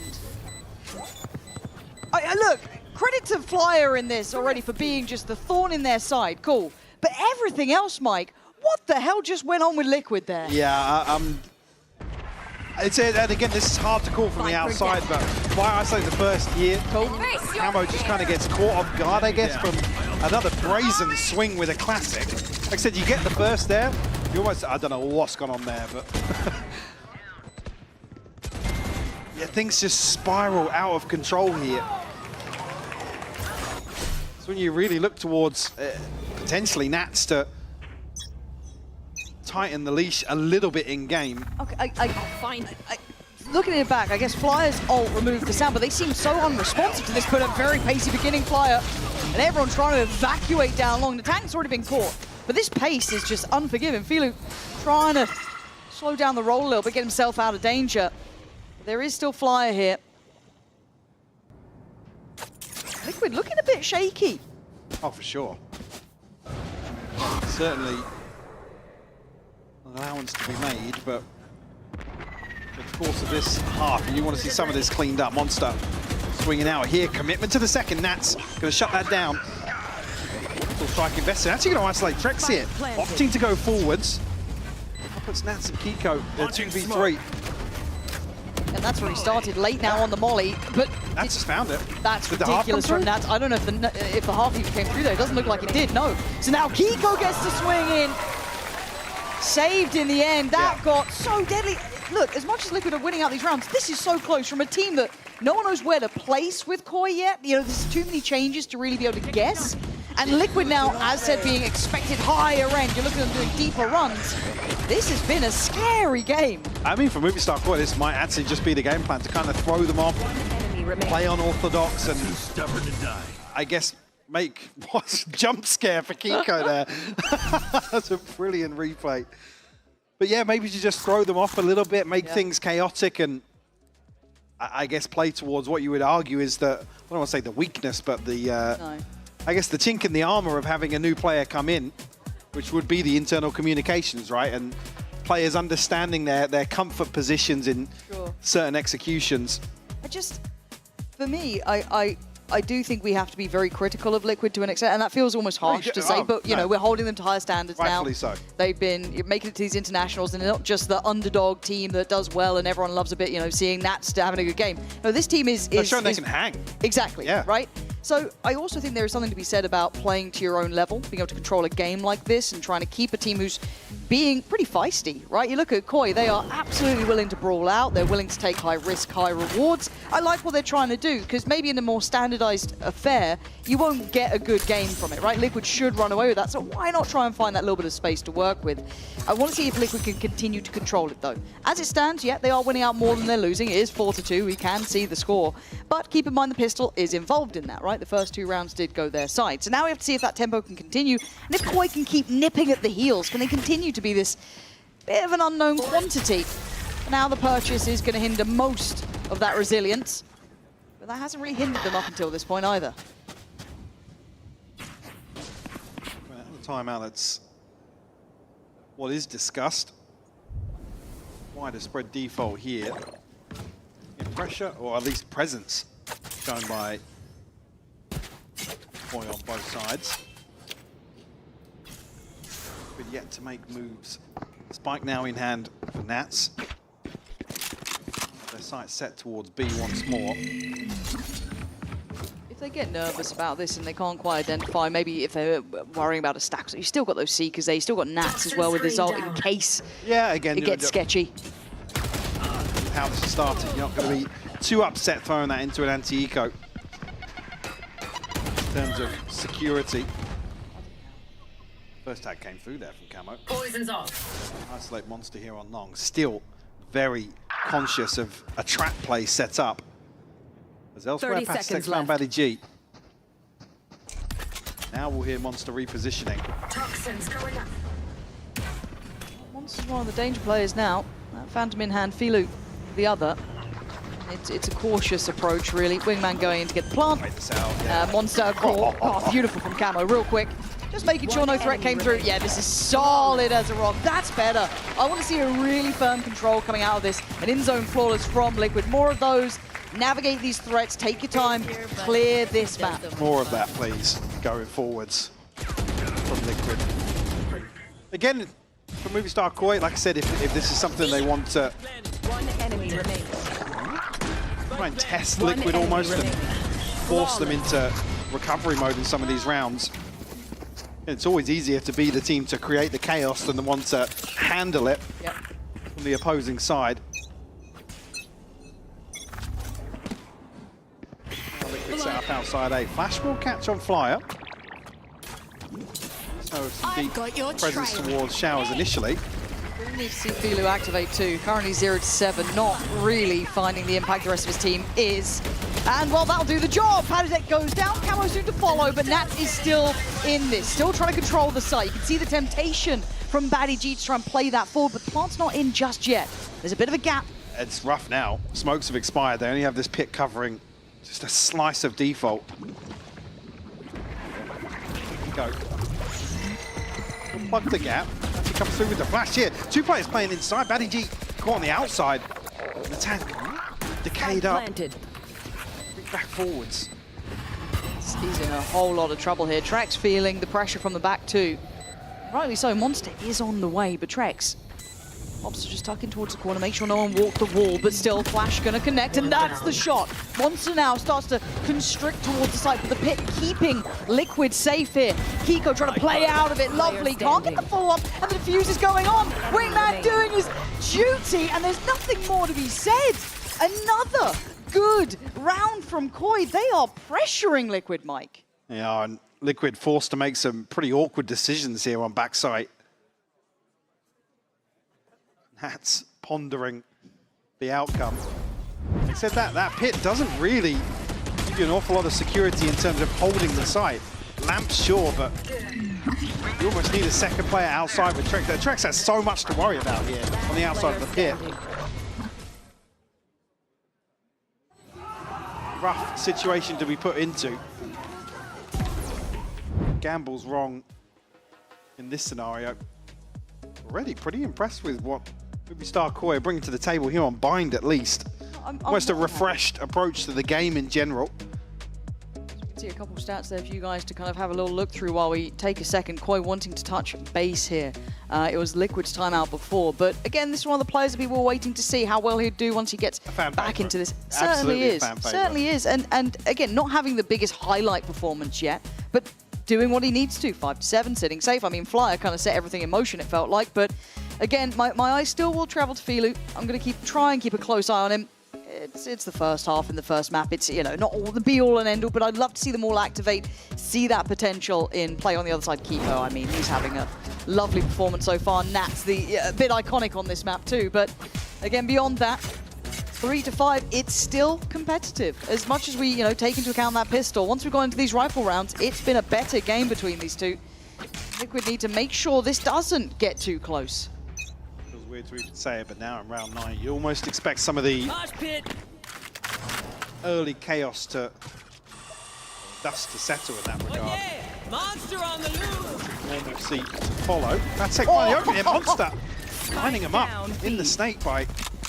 Fortunately enough, Padizek's done really well there to get to, keeping them competitive in this. That could have completely spiraled, but he's still in it. Still 2 flashes, still got the dog, still got the heal, full kit ready to go. Quick flash in, but a fight through CT.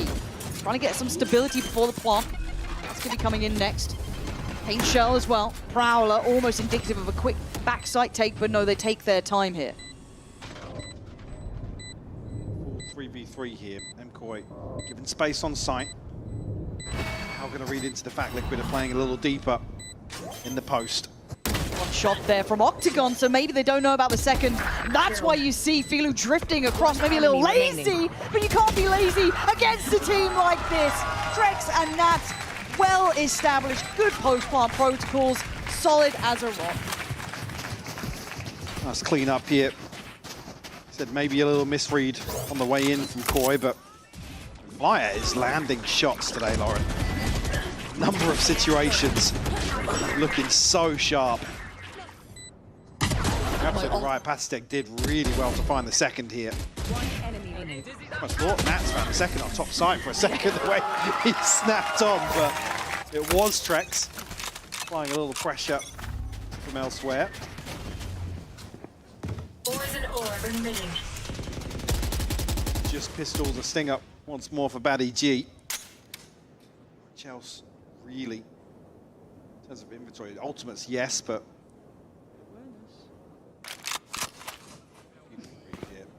we're anticipating some early round antics. I didn't see it previously. Flyer with a double with the classic in a 4-buy round for Liquid. Oh my god, that's the awful timing. Kiko. Oh, yeah. Huh? What? All right, well, Okay. I'll imagine that's going to be on the replay. Yeah.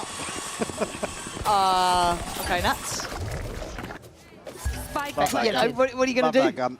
Big fan? Yeah. Big fan. I mean, go on.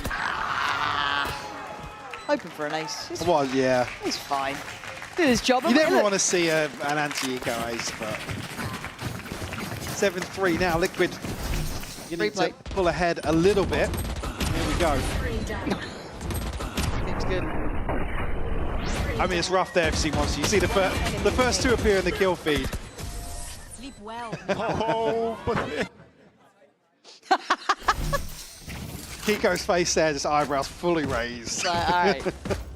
Committing to that spray, really? A bold choice. It would have been good for the clip. That's all you got to know. Behind a gear shift here for Liquid, looking very dead set on this A approach. Viper's pit down on B-Long, Yeah, don't really blame you. as well. And Batty G is absolutely Goodbye. fried. Beautiful. This is better. This is looking more dominant. Camo following up as well, can clear that space towards sight. Really trying to thread the needle. Ah, that was ambitious, the tank. I know you wanted to get back to it, but you're not going to have the red carpet rolled out like this. Monster and Filu now have to deal with that pause. Liquid taking a second here, see if they can catch someone maybe looking for a kill like this. Even going to give him one. Plant finally coming through. Smokes will expire. Spike planted. The coverage still there, though. Monster is going to try and find something. That's will fall. Bad. 3 more to go. Kiko, though, if he's still alive, man. Yeah, Kiko's so clean as well. Looks like he's bracing for impact in the camera, but still, he's getting jump scared today. He is a little bit paranoid about all the wrong reasons. Pointless pain shell gonna go, but he can't find the last two here. Trex, yeah, the position too good between the last players there, and time pretty much gone. As Liquid starting to get a real solid hold on this half. And you can see the core, yeah, there's still a bit of a threat, but you can see that fire starting to dwindle. Open up the hellfire! Combination here with Baddy. Caught by the stun. It almost just opens the site up for 3. Nice, good job, guys. Nice kiss here. Composed on stage as well. I said towards the back end of this half, it was whether or not Star Koi could continue really to, I mean, the fun's not being there to justify some of these scrappier rounds, but Philo He's having a slapped nightmare. out of midair. Flyer's still making a stand, man. Like, Flyer's been on it today, but not looking like it's going to change much. You've got to account for Batty G's HP. I was going to say, yeah, Batty G looked like he was about to walk that smoke, and then you look down, the glowing red number at the bottom of the screen. Just 4 HP. Still numbers advantage here for Liquid in the post plant, and a pit just to make things even worse. Going to need a big bailout here from, well, that's not going to be where it's coming from. Monster just drifts in. Kiko all too prepared. Tank going to take down Nats, but it's traded. The numbers game looking very favorable for Liquid at this point. Batty G now, he make that last stand. A nice try on this. I like what he's doing. The 4 HP, he spotted Camo. Still a smoke to play with, but this is just hoping, praying, and it's not going to work out. A great attempt. What a tag there on Camo Atsi initially. Again, didn't want to see him just sit inside that smoke with that HP level, so had to try and make a go of it. Liquid. Felix just can't get it off quick enough. And I feel a little bit for Felix, he could have done with a nice round to build up some confidence there. Really hasn't happened in this half. Credit though to Flyer, big performance coming through for him, so hoping to see that continue on the way forward. And on the other side, of course, Liquid found that stability. Those 4 rounds back-to-back, absolutely essential. However, a little treat for you lot playing along at home. We're going to hear from Harmy, waiting by with Yinzu. Now, we've had quite a few iterations of Team Liquid. Bahami has always been here, seeing through it all. First of all, welcome back to VCT EMEA. Thank you. Now, that one time we saw you sub in for Team Liquid, you did play on Bind. So I wanted to ask you, you know, is Nats as good on bind in the game as a caller? You know what he does here, as we see when we watch him? Yeah, I think even in ranked, like Nats is one of the smartest players in the game, I would say. I really enjoy to play with him, and it's always like a free win. Yeah, and I know a lot of people say like he's been doing very similar things on this Viper agent for a long time on bind. So surely by now we're going to figure out what he does. Why do you think that people still find it difficult to deal with him on this map? Because it's been 5 years of the same things. I think Nuts really enjoys playing Viper, and if you enjoy playing an agent, you also play better on him. And I think 5 years of success says it all, right? Yeah, I think you're right as well. And of course, Trex is now on Liquid. Everyone's very excited about him. What do you think of this addition? I think he got like more experience on stage, so I think he could be a good addition. But I think it needs time, so he's like to build a team up with him for the team chemistry. But I think it's a good addition. Yeah, it's a very good addition. Thank you so much, Hami, for your time. I hope you enjoy your watch party here. Make sure you go check him out as well. I'm going to throw this back and see if Liquid can close out on the second half. And I think it's just lovely that, you know, the Liquid co-streamers turn up on site supporting the fans, the team. It's just great to see. Dedication. Yeah. You can't buy that. No, you can't. No. I guess there's only one co-streamer for Liquid. 9-3 though, on the half for Liquid. I think as well, talking about it, this first kind of showing here, like I said, the bar is high just because I think for Liquid, we know the potential. Also for Movistar Koi, similar to what we discussed yesterday, do want to see some results. They're actually pretty confident here on the pistol round. I mean, they were on a mission. Where are they headed after this now? Clear through lamps, so almost looks like a rehearsed retake here. Frenzies are back as well. Trex on one of them. Sorry, we was at Vitality yesterday. That's maybe the comparison I should be making for success, but here we are. That one looking pretty good. Trex already going to find Flyer. That was kind of the headhunter as well. Flyer's been the one who's been on top. Monster going to find Padatek, and the fight breaks out towards the site. It's a clean-up crew, though, from Liquid. Monster the only one to be drawing blood here consistently. The tank trying to chime in. Actually did finally get the defuse. Oh, how are you hitting that? It's fine, the defuse is there, but it's a nasty little shot. Down to one, but double digits for Liquid. Down to just Kiko. Little bro nearly got the full defuse, but interesting approach here. Almost anticipation of something happening elsewhere on the map, but Movistar Koi, stars aligning for them. Hold on to your hats. We need a Kiko face cam. Just constant. Picture in picture all day today. Yeah. Some fantastic facial expressions. Force up here, round two as well. You can see the stingers. And as much armor as they can try and build around it. Now, I guess luckily for them, there is no outlaw, but there is still a charge. Kiko is here. Yeah, that kind of shuts the door on that approach, doesn't it? Don't want to entertain the possibility of a judge being in there. Poison orb emitting. Let's try and hold down the fort on a site here. Now probably going to give the game away pretty early on, but able to get through actually. Avoids the snake bite, and actually Nats will fall. Yeah, Monster's doing really well on this half already. A good start for him. Bar now going to come in. At least time's on their side. Spike planted. Into this retake now. Camo's at least got control of backside, so they've got a nice little springboard in. But a lot to clear.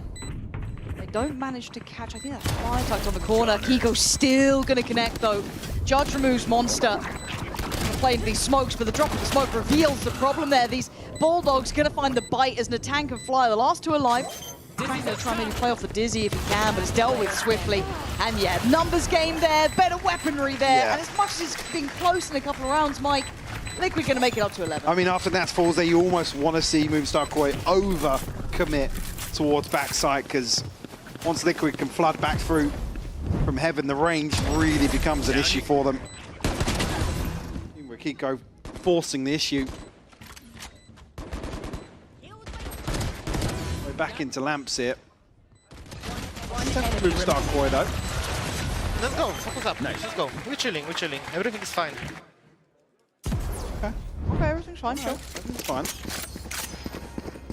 Make me a believer. I don't know if everything's wow. I say GG, but I mean GG. Just a bit of confidence, guys. It's all you need. It's another T1 documentary at this point. Right, Sheriffs. All we got here. Get some shots. That's all you got to do. Just click on the heads. You win the game. No problemo. Tank a little close up. In terms of ult progress, nothing really on the cards for Liquid either. Tank's opposite man in the form of Trex, probably the closest, but along this half does drag out for. Try. Did they take the orb on long? As they did with the control they've got. Get any early contact. Orb's still here. Well, they do want to try and make a play off this. It would be bold, but catch somebody. Certainly make a Shiko a little easier to pull off. Go. Still worried though. I've not had my confidence. Everything's fine. Yeah, everything's fine. 24 seconds, gotta go now. Paditech waiting in the smoke, pop flash and swing. It's lovely. Liquid, it's just too easy. An in-zone flawless to put them up to 12. And this is the level of dominance that we kind of wanted here. Yes, it was a scrappy beginning. I loved the fight that was coming out of Koi. They were in the game, they were trying it, they were getting up in their faces, yeah. Absolutely, you've got to. But this has now been a string of rounds for Liquid.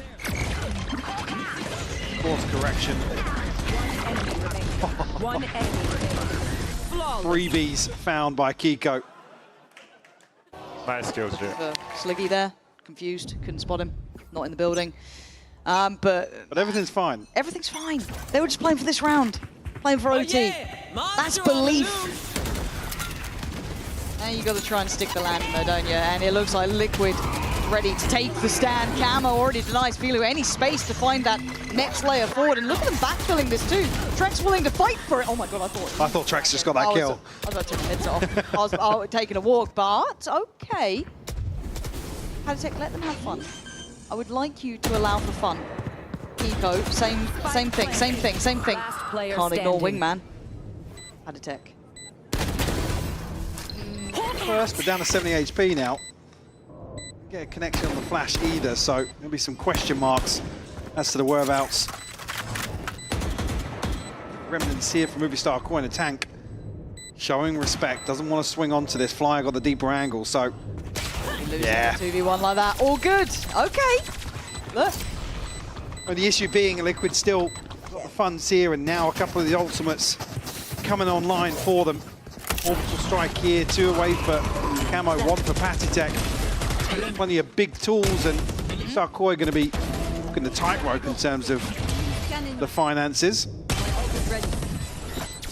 Holy shit. For the watershed. Is it? What time is it? Yeah. Is it? Yeah, we're fine, I think. Germany, come on now. They'll say anything. Right. 4 to 12. Toxin screen down. Still a buy in hand here. Got Flyer's ult. Anything else nearby? Batty G2 away, 2 away from Monster. The other side of Liquid, though, it feels very close to just getting across the line, doesn't it? Not really. Here you could stack ults if you wanted to. I doubt Liquid are going to be looking towards trying to slow this half down. Face your fear. Investment here from Flyer immediately. Feeling going to try and follow up. Batsy caught the doorway coming out on the second satchel here. Oh, isolated by Nats once more. How is Nats being such a nuisance, and it's allowed time for Kiko to get over here as well. And now Batty G called upon. A brave bit of work from Monster. Gives them a chance in a 2v1. Camo could close it down now, though.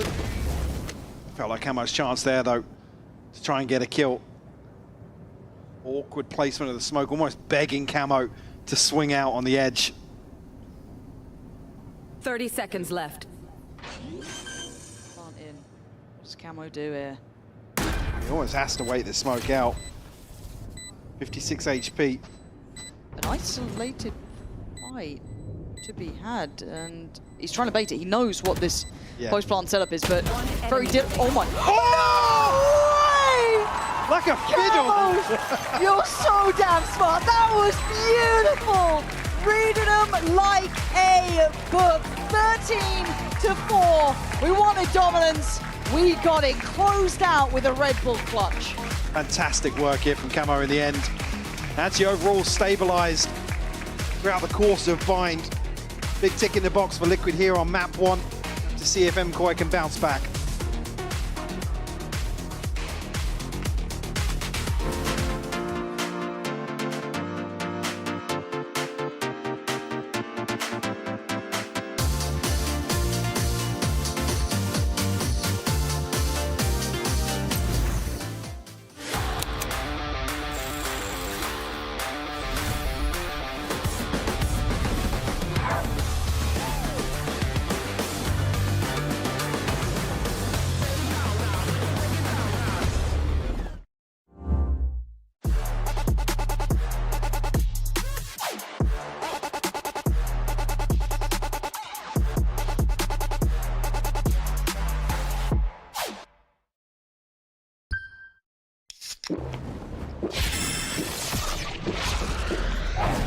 Red Bull gives you wings.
Team Liquid, they're back to their winning ways. I am your hosting, so I'm back here with Minnie and Billy. We had a lot of questions, a lot of expectations about how Liquid are going to make champs. I think they answered those questions pretty well. Yeah, despite the fact that it was actually, for a 13-4, quite a close one at times. Like, Mike and Pansy were like showing in some of those early rounds. Mike, yeah, you know him like that. Yeah, my bad. Carry on. Like some of those early rounds for Koi, it felt like there's the player quality at the end of some of those rounds just took it for Team Liquid. And I think that's a big talking point for me, is that despite the fact that Team Liquid were pushed to the limit on some of those rounds, they were still able to come out the other side with a 13-4 scoreline. Yeah, I think if you were to just look at the scoreline and go, oh, 13-4, Liquid, they must have dominated. It's like you say, some of those rounds were super close, and you could see the ideas that Koi were coming into with this. But looking at the actual MVPs of the match, I mean, Monster having a great time up on that stage so far, and of course it is Kiko and Nats that are at the top for Team Liquid, something that hasn't surprised us and something that we kind of teed up going into this. I'm looking at Filu for the side of Koi. I want to see more from him going into this next map. I think that first one, maybe taking a little bit of a while to warm back up to the stage. I don't know. Yeah, it's been a while, and also Liquid not an easy opponent to go up against too. Especially now, we talked about adding Trex onto this roster. First time Gecko, what do we think? I mean, statistically, it was like a middling game, but realistically, I think the impact he had with his utility seemed pretty good. He's the kind of player that, you know, you're always going to get something from him with utility. Maybe not shooting so well this game, but he didn't need to do much this game. It was 13-4. It was, you know, at the end of it, pretty fine for him. Yeah, I think this round 4 was really nice. The things that he was able to get away with that Gecko ultimate, you know, it set Cam up really well to be able to get those picks as well. And I think as well, the lineups that we saw from him on that attack side, he was able to throw them onto showers some rounds, throw them onto B-long some rounds, and really kind of fight for those extremities with just a lineup. And it meant that Team Liquid were able to kind of alter whichever pace that they were looking to approach to the site on. I mean, this is why they got him, right? He's never been the kind of player that wants to top frag. He's never been that, you know, player that cares. He wants to do the dirty work and do it well. Yeah, I didn't see a single missed lineup, which is a good sign for someone on a new agent. I know he's never going to miss a recon, never going to miss a Gecko mosh pit. Yeah, that's a great point. I don't think I have ever seen him miss a recon, actually, in his entire career, which is very, very impressive. And I've also, Billy, never seen Cats lose a clutch when they're together. No, never. We absolutely love Cats over here. And I mean, it's these two players that we just keep looking at and coming back to with Team Liquid that just stand up in those moments where they're needed most, I want to say. I mean, the fact that Nats was able to get away with this position 2 rounds, like, you have to be expecting it as Koi. You have to be able to go out and look for Nats in those kind of situations, because most of the time he is going to be able to win out those clutches. I'm glad Batty G's got, he's feeling himself, you know, despite the way that they lost on the first map. As we head to the next one, though, this is where at least we want to see maybe the warm-up, you know, into it, the whiz on the side of Koi to be ironed out. Yeah, the copium here is that was Team Liquid's map pick, and in my opinion, Bind should be one of their best maps. So for Koi here coming to Icebox, one of Team Liquid's not so great maps historically, this is where now they need to get a map win. I think that's why I was worried, and I kind of do want to hold judgment until we do get to see it from Koi. Of course, this is a new version of Koi, right? So we can probably expect the kind of ideologies of comfort picks coming out from some of the players, but as you say, Minnie, Team Liquid, there we go. I mean, okay. Yeah, Koi, the Filu stage. I told you, the Sage from Coach Shimo there, I think, coming into play. His whole team having a phenomenal time on Icebox. I think applying those theories now to Koi, we see how that goes forward. Batty G on the Omen too, taking over that duelist spot, kind of, but it's like Batty G. Yeah, but did you expect Filu to do stage and then Nathan Killjoy? Like, this is, I think, feels wrong. Yeah, in a way. This is definitely a different look than I expected. I guess what it says is that when they play these kind of comps where it's the double controller and Sentinel, that the tank is going to have to fill that spot. They don't have a natural player to fill out that spot, and if it's him, I'm fine with it. Yeah, and what about the Trex KO? I personally am not the biggest fan of KO on this map. I don't think the knife really does as much to, like, stop the Sentinels as on other maps potentially, but look out for him backside of A, just throwing flashes and dueling, I guess. Hold on, Kiko was playing Killjoy. Oh yeah. Are we? What is happening? I'm honestly really confused, and I think as well to bring it back to the Trex on KO, Patty Tech playing Gecko. This is someone that said he doesn't like having to learn lineups, and we saw so many amazing, good Gecko lineups from Trex in that last map. So I don't know why they've switched this over. Well, let's just jump into the map and find out. So take it away, Pansy and Mike. Who? What are you laughing at, Minnie? Did you hear him having a little giggle? What's wrong with my name? I don't know. It was really rude of them. Nasty. Nasty, those. I'm so sorry. Well, do you know what we can do? We can bully him back, don't worry. We'll throw it to him in a really horrible way. But talk to me about this Liquid comp here and who's playing what as well, because it's... How do you would have liked feel about it? Star Core. Would you? Well, then. That's the elephant in the room. I also hate KO on Icebox. KO haters But- around the world now. Again, there's the argument to be made for Trex. Yeah, sure. We might just see him going a little more self-sufficient. So the possibility is there on the KO, but I'm not a huge fan, to be honest with you. Elsewhere, some question marks, sure. I mean, Kiko has looked fantastic on the Omen, so that's one for me that I'm probably going to have my eyes on. See if the comfort is there. Nat's potentially teed up, but Matty G removes any possibility of threat developing. I like the start. Like, why not? If we're going to see this brawly Koi, I'm down for it. And it felt short-lived on map 1, right? We got 4 rounds from him in the end. Kiko, early challenges. Just with that Sheriff. The rest of Koi, though, already hightailing it around towards the other side of A. Going to try and box in Liquid, but still going to have a flash for Trex. Still got Patatek with a Dizzy, too. And the first contact! Camo! He's on today! Oh, he's even seen some more as well. Gets to play freely out of that corner, and all of that initial threat looks to be dwindling. Going to be reignited slightly by Filu playing it out now. Camo's position is going to be considered, but it's Kiko to find it. And yeah, this is just too comfortable. Liquid able to kind of take these individual fights, slice and dice them up. Monster, it's a good try, but the time's gone, and Liquid have already found you. Time almost going to decide that one. Liquid able to slow things down, knowing that the flank was going to be heavy. That early information from Nats. What's the human drone here?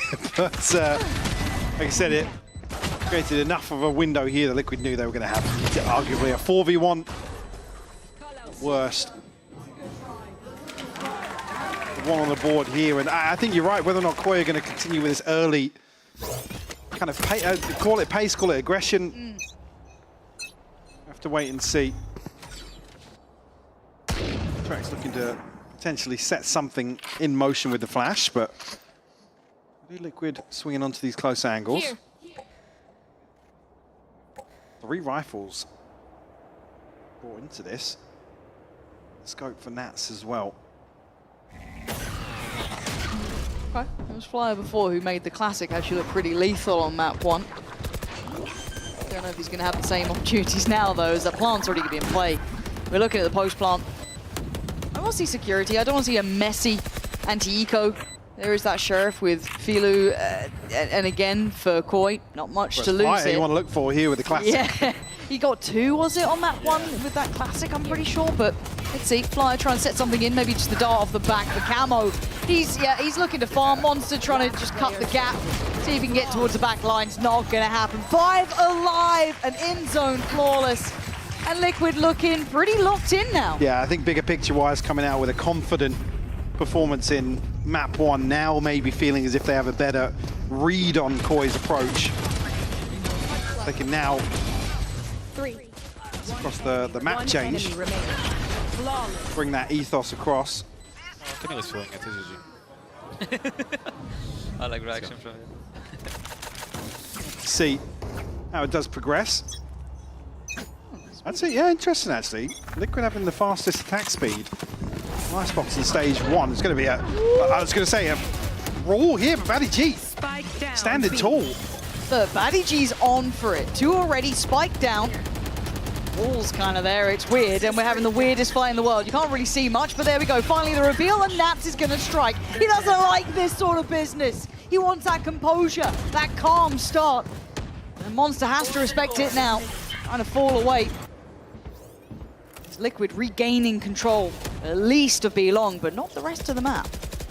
Conscious of this flank coming through. Turret's probably going to spot it, dealt with now by Flyer. But a window of opportunity for Liquid, maybe to get a little more aggressive. One suppressed. Will reveal on the tank as well. Maybe not concrete information. Flyer though, swinging off the angle. Nice. He found two himself. Yeah, that was really nice from Flyer. The swing deeper to try and maybe take some control there. Going to be the downfall. And look, it feels like Koi have kind of made a statement of what that playstyle is going to be. It's going to be in your face, it's going to be aggressive. And bad EG, I hope we caught some of this at the start. There's that paranoia. Yeah, just finding camo, follow-up almost free. And look, again, it's an early wake-up call to what to expect. Well controlled by Nats to fight this back. Yeah, I mean, Nats is the sort of player that thrives in those sort of situations as well. Nice, let's go! To kind of handle aggression. Certainly going to keep testing Liquid in terms of their patience. Camo here, though, shuts down any possibility of Koi looking to snowball an early round once more. And it's like a quick kind of mental check, and it feels like for the Liquid guys, it's like, okay, well, map 1, they were doing this. Map 2, I just need to be a little bit aware that they're probably going to try and be aggressive. Now, it looks like Trex, I don't want to say caught off guard, but outdone by That's the res as well here on the back of that kill. You're right. They go for it. Filu fancies it. Could get punished. They're still so nearby. Does he get to live? He does. Coverage is good. Takes down Camo and Palitek falling at the same time. Liquid looking to be caught out. I thought they'd be very aware. Even the start coming out from Camo looked good, but the double down on the aggression has made this very hard for Liquid. Down to 2 players, Nats and Kiko. Kiko's got to be really careful here. I got the spike. That's over on a solo mission. Filu. Probe sent out, confirmation. He's retrieved the spike. Last player standing. Still, Mkoi well handled so far. Will require an ace from Kiko. 30 Wants seconds to try and left. flip round 4 here. Just seen monitor position for Kiko, and it's ridiculous, isn't it? Yeah. Scooped up into his face. You can smell the pixels. He's actually in next round already. 13 seconds, he may as well be. 10 seconds left. Flyer, really well done. Gotta say it for Koi. I know it feels almost simplistic at times, be aggressive, but there's layers to it. They're willing to fight for it. And Also, for me, in kind of smoothing over these transitions of what I would still say is a roster overhaul, and getting aggressive like this against a well-versed team, certainly the way to maybe shake off some of the confidence that you may have making such changes. It is done. So all tied up to a piece to kick Icebox off. Get out of my way! Hunter's Fury available for Flyer as well. We know the Red's already invested, but Camo, cool with a flash. Once more opting to go forward. I just don't. Again, this is when I start Well, I mean, question marking. is this him kind of, puffer chesting up to kind of say, if you're going to play aggressive, we'll meet you on the front line, but... Also, you're going to be running, what, without a Sova. You're still going to be struggling a little bit on that early tempering of maybe aggression. Koi, if they're already looking stylistically like they want to do that, well, they've just been given the green light. Yeah, Palitek's got the Dizzy, yeah, you've got the knife, but it's still not quite the same. I do still want to keep checking in. If this is the comp they want to commit to an extent, how much does that get exploited by Koi here? But now, hindered and dealt with. It's lovely. Really nice synergy there. Flyer setting that one into motion. Filu just patrolling. Maybe unnecessary to go for that. Weapon's going to be safe behind the wall. So no upgrade found. Paddy G feeling a ton of pressure now, though. Has to respect this close proximity. 30 seconds left. In terms of the stinger, well, 2 stingers still being on the cards here for Liquid. Is a laboured approach to the site, isn't it? And that water drop. Knife in. 14 seconds now. And another reveal, spotting out Palitek there. Monster, Baddie Chi, solid. 4 standing, well controlled. And again, that early touch of aggression, looking at those early kills here. This is a good show from Koi. Yeah, because to come back to the comp once more with the Gecko and the KO, it's difficult really for Camo. You can't space the same way as you can on a drone from the Sova, for example. Even here, I mean, yeah, the dash comes through just as the blind takes full effect. So it is rough for Camo. It might seem like, yeah, you've got, you know, 2 flashes to follow through. But it's the spacing that's key, really. Just waiting out this first wave a little bit, and some further consideration in terms of the approach for Liquid. It's going to put Camo in a position to succeed. I like this mid-exploration, though, because it's almost like the reaction you want to do is fall back behind screens, fall back towards spawn, and Flyer's still going to find one here. And the shot is good enough from Nats to get one, but Filu, I feel like he should have been on, I don't say red alert, but maybe a little bit more aware. Just sat behind CT. Good work, though, from Liquid. You can see what they were trying to attempt to exploit. And Nats trying to take a lot of space. They don't quite know about the additional player of Camo here. Filu. Nats got a second there. How did Nats get another? And Filu looks lost. And now on 1v2, Kiko and Patatek can have full side control here. Full option. A nice post plant. Util down as well, so Monster try and flip this 1v2 pretty quickly. Snake Bite in hand, still healthy. Liquid just going to sit all the way back here. Toxins going up. Perfect timing on the first Nano, actually going to eat a ton of that damage. Just 77 HP now, barely any shield. Toxin screen down. The Mosh as well to follow up, but it's an awkward plant spot here. That's going to be half. Has to run this down. Guys. Oh my god, Monster. Oh my god, Patatek. Read it perfectly. Oh. Yeah. That plant spot, Mike, just gave me anxiety through the roof. It was such a deep position here. And the wall to consider as well for Monster. And the Toxin maybe being... Oh, beautiful adjustment for Nats to find bad EG. No harm, no foul. Still. Round on the board for Liquid. Tie things up once more. Operator back in hand for Filu. Ultimates wise, Baddy GTP. Still got the pit as well. Camo further problems in the early round. A weird wall coming out from Filu to look for something. He's managed to escape with his life. And look, again, I don't mind it. You're going to have a little bit more freedom to make these plays from. Harder to play it back in, though, now in this post plant. That Viper's pit there, and Kiko, he's on the case. Catching the tank on the play up here. But it's not just one Flyer with a fantastic shot to trade that out, and now the back line is pressured. Big info for Liquid to now push forwards a little bit more. So the pit going to give them some insurance on site. Paranoia is big. Flash out, and Monster on top here, trying to hunt down Trex, who seems completely unawares of it. And Monster still doing well now. Nat still trying to stay alive in that pit, trying to buy the time. He's going to spot at least one now. I don't think he would have noted the other. It's Patatek, actually, excuse me. Trying to find the positioning here. Time now going to start running low. Koi going to have to make their move. Patatek once again controlling this one, keeping it well and truly in hand. I mean, Liquid, you're playing it by fine margins, but you are winning out. Yeah. Nat's able to just kind of trade places with Patty here. Didn't want to lose the pit. And obviously in this sort of scenario, Decay taking full effect here. Boy, looks to try and prioritize the flank here. Kiko good for the first, and like I said, it's key information for the rest of Liquid. Come here. Huh? Who was that talking to? Sleep paralysis demon. Just what is that? Oh no, it's a quick round. Lock in, Michael. Patatek absolutely swarmed. It's a quick trade out, right? We're looking at what really comes from this. Nats last time almost saved them here, but Patty G still digging in those heels. Not wanting to give away the position. Hello?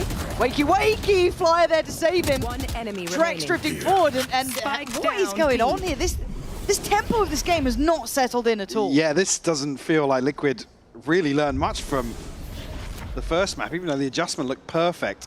Here just caught some really scrappy trades coming out from Koi. Kiko now left in the clutch. 1v3. Badigi tagged up from that early engagement. With no information elsewhere, though. Kiko opting to retreat. Could find this 1v1 potentially under tube.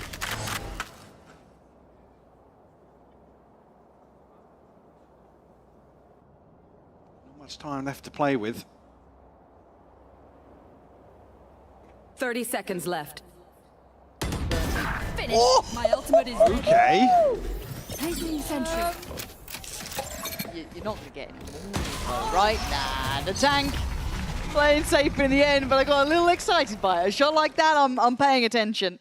But 4-4, I don't know how I feel about this game yet, because Koi are just mad. This is the point now. Again, timeout coming through. I think it's probably going to be tough there.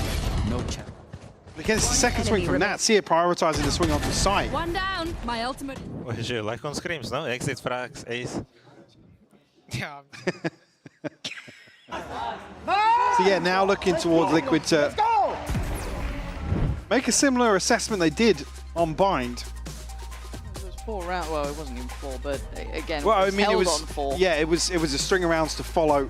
I guess in the first half initially, but Liquid kind of just running away with the rest of the map. But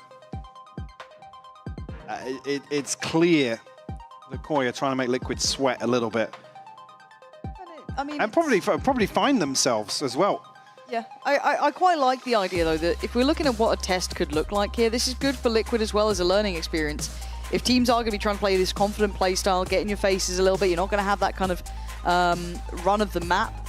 It's a good learning process for them. And for Koi, if they can keep it up, now that's where it gets exciting, right? It's, you know, one every couple of rounds, sure, you can get under the skin a bit. Now, if there's some real depth to it, that's where I'm paying a little bit more mind. That's when I'm a bit more locked in, because it doesn't look bad. I don't like, you know, I don't dislike too much of it, but I need to see consistency now. They've broken the buy from Liquid. Can they find stability? Can they exploit this composition, these role swaps? Let's see. To the races now. Liquid back to this B approach here, and they will just find Monster, and it's, well, it's Camo taking a walk, and for Monster, you don't want to really go down, take too many risks here. You might have to give up the site, but a lot of teammates on the way, and a lot of weaponry to support. They bypass some of the util as well with an open plant alongside the site here. TP from Badigi to reposition. What, 2 ghosts and a sheriff for Liquid to try and make this work. Nats going forwards. Spammed out, actually. Yeah, Kiko going to give it away as well with that shot from the sheriff, and now it looks like Koi going to be kind of bringing this one down. Trex last alive. It is clean stuff from Koi. Composure on the play back in, not letting them get up to any naughtiness or catching them out, and they will be taking the lead. 5-4, an in-zone flawless to do it as well. Koi tipping the scales in their favor. Timeout coming ahead of this buy being on the cards now. Ultimates wires Camo 1 away from the knives once more. Badigi trying to rally the troops a little bit. Like that though, you know, you got He always on the was other one of side. those players. Has that sort of character about him. And again, Liquid are very calm, very collected. You can see that kind of, you know, quiet composure from the likes of Nats and co. But if you've got someone against you actually giving it, all these rounds mean the world to them. It does change that atmosphere. Now, can they keep it up? Buy back in play here for Liquid. Light in some areas though, some light shield's going to be on the cards. As well, the position of this ult cycle really for Liquid. As I said, lockdowns here. Patty and Camo just missing 1. It's like the tank and Fire considering exploring middle a little bit. 2 members of Liquid on the other side of this, but not noted here with the drone. Poison orb emitting. Expecting this aggression. Alarm bot immediately removed as well. No safety net for Koi in terms of mid control here. Nice timing on this as well. I mean, the lockdown will effectively mitigate this pit. Yep. Unless there's a pocket to play up that will keep it active for Monster. That's a deep lockdown, yeah. Hunter's Fury though. And look Know at the where it is, position. Oh, that's so sick. That's really nice stuff. Tucking it in the bed. And now a couple problems. 30 seconds left. That is time purchased. They get back. The pit, is it still good? I mean, it looks like it is. The tank looking to find Camo. No, it has indeed dropped at this point. Nat's now going to catch on the TP up. Badaji gone. Kiko locked in as well. We're down to Flyer and the tank for Koi. Spike not planted though. Time, 13 seconds here. And Patatek, 10 seconds what left. more can you do? I don't think you're going to be able to do much here, Koi, and all the commotion. And Pandemonium come out on top again. I'm going to be honest, I thought the spike got planted, yeah. Same, big same. And then I saw it on the floor. What happened? What exactly happened there? Because, I mean, we were looking back towards under rafters. Lockdown comes through, pit drops. Spike's already up in nest. Good. I mean, did some util remove the wingman or something? That's what I didn't catch. Any Noahs in chat? Get out of my way! But it's a great round for them to work from because it's once again put the money back here in the bin for Liquid, holding them down on 4. Here. And yeah, you can bank a little bit on Camo on that ult, but still, by all rights, this could be another. Brazen approach to mid here, and that's just walking out, dealing with the alarm bot. Camo, I guess not confirmed just yet. He's dealt with the turret. No charges left. Now he's confirmed. The tank will fall, and actually an opportunity to turn on, but Flyer will find that headshot. I got so sketchy, it felt like. Red's going to be invested too. Keep that money up, keep those players up.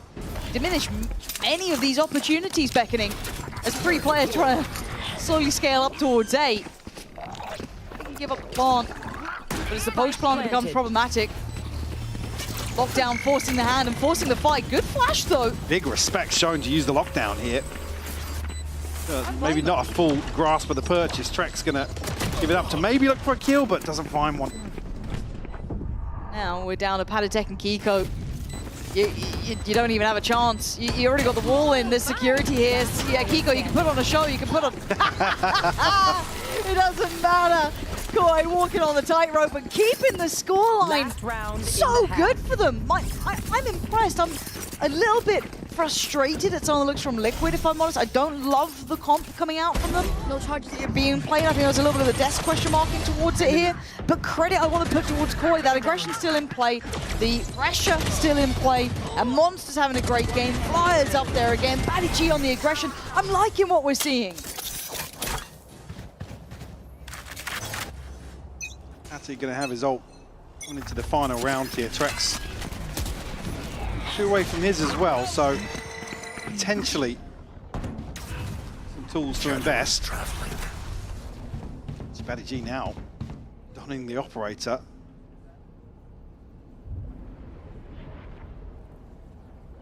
Slow down a little bit. Big Lou has an op of his own as well. Did see him looking for the rifle actually. It's up on rafted, so could be an awkward swap out. Get out of there if he needs to. He has. Gonna get a catch, and it looks like Camo trying to close down, but in reality just gonna be able to secure backside for a second. Taken away with Batty G and that operator up towards heaven. Will Aldron as well, tank towards Patatek, gonna force him away. This is good. This could allow them to start working forward here. Liquid not wanting to completely fall off site though. Playing somewhat from Maze, but that dart going to make their intentions known. Flash through for Trex finds very little still. Trex trying to poster up here, but he's already lost control. Maybe a miscommunication. They lost Maze, but they dig in deep enough. The post palm there for Liquid. The deeper layering, able to secure the round. Switching sides. 7-5, all things considered. Liquid closing out with a consolation. Yeah, Movistar Koi, I guess here on Icebox feeling much more comfortable in terms of their approach to the first half here. See if that does continue into the second. One enemy remaining.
as you can see, 7-5 here. But we did have a couple of question marks from that first half here. But overall, Koi coming away with that lead at 7-5 over Liquid. Still not certain about this comp here for Liquid, but maybe we get to see a bit more of that validity as we switch into this second half.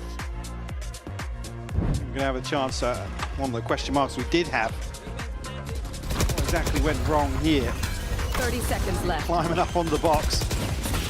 Here's Spike down. Who just gets gets it? Oh! all the way. Batty G. Batty G catches Brilliant. just a glimpse. That's fantastic. Unfortunately, obviously from there, the round just kind of spiraled out of control for Liquid. Unable to retrieve the spike.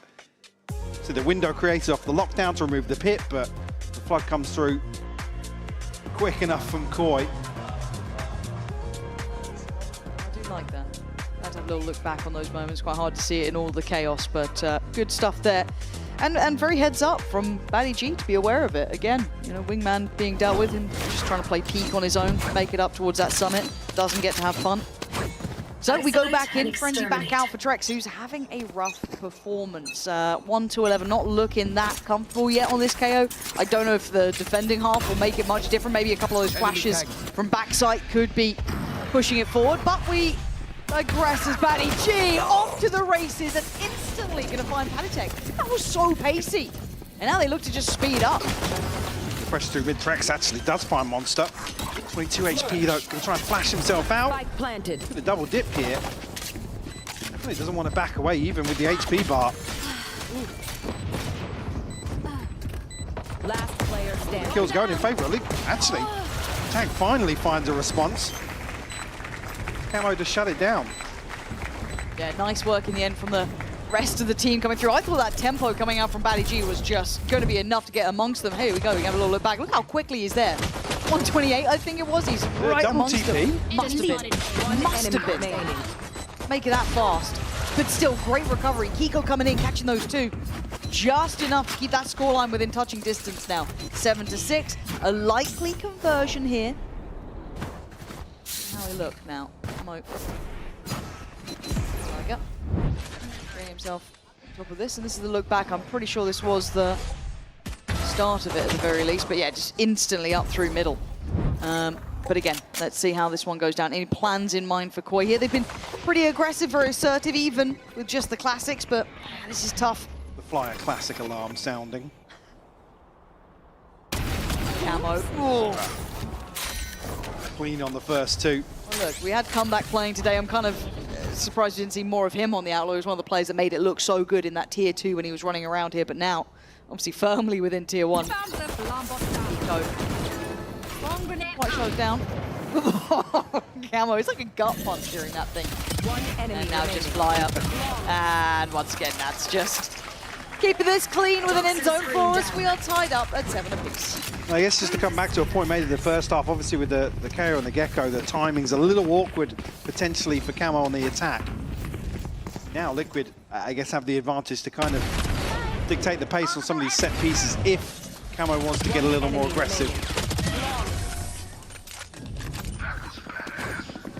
Certainly got my eyes on that. See it here though, Camo looking to play a similar position once more. Revealing area. Or at least set up the probe outside A. Looking to trap this orb, but to receive on the other side. All committed though from Koi, so surprised to see Nats completely bail on this. Contact's going to come early enough from Camo, so there should be time, but a little bizarre. How do they remove him? Okay, well that's how I guess you soak the hit and then you manage to hit the headshot yourself. Fair play. Flyer going to get put down though, so it does leave them at this 4v4. The back line somewhat now controlled. High flash allowed for the swing to check behind it too, just seeing that on the minimap coming out from Trex. Now the plant's going to be in though. Well, I say that. Plant should be in, but Nats patrolling. Outdone here.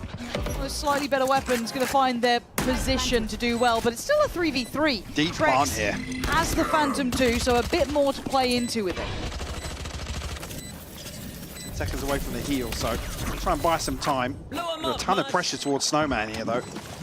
G down to 35 as well. Actually, Kiko, what a wild swing onto the wall.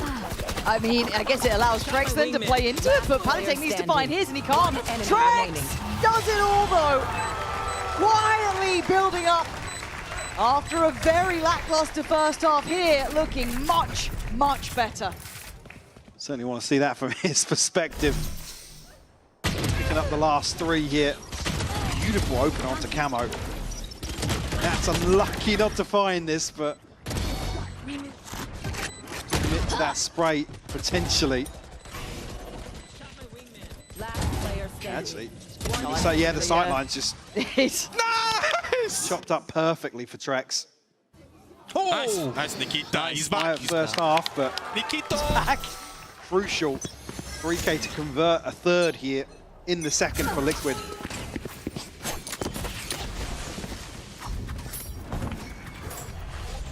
Bit of a purchase coming out for Koi. Not dipping too far into the coffers, but still just down towards those sheriffs. Stinger for the tank. Look at this passive setup here. Back to Kiko. We're going to have Nats on the utility investment. Kiko doesn't even need that much help yet. No damage he's receiving is because he's just snapping his own ankles. Ooh. But Batty G runs him down. Rez comes in. Trex has fallen. Suddenly, what is going on?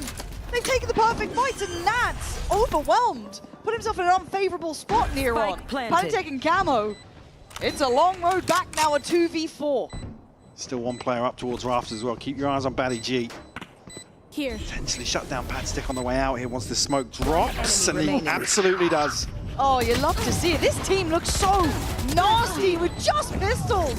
Just give them a classic. Give them a sheriff. There's something about it, keeping it now at 8 apiece.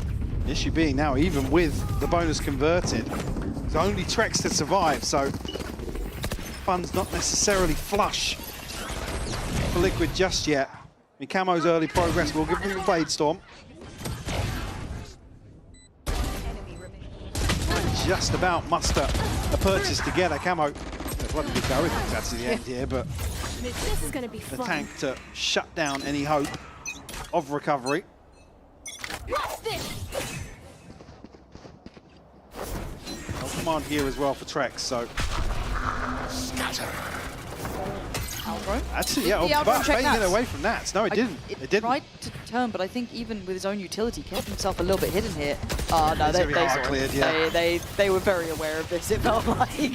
Oh no, doing the homework oh so well. And a very swift shot from Flyer there. Kiko and Palitek.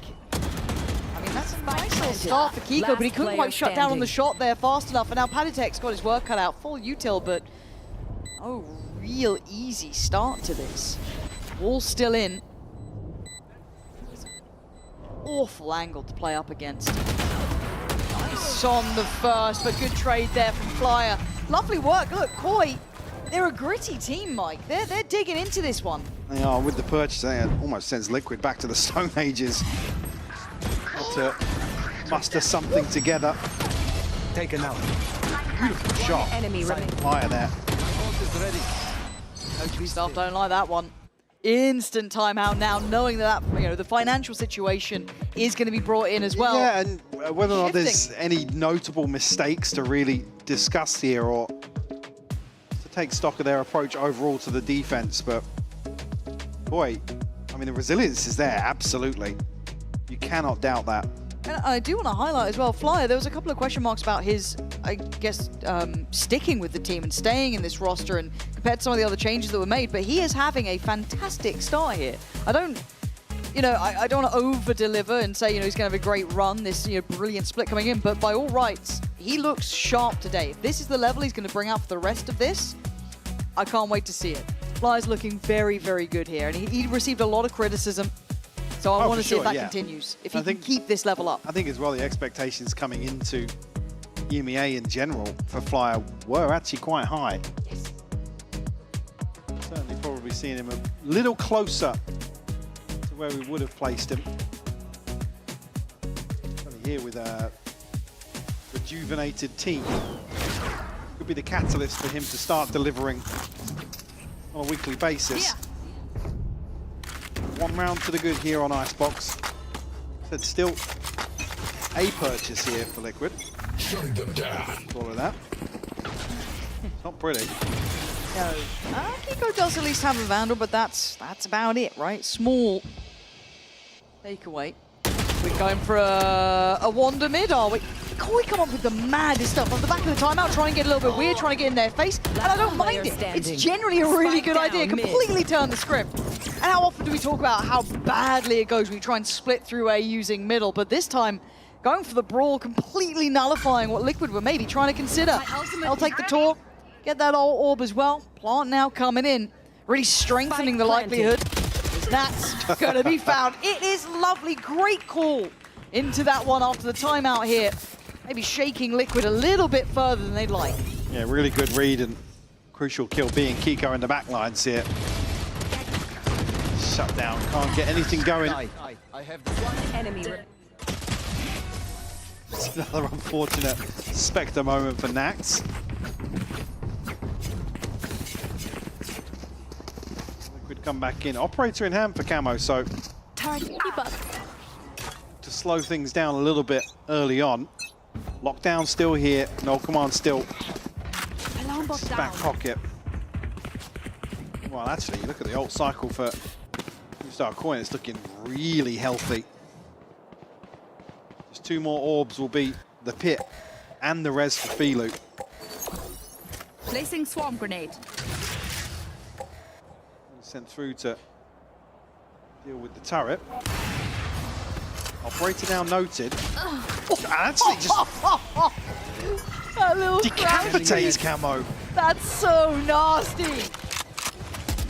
Oh, I love that. I could watch that all day long, but still, they still got to get that plant down and secure the site, because Nats is pretty close by. Bulldog now gives away the game, but they seem unaware. Nats gets away with it, gonna find one, but can't get the follow-up. Koi delivering on the site, trying to carve out some security. Maybe a little bit of worry still about that lockdown here, but unlikely at this point now. So proactive.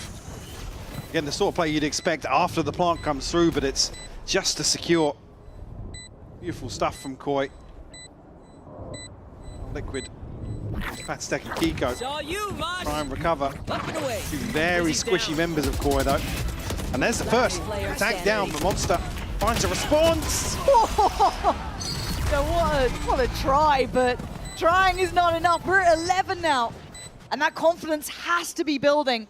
What I'm seeing from Flyer is nuts, Mike. I mean, that little crouch peek into it. That is bold, yeah. Down. Yeah, beautiful, beautiful. Oh, you love to see it. And the ult's coming in as well now. Almost going to have that full hand, right? Only missing Daddy G's, which, you know, take it or leave it. You got the big boys now. Same to be said on the other side for Liquid, but that purchase is not good. We've got light shields, we've got guardians, we've got bulldogs. Koi have drawn blood here, and they go for the kill.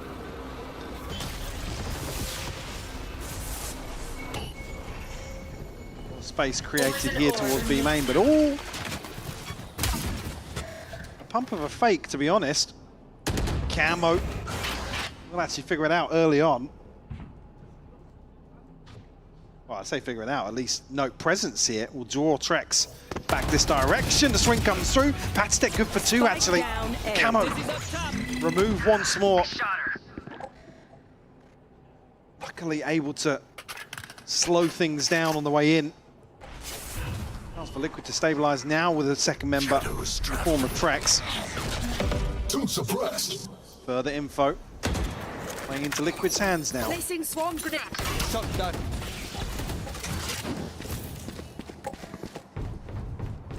What's the game plan? Here in a 3v4. Standing ahead. I'm going to try and imply presence over towards B. 30 seconds left.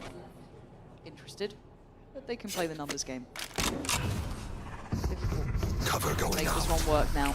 Palitek still primed on the site. Ready for this. Ready for this, yeah. Not too much of a problem for Palitek there. And now with the time running low, Fatty G, are you serious? Gets away with it. Nats wants to deny that plant, but the plant is in. He can't get away. And now down to just Flyer, but this guy has been good. And now he's good enough, at least for the follow-up. Kiko, the security in the end to keep Liquid alive. Down thrown in just in case. Again, You almost hope that they could stack up and play a trade here. Maybe Nat's just on a different tempo in terms of his positioning, feeling like he was under threat here. 9 on the board, no stability in terms of the purchase just yet for Liquid. Ult's looking healthy though. Last player standing. Certainly is. Timeout now for Koi as well. If you've got a little bit of a set play to bring in, this is the one for it. You can't let Liquid walk through that little bit of a gap that you leave open. Plenty of pedigree there to take them through it if they need to. But for now, how much homework have Koi done here? Do they have a little bit of a play in mind? Good money, for the most part. Ults are plenty. And look at those 3 heavy hitters. You can't see the scoreboard, but the man on the screen is one of them. 21-12, Batty G. Looking fantastic. Flyer, 22-12. Monster, 20-13. It's Natank and Filu, they're a little bit lower down. Not even into the double digits, but those 3 are the big boys on the server so far. Really, we've seen aggression coming out from Koi. We've seen plenty of different looks. I mean, which has looked fantastic for them tonight. Calling my bot. Really hoping continue with that sort of pace to their gameplay. Said a full house in terms of the ults here. Teed up to potentially to force a third. People want. I'm here for it. See this level coming out from Flyer. I'm all aboard. Here we go though. What's the game plan? A little bit creative to say the least, right through middle. I've never seen teams go for these mid splits so often, and it's kind of working out. Man. Yeah, and it's weirdly working, which is worrying to an extent, but Nat's gonna pop the ult here. Doesn't like it. Does not like what he's seeing. Now how did Koi pivot from this? See Trex and Camo's position. They're gonna swing out of this. They are. Oh, Kiko.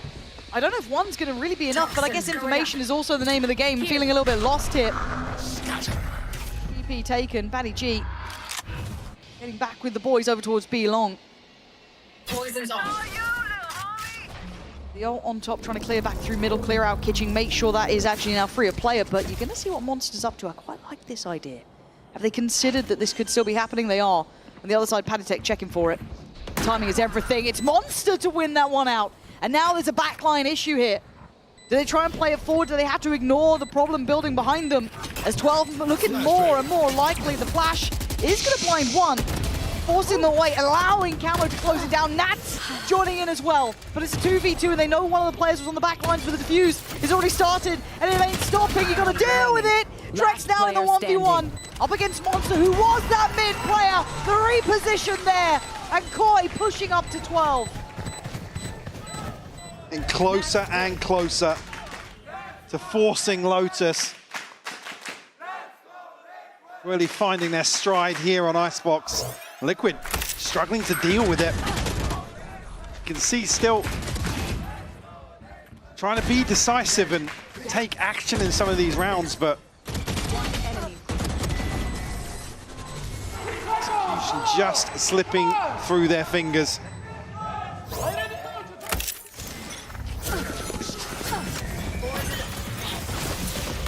Going hunting once more. Obviously, it's a broken purchase here, just out of vision, but Filu will find it. Catches a glimpse of his shoulder. Okay. Big win from Trex, though. Yeah, it ain't over yet. That's a tag, though. But Camo not been cleared. Still does damage. Liquid clinging on for dear life. Pouring into this round. The tank, though, takes away one, but it's not enough. There's still life in them yet. Flyer in a 1v3 to close it here and now, but Liquid showing that resolve. I have the spike. Quick grab of the spike. Flyer looking to try back away. He can't do it. Double digits now made for Liquid. Upgrades will be found. Chance to maybe catch a breath here. Will force a timeout from Koi. He may be feeling a little tense in the comms. But this kill from Camo comes through at the last possible second he had to play up there.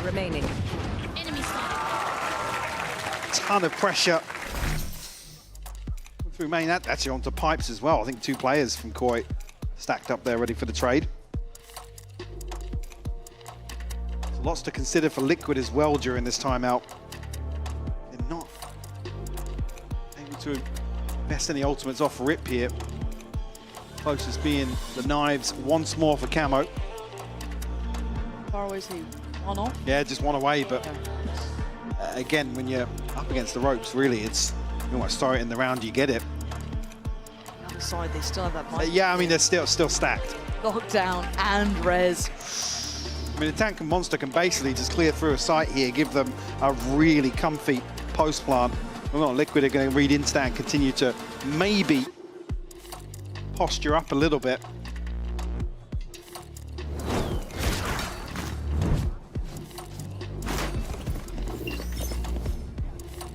Placing sentry. Okay. How does Liquid read this one? Time for that a scaling field ability with Koi Placing swarm grenade. is a little bit scary now. They're going to show early presence, but not too much. You've got Camo pushed up a bit deeper. And awareness shown from Koi, caution. A little bit of a tempo change, to say the very least, slower on the approach. They've got to clear this. Maybe a flash ready from Trex. Gives Camo the deeper look. Not going to see anything here. Almost need to draw some eyes towards B with some intent, if this is the end goal, which Monster is doing wonderfully. Absolutely through the legs of Nats there. Not much to be done for him. Completely outplayed on it. Brilliant work, and now that slow creep up here. This is looking quite masterful so far from Koi. As Liquid, I think the penny might have dropped there. Not sure why. I'm not sure what gave it away. Because no commitment on the other side from Koi, so really for anything for Liquid to sink their teeth into on A site. Luckily didn't retreat all the way, so rough timing here for Kiko though, because he's drifting onto yellow. Potentially a flash set up here from Trex.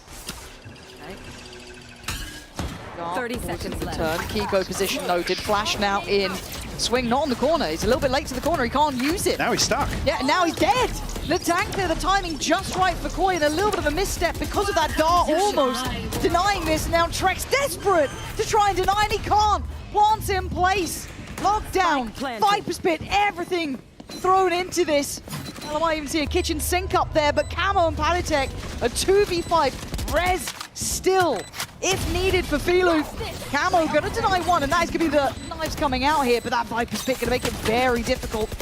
And he knows it, spammed out, handled. This is a dream for Koi, taking us to a third. Make it Liquid look out of sorts. Beautiful recovery here in the second half, looking so composed. Liquid looking a little rattled. Very impressed from movie star Koi so far. Badiji in particular here dominating the opening engagements, but we will head to Lotus after the break.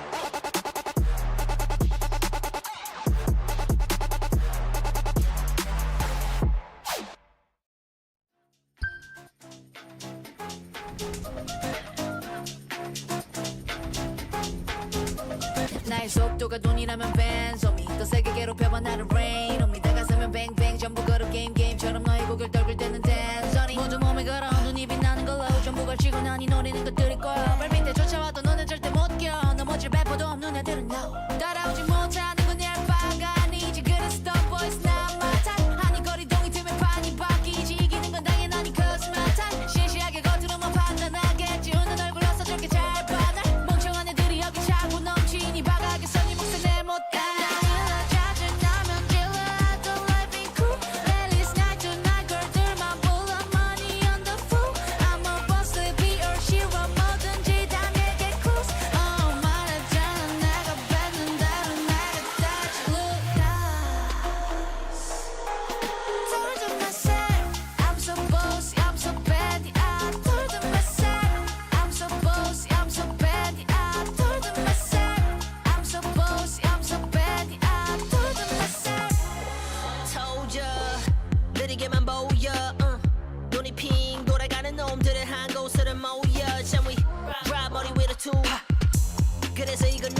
대신 내 money dance on a private jet 여긴 닿을 수 없는 거 올려놔 boss 하늘 위로 떨어지는 별을 느낄 like demons 자식 날고 기는 것들은 전부 천했지 왜처럼 증 오들은 나의 밑거름 꽤나 좁아져도 눈에 시선은 어느새 풀려 숨 죽여 Hey you better you turn when I pull up Can't slow me down 나 끝이 없는 ride 멈출 수가 없잖아 안돼 Oh 소리로 망설임 없이 주사 위로 여전히 예상 못한 곳으로 향하지 like we to go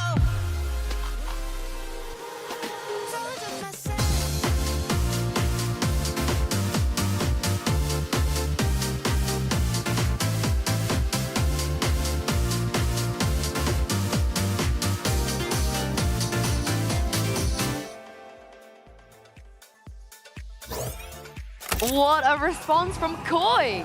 They managed to take Icebox, and we have some very excited. I don't want to intro Buddy G. Let's just let's roll out.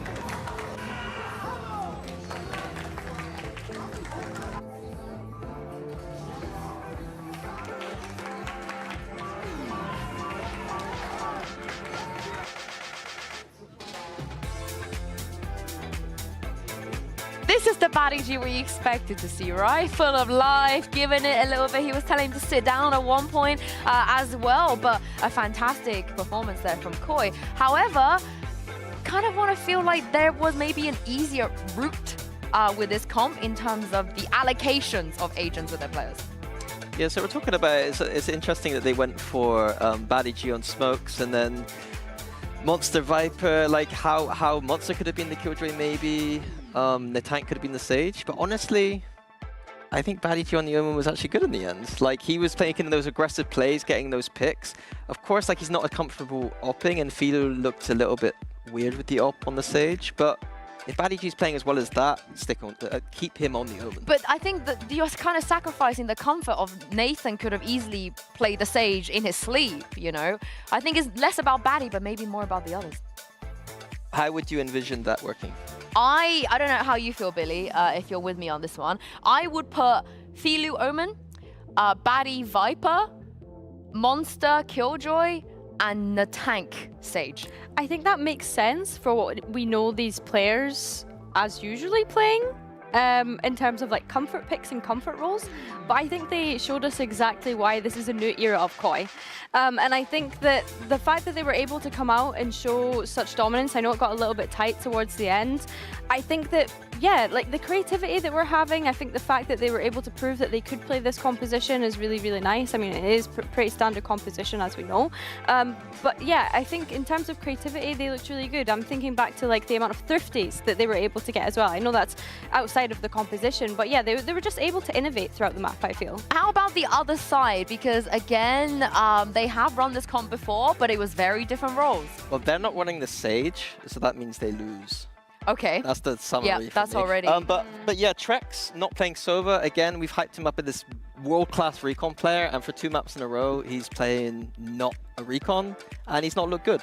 Yeah, and the last time we saw him on KO, it was Vitality, and it was Icebox again, and they didn't go super well either. And I think maybe our concerns lie in the fact that there is a world where Patty could play KO and maybe put Trex on the Gecko. It does feel a little bit weird, and that's what I was kind of like looking at when we went into that agent select is why is Patty playing the Gecko? Why is Trex on the KO? I mean, Trex was having a really, really rough start to that map, especially when we look at the first half. I think he finished like 1-11. Like, it really wasn't looking great for him. We've seen times where he ended up flashing Camo when Camo was trying to entry. So a couple of oopsies here and there, but then there was a couple of oopsies on Movistar Koi's side as well that we were kind of discussing. So yeah, I don't know. I'm still unsure about the reasons behind why the players are all on different things from what we maybe envisioned. Yeah, I mean, we're not coaches, you know? What do we know? Yeah, we don't know. We don't know anything. You're not a coach anymore, Minnie. You're one of us. But what we can talk about with absolute certainty is just the flylights that we saw. We love a frag in IGL, and we love, I think, this loose and relaxed version of Flyer. Yeah, it seems like the vibes in the team, the having fun, seems to have been unleashing Flyo. Like, this year, he's been not amazing statistically, having a rough time in the IGL spot. but he's looking like their best player today. Like, it's crazy. He's looking consistent, and that's the main thing as well. And I think that this is an IGL that has been maybe overlooked, I guess, because of the results that Koi have been having. So it's really nice to see him coming into this stage with a fresh mindset, a fresh roster, and is, yeah, like you say, leading from the front. This is insane stats, by the way, even for a frag in IGL, because let's not forget, he's playing against Nats. He's playing against the frag in IGL of all frag in IGL, so I think we have to give him his flowers. The question is, how much steam do Koi have in the series? Because for Liquid, they're kind of used to this, you know, where there's been days where I've not gone home until like 1 AM because Liquid are playing map 3 into an overtime. They know what it's like to play deep in a series, to draw it out and so on and so forth. But what about the side of Koi? Can they keep up with this kind of stamina? It's possible. The vibes are there. I think it is possible. I think on the Team Liquid side, they're going to probably brush it off a little bit. It'd be like, it's Icebox, not a map we're super comfortable with. We're going to have to go back and watch. So I do expect Team Liquid to actually come back out here. Yeah? I mean, it is going to be Lotus, and it's been a little bit all over the shop here for Liquid. And if Paddy locks in Phoenix, I am going to be so happy. Because for those of you that do not know Padatek, he was... Oh my god, for a second, I thought he locked it in. He was the Phoenix player at one point of our region. But on the other side of this, Natank. Yeah. Natank. With a wall. With the wall. Not on a wall, but there is a wall. On a wall, yeah. I mean, when I was thinking about what Koi are going to play on Lotus, I was a little bit, you know, I was considering, do they go back to that Vise Cypher ideology that they tried initially on this map? It does look as though they're wanting to keep that Vise in play, which I do like. However, they opted for the double smokes, which, again, we've seen how amazing Baddy G just looked on that Omen and Icebox. I'm still really cautious at the fact that Team Liquid haven't fully locked in. But Team Liquid are running with the double duelist, looking like that kind of Paper X style of composition. And I got to point out, Trek's finally playing the recon, yes. So no excuses now. He's on his comfort role, needing to prove why I was bigging him up, why we're bigging him up on the desk. This is the map for him. This is what you wanted to see, right? And of course, without Stereo on the team, Nat is hovering Vice. I'm really interested to see if we're gonna get this Vice. Yeah, he's not playing the Cypher. He's actually playing the Vise. Okay, I can't wait to see how that plays out. Yeah, I mean, I'm looking at this interaction between the double duelist and the Vice. So the Yoru baiting out the tank's wall and then just being able to explode anywhere they want to on the attack side for Liquid. Do we have a preference here? Preference? Yeah. I think the Koi comp is a bit more standard and safe. It really comes down to, on the Liquid side, how comfortable Kiko is playing Raze on this map specifically. He's played it on Split before and looked decent, but not that many reps. I was about to say, I think Liquid will be fine. Like, we can't even worry about Kiko being a duelist considering how great he was last year. And I think, as you say, they have looked amazing on Split when they've played double duelist, so I expect the same here for Liquid. This is the final map. We will get a winner by the end of this. I can't wait to find out who is going to be Pansy and Hypok. Any predictions? Predictions, Michael. How are we feeling? My prediction's out the window already. I mean now. Oh, now? Now, yeah. Is that a little rain in it? Yeah. Sorry, I was going distracted by the little pictures. Always champs, little Nat sign. Okay. Yeah? All the way to champs. I mean, yeah. All the way. Prediction. Pretty sure. Say it. Say how you feel. Be bold. I mean, in terms of momentum here, I don't feel like Koi are going to be coming into the third map feeling themselves. This, for me, would have been uncharted territory. Koi have really impressed me so far. I mean, the mad thing is, right? But just, again, just to stop you there, this could just now be Liquid going, okay, right. Guys, game time. Yeah. Guys, wake no up, more, guys. Yeah. Silly comp, he didn't Again, work well on the Icebox. comfort factor. Yep. We'll have to wait and see. But as the Death said, right, this should be the best version you're going to see of Trex. Very, very solid for him. Overall, good comp as well for Liquid. I don't think it's a bad comp by any means. For Koi, it's all hard to clarify points in the tank. Oh, I thought he could have even had more there, but still, it's actually Filu chiming in, who has been quiet. If he has a performance, then suddenly it's game on. Nats and Trex, oh, it's not pretty. And that is gorgeous, though, from Koi. As I said, this was the team that didn't get a single win during kickoff, only one during stage 1 against Gentlemates. They'd been struggling. Now, can you imagine a world where we kick off here? And that's just this year. Exactly. If we kick off here and they're able to take a win over Liquid, now that would be unthinkable to most people. I saw the odds at the start of the day, and I don't blame you. We're going off of previous results, an unknown sort of roster mix-up here.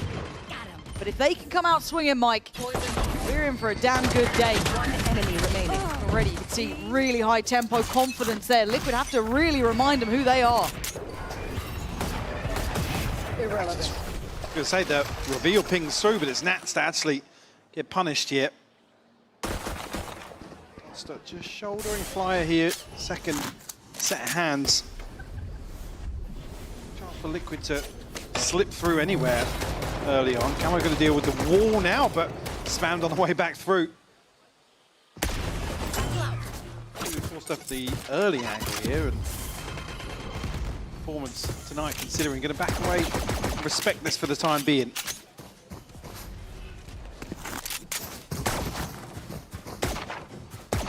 Just 11 HP though, going to make things even more problematic. One enemy remaining. Yeah, Flyer. Oh, to pick it's up both confidence, kills man. here. Zone flawless here in round 2 for Movie Star Koi. Here in the background, Maddie G as well. A little more vocal. Yeah. Try again. One enemy remaining. Try again. Find an answer here in round 3, Lauren. Come on, bruv. And this is, I guess, one of those things as well that I do want to keep an eye on is how well Trex is going to deal with this. It's not a good, debut with Liquid so far. We know his caliber, we know his capability. We have to see that built throughout, but again, nice early fight here coming out from Koi to try and test over this side. It's gorgeous from Batty G. Brilliant from him, fought back by Trex. I call his name, and he is up for the fight. But left on 15 HP, it's brutal. The tank's still able to keep control on this map too. That beauty of Vice still very much in play. Just trying to keep himself central to the map here. Make Trex try and work for this. Head towards the site here. Chance here to maybe bypass some of the util. And the tank will know, but Thorns don't catch. Very deep position here, could be teed up for it. So here of the plant, it just added that little seed of doubt, and the tank is so ready for it, denying the ace and denying Liquid's first round. Bonus converted. Starkoi continuing to deliver here in the decider. Batty G going huge with the 3K. Beautiful response here from Trex. Make no mistake. Yeah. And it's such a different pressure point for these teams, isn't it, Mike? If you're Koi, every round feels great. Every round feels better than the last. A map win here, taking it to a third. Looking solid from the start. Like what they're trying with Panatek, but it doesn't really matter when Batty G's just threading the needle anyway. He's still going to find his man. Takes away Trex instantly. Really happy to brawl on this side of the map. They are making a real go of it. Eco, nice shot there. God, honestly, he was on for that too. See you, Luke. Whoa! He is on for it still. A couple more of those, and we've suddenly got a real show. The tank sharp, though. Camo's got a winnable scenario to play with. This guy is good. Even in the losses, even in the struggles, Camo's been solid, but he can't deal with that much of an opposition from Batty G. 4-0, Mike. Looking for an early timeout already. I hate to say it, but potential here to see another buy round come through, but really, really do want to see Liquid not allow this to spiral out of control. Go. Nice shots here. Nice, got me, let's really go! amount to anything though. And yeah, actually just seeing it flag up, sorry. Liquid calling a timeout. Flagging that one early. making sure this doesn't go too far. Because look, we've talked about kind of the synergy, the comms, the kind of playing together here, and how well Trex will fit into this roster and put into this position very early on is tough, right? This is a big testing point for them. Keep everyone on the same page. Good opportunity for Koi as well. They've got early ults to play with now. They can start dictating the pace for themselves too, which they have been from the very word go. Yeah, like I said, it's been the same ethos across this entire series. Liquid able to control things on bind. Like I said, when the finances are problematic, you can't really justify this sort of play style, but able to carry that through to Icebox, to be honest with you. Yeah. Also, demonstrating already here on Lotus in the opening 4 rounds. Are happy to continue. Ult starting to come online as well, and a tank 2 away. Philo just missing 3, but Flyer and Baddy G. There's available here for round 5.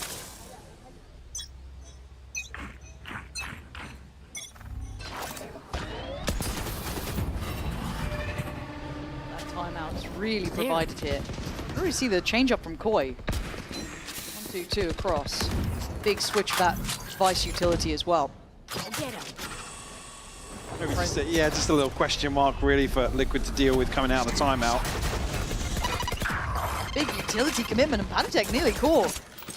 Punished with just that pain shell. Oh my god, this is so aggressive. I really like it. And there's zero hesitation to this. An isolated Pantek is vulnerable. He's already been punished on this one, but they did get the entry over towards C. So maybe this is their chance to go for it. But you can see the slow build does allow time for some rotations. The ult's ready for Camo though.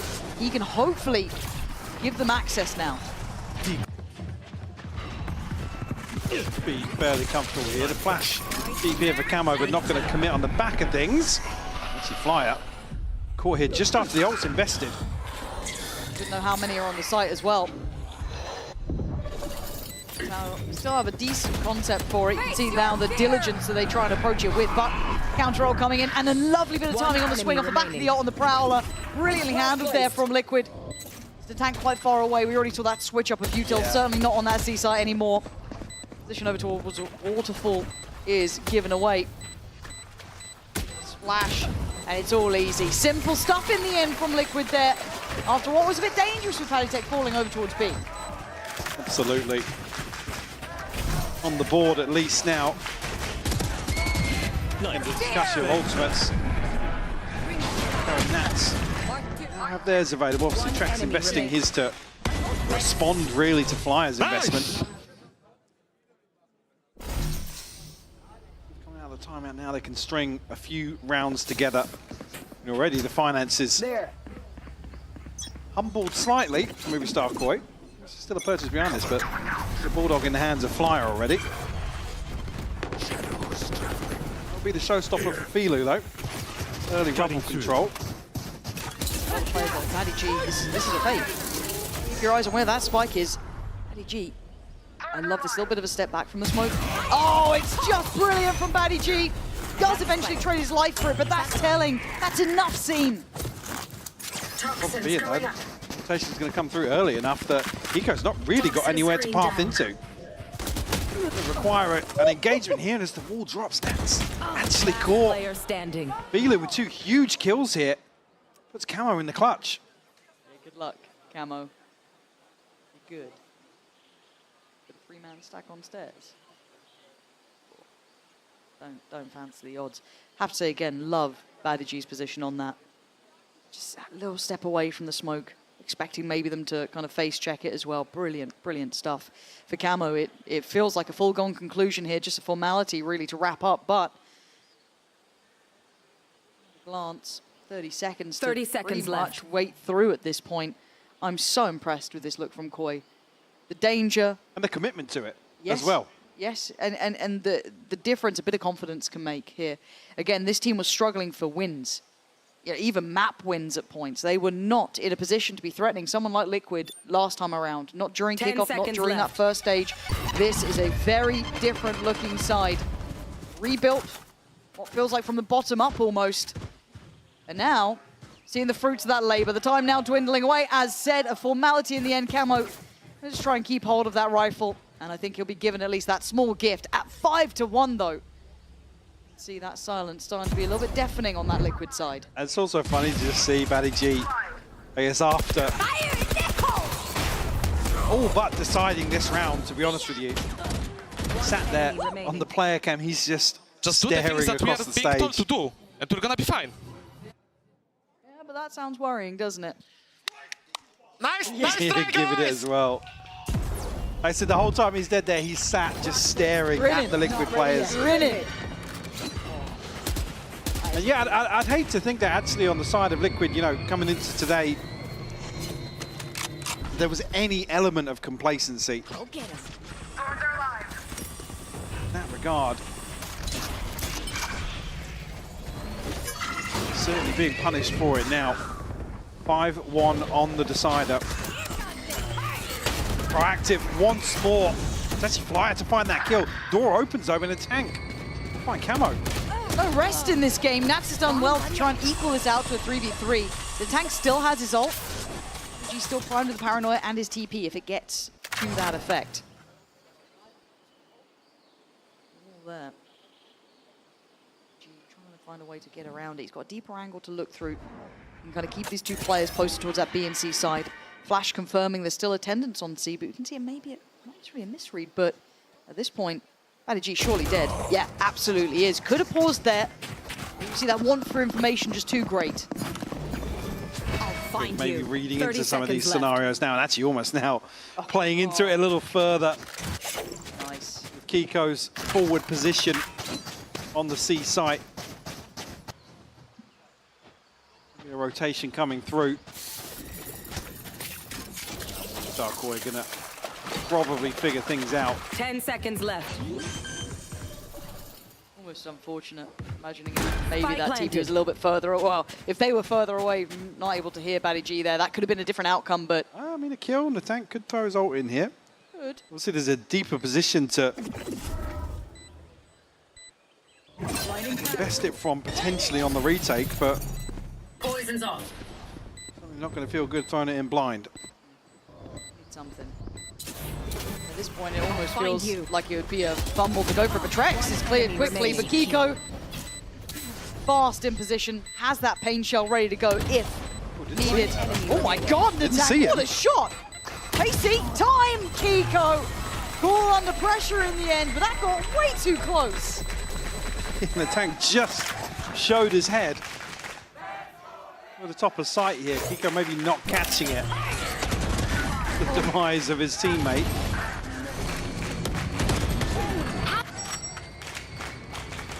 Weird exchange back and forth here at the start of the round. And that's when Liquid trying to get a good grip on what's going on. Find them their second. Not ready yet. Scatter. Early presence noted here. Patstek sticks the TP off rip. Similar scenes though. Again, Batty G taking that space over towards A. You're looking at kind of what can Patitech do, but Monster super aware, right on the corner. Denied Patitech. The cross going to come in and the crunch towards B. In effect though, keep the through. This is still game on here. Deep Prowler aware that someone would have wanted to take that space, but for Koi, they've got a long way back now. They've got to kind of peel away from those extremities. There is a Steel Garden though coming in that we were expecting. Not make much of it yet. Can they run the clock down actually on this Kiko? Still armed and dangerous. Will find his third. Spy, Camo, surely you want to check on it. He does! Does so well on the one. I thought he could have adjusted for the second, but no. Drex in the end secures the safety for Liquid. It looks like a nice idea here from Liquid. Yeah, B crunch working. Yeah, the rough spacing potentially, or coverage on the B site here, because the CP is really rough for the B player to deal with. I mean, look what Monster turns his back into. There's 4 members of Liquid already. Just getting a slice to play from here. Say as well for Koi, the coaching staff not letting anything fall too far away, right? Let's go! Okay, 2 rounds, consecutive money now in a bit of a predicament. Good job. They've instantly pumped the brakes here, not going to let this one spiral if they can. Maybe want to see some layering to this now. Maybe Batty G kind of taking that space consistently over towards that A-side lobby, opening up that potential towards B quickly. A couple of things that maybe Liquid is starting to read into, right? This is a high-caliber team that should be able to kind of learn on the fly. Great in-game leadership, arguably some of the best there is, notorious on Liquid's side. So I do want to see what now Koi come up with as their reaction to this. Okay, still feeling good, still feeling confident. Babyface assassin over there. Looking like still very much locked in. So I do want to see that versatility here. Because again, for Koi, we know they're still in the early building blocks. So what do they have to go to? Yeah, and I guess it's funny because that's almost not the questions I'm asking of Koi today. I know. I almost want to see how deep the rabbit hole goes in terms of exploring this sort of this sort of approach to certainly this matchup versus Liquid. Everything you've just said valid for the rest of the stage, but for me, day one coming out and seeing this sort of play style is really exciting. Again, maybe scoreline bias a little bit, but like I said, coming in today, Movistar Koi still be very happy with what they've been able to achieve, regardless of outcome here on third map. Yeah, I'm absolutely with you. Steady progress over towards the A side, building through past rubble. It's Koi really wanting to overly bite on it just in case, but at this point, Flyer does need support here. Let's have a player on the side with him. Liquid, as I said, cautious steps being made.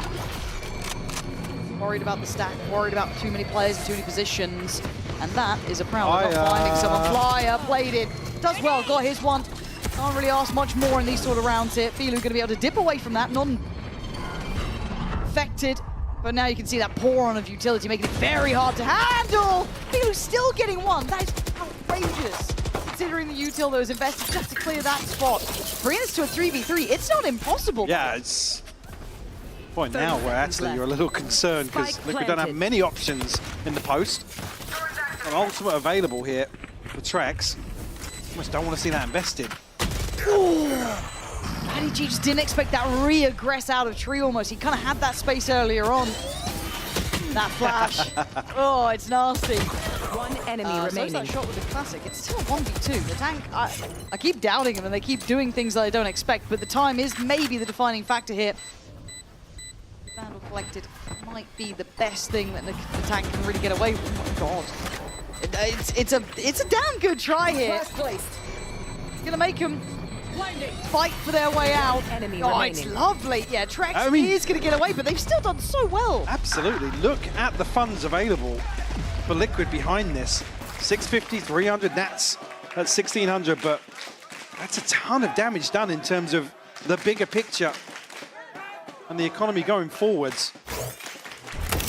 That was the third in a row for Liquid. Really, these are the sorts of rounds that they can secure a lead and I guess exacerbate the situation for your opponents. This is a byproduct of that. Camo bringing just a Guardian here. Showstopper available. Even get the Guardian going. Okay, going to try and dip over the util, find a bit of space to work, and Kiko demanding respect and getting it. See what ult's ready with Flyer. A quick note of presence, but does Kiko try and play it forward? He is going to be marked here. There's still a Prowler, I believe, to play in on this, yep. Does actually go, no, it took a weird route to it, yeah. I think it got a little confused itself here. Rex as well, going to have his Nightfall if needed. But a 5v4. Look at Nats going all the way around the wall. The wall's still here, though, so... Yeah, it's going to be revealed. Unless the tank falls here. Face your fear! Oh my god, oh, there you timing. Go. It's just... Nobody else here on the other side for Koi, but... But it then just feels like everything's coming from this side. You can create these crossfires. You can work from this Kiko, given a corner to play from. Nice use of that low ground, though, for the double swing. Nats' position unconsidered because the timing on that kill. But Trex left in the 1v1. He's up for it this time. Well handled, but another tall task to overcome here. Liquid being forced to really fight. Yeah. Forced to dig deep to find a 5-5 scoreline here.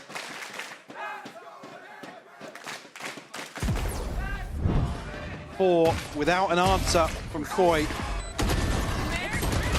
Conversion here after conceding the opener. One enemy remains. Player standing.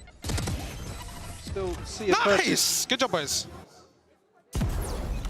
In response here from Movie Star Koi.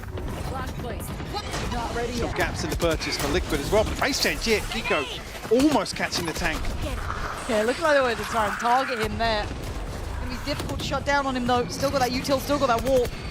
Gonna have one player across, maybe even two. Camo now does have some help. That's lovely.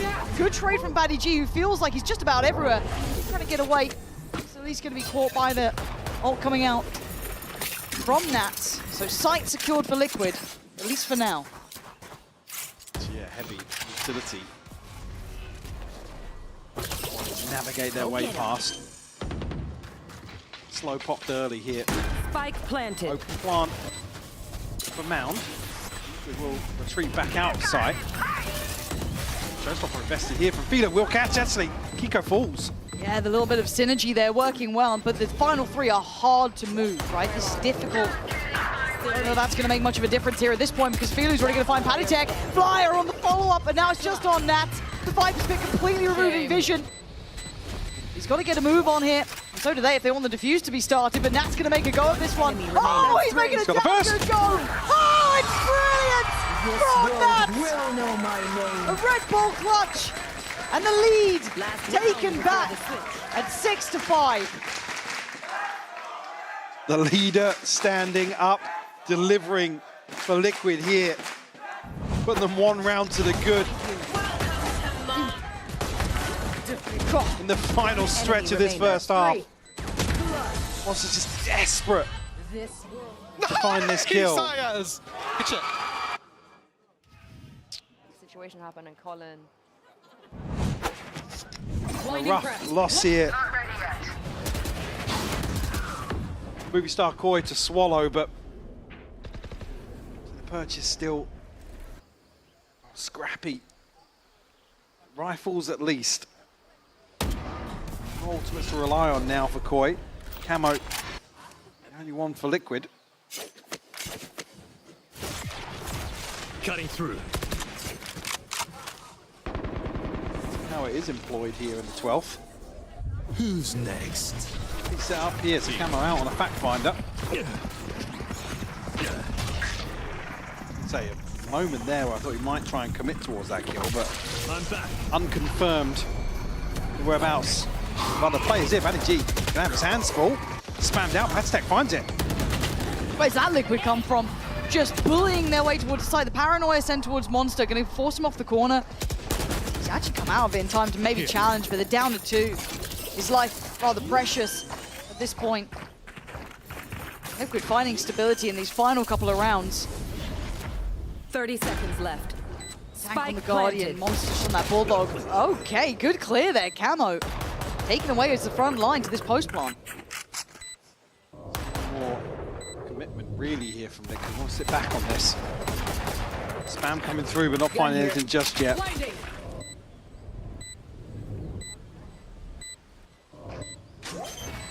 One enemy remains. That comes through. Nats will find the first Trex to clean up here.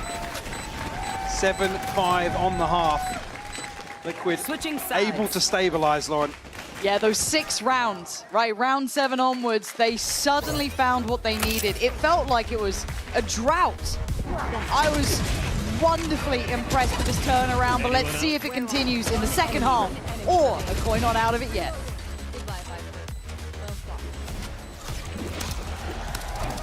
Red Bull gives you wings.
All right, 5-7 here. Koi, brilliant start.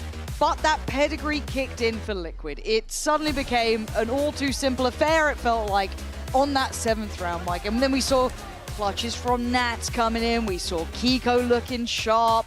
Everything starting to look better. Trex having big impact. Things changed. Now, will this go down as one of those games you remember as just a close game that Koi got, you know, a little bit under the skin of Liquid, or is there still something to be said here about this? Chance here maybe with the half switch. Koi to set the tone once more in this series, as we've seen them do successfully a few times. And stacked up approach here towards C. Nats. Going to be tested off rip here. One man through so far, the rest soon to follow. Till I mean, Nats seems like he's Surely they clear him. Oh, Nats gets away with daylight robbery. Charging forward, he's got no bullets, knife in hand.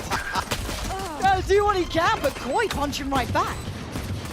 Could be the demise for Liquid in that regard, but Camo must fly a Patitech a follow-up as well. Monster, last man standing! Finds his third in a Red Bull clutch. Knife weight not looking so slick with the outcome of that round. Well, it ain't game over yet, is it? Look at this. You thought it was one and lost on this, didn't you? 2 quick kills. And then... What's that? Standing. What's that then? One enemy remains. So as well. Nice! Means a lot to him. You can see it. It means a lot. It's a big opponent. I know we've got some big names here at EMEA. You've got your Fanatics, your Heretics. They've got to leave whichever results you want to look at. But Liquid's name is in that ring now. They are up there towards the very, very top end. As said, question marks how far they go in champs, rather than if they make it at all. The likes of Koi, who are struggling to do damage, this means everything. Camo sniffed out. Down to 22 HP now. A little deeper. Dug out Filu. Dissecting this C-site hold. Find anything just yet. Fire. Follow through that as well. Consolation here for Trex. Nothing to find for Patitech. 4 left standing for Movistar Koi, and probably the best start you'd want here to the second half to tie things up. Well, it kind of takes the wind out of the sails, doesn't it? You look at Liquid in those last 6, gets that confidence back in, start feeling out the game a bit more, just doing what they were supposed to. The words we heard from Patitech during that first half. Now, though, quick reminder that Koi were under your skin. Making it difficult, this bonus lethal as well. That does seem like it could be a dangerous stat if you're a Liquid fan, but let's see. Do they have a plan in mind for Koi here? Saw them convert the bonus in the first half, right? Here, Filu just one away from the showstopper, a big tool to bring into a round 3.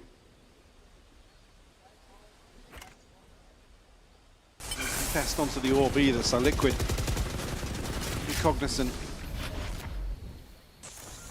This is now on the cards. Bring them down. Slowing down. I mean, confirmation here off the flash, but we're able to evacuate.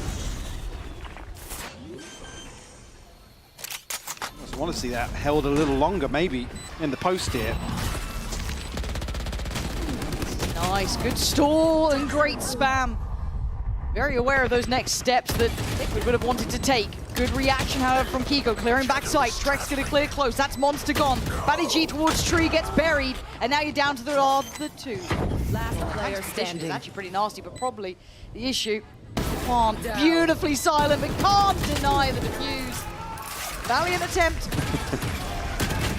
Waited as long as he possibly could on that first, but he'd been catching the silent grab on the rope.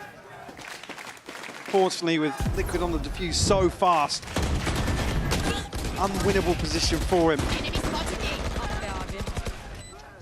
One enemy remains. Good recovery from Liquid. Like I said, in this scenario, Things considered. Stop this snowball early on from movie star Koi. Right back on the purchase though, and Nats and Trex down on Guardians.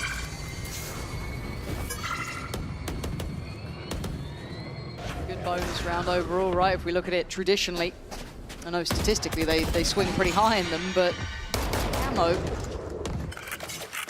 this side of the map as well, over towards C. My ult is ready. Maybe catch someone a little bit closer, but we are going to have Flyer's ult ready to go here. Still have to get past that wall. Cleared above a minute. Still plenty of time to play with. Exchange back and forth on rubble, not really favouring movie star Koi either. Not necessarily many options for them to look into. Now you're a little worried, yeah, with the Clyde. Okay. Trigger on B. And look at that, Trex stands his ground. Takes away Filu and Flyer. As Kiko then fills the gap. His aim is crisp as hell. Beautiful between the two of them. They'll be happy with that one, as Koi not given many opportunities. I said just so few options on the table there in the late round. B. Forced into a pretty rough situation. One enemy remaining. Did I blind you? My bad. I was trying to help Nikita.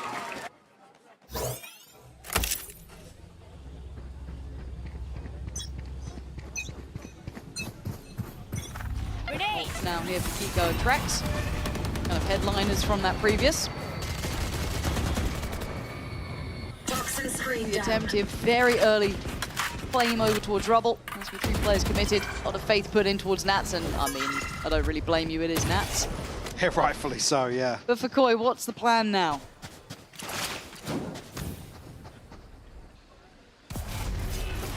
Coming through onto default here. Camo. Potentially try and punish somebody trying to bait this wall out, but smoke coverage good enough for the time being. Eyes trained towards this choke point though. Oh, he actually didn't catch the reveal, so chance to really dig his heels in here. TP's away. Plays into the hands of Liquid here though. They were kind of mid-rotate. Does. Now they got 3 players. Now they got Kiko with the ult, and I don't think you're getting away from this. Kiko just trying to catch him. He does. No escape for Filu. Seems like it does get taken, but they've suffered casualties now. Camo trying to control that backside of CT. Wait for the cavalry to arrive as the tank trying to back away as well. It's getting messy here. Baddy G still holding the angle. They're seized. They've been blinded, but they're still standing. Oh, no, it comes through Batsy. Koi have retreated back onto site. Flyer will find another one here. Let's just keep going. Trex left now. Wisely backing away from this engagement. Going to be 8 on the board here for Koi. Purchase will still be there for Liquid. Chance to maybe establish themselves once more. Second half, just 1 round separating them.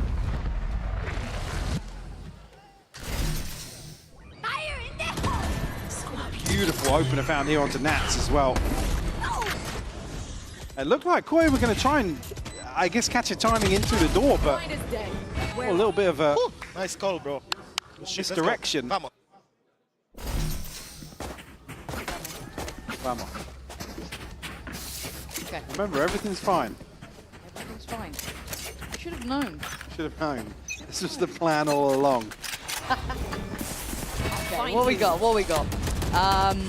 Ooh, Camo being mega aggressive over towards Mound. We haven't really seen that. It's been mostly that priority towards Rubble, but it's a stark contrast when they're not out here, right? So you can kind of read into it a bit, but again, it is Nats on this side.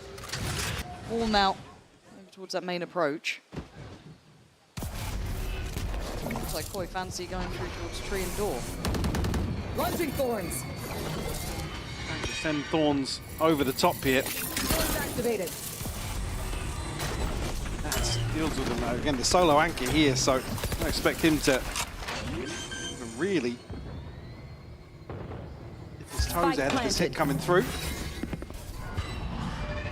Flank coming through nice and early though for Liquid, so backline pressure and actually the tank isolated here. Okay, you can see how closed in this site is starting to look. Felu wants to fight ahead of this. Durka causing panic while not even in the server. And Monster gonna find Panatech. Hold on, this is still lethal, and I don't know if I'd be more worried about them on pistols than not, but it's still just Paddy G here. Good try. Oh! Down to the wire! There's the paint shell in the end to get them across the line, but that got dangerous. The timing there. Oh. For it to expire and the Phantom be back online. That's kind of crazy. Double digits for Liquid though.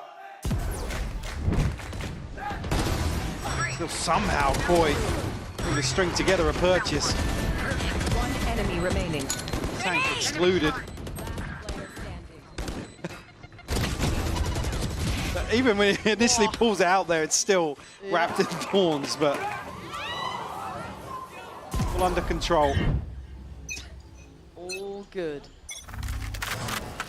Okay. What we got here? Paddy G's are one away from Monsters, one away from the tanks. A couple of those very much close by on the other side. You're looking at camos, really. The rest a little further off, barring Padatex, but still. Big stack here. From Liquid, that's the map, and it is the correct read. Oh my god, Padatex? How's he gone away with that? How the hell? How have they just suddenly gone away with this late take back towards Rubble, and then Nats gets caught on the retreat? This is a bizarre round. That's Tech trying to TP out, fails on the first, but we use the ult to get out of dodge. Still advantage here for Liquid in round 19. One that will break the bank really for Koi. Trax is going to have his hands full here. Overwhelmed, but Kiko here.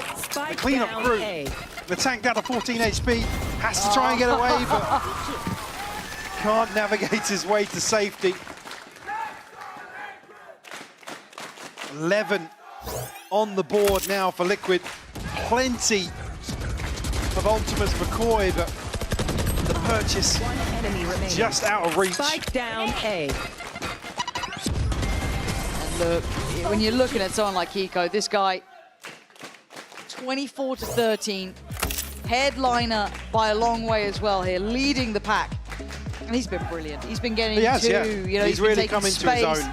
And yeah, he's kind of one of those kind of names that now should be added to the kind of big boy list, right? You're looking at those kind of duelists out there. And I think a lot of us will wait and see if there's consistency to it. Was it going to be something that can be kept up against all different levels? Also, bear in mind as well, this is across a wide agent pool that I guess initially at face value, you never would have thought of. Yeah, no, Kiko first stepped onto this stage, I guess the tier 1 stage, and he's really turned his hand to everything that Liquid have asked of him. He's done it in some style too. Wondrous player, deserves his flowers here. And when Liquid have needed a couple of kills, a couple of big impact ones, he's been right there beside it. But, Koi, said, we asked that question again, is this going to be one of those games that we think, oh, Satchel's not great after the phrasing, but still, it's fine. All good. That one. One away from that's excessive. Oh, why did you make it worse? But So still. playing up close here, because reading the purchase well, maybe even reading the play well. I mean, Spike not committed. There's plenty of bodies for Kiko to find here. That's one. The rest of Koi are like, nope. I think we'll go the other way. Who had the full shield? Yeah, Monster's still got a full shield, so there. If anything, off you go, Monster. This could catch Kiko off guard. Somebody out. Poison's off.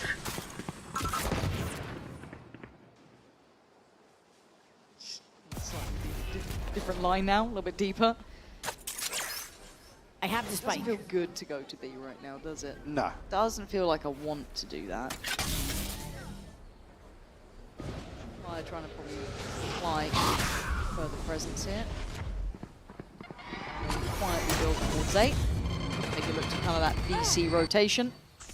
But there are players waiting and watching. Camo does take a little bit of a TP back from the site. Filu gonna take the space that was granted. Still have that ult here. Need to clear through towards B, and make you wonder, does he find his man? No! Makiko gonna pull the trigger as well. He's gonna find it.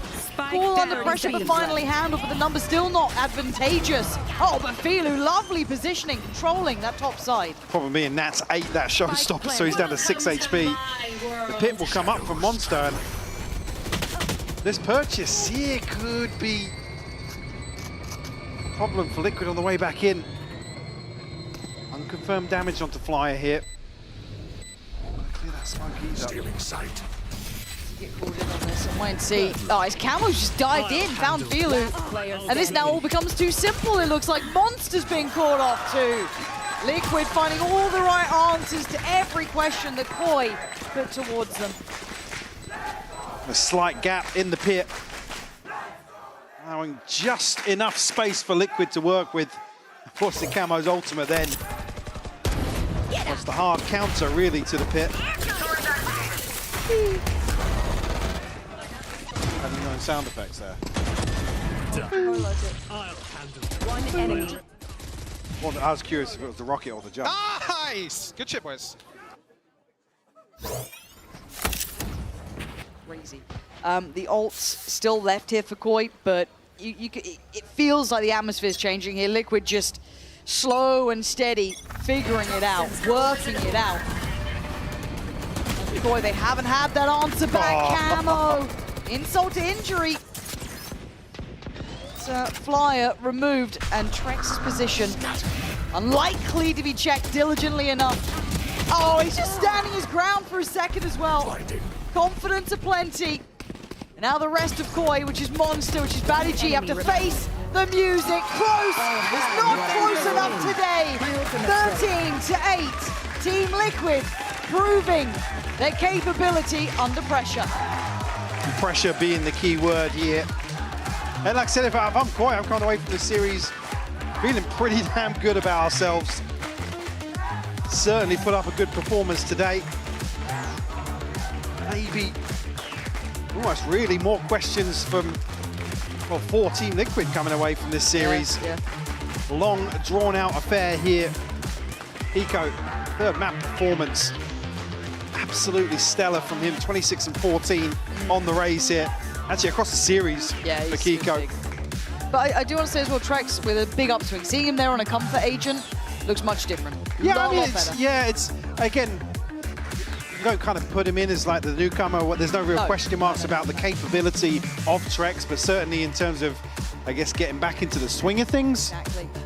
Back on the stage. And the flip to that, I do have to say, for me, Koi, much, much better. If this is the first look we see, if this is their starting blocks for being on the stage, that team is scary.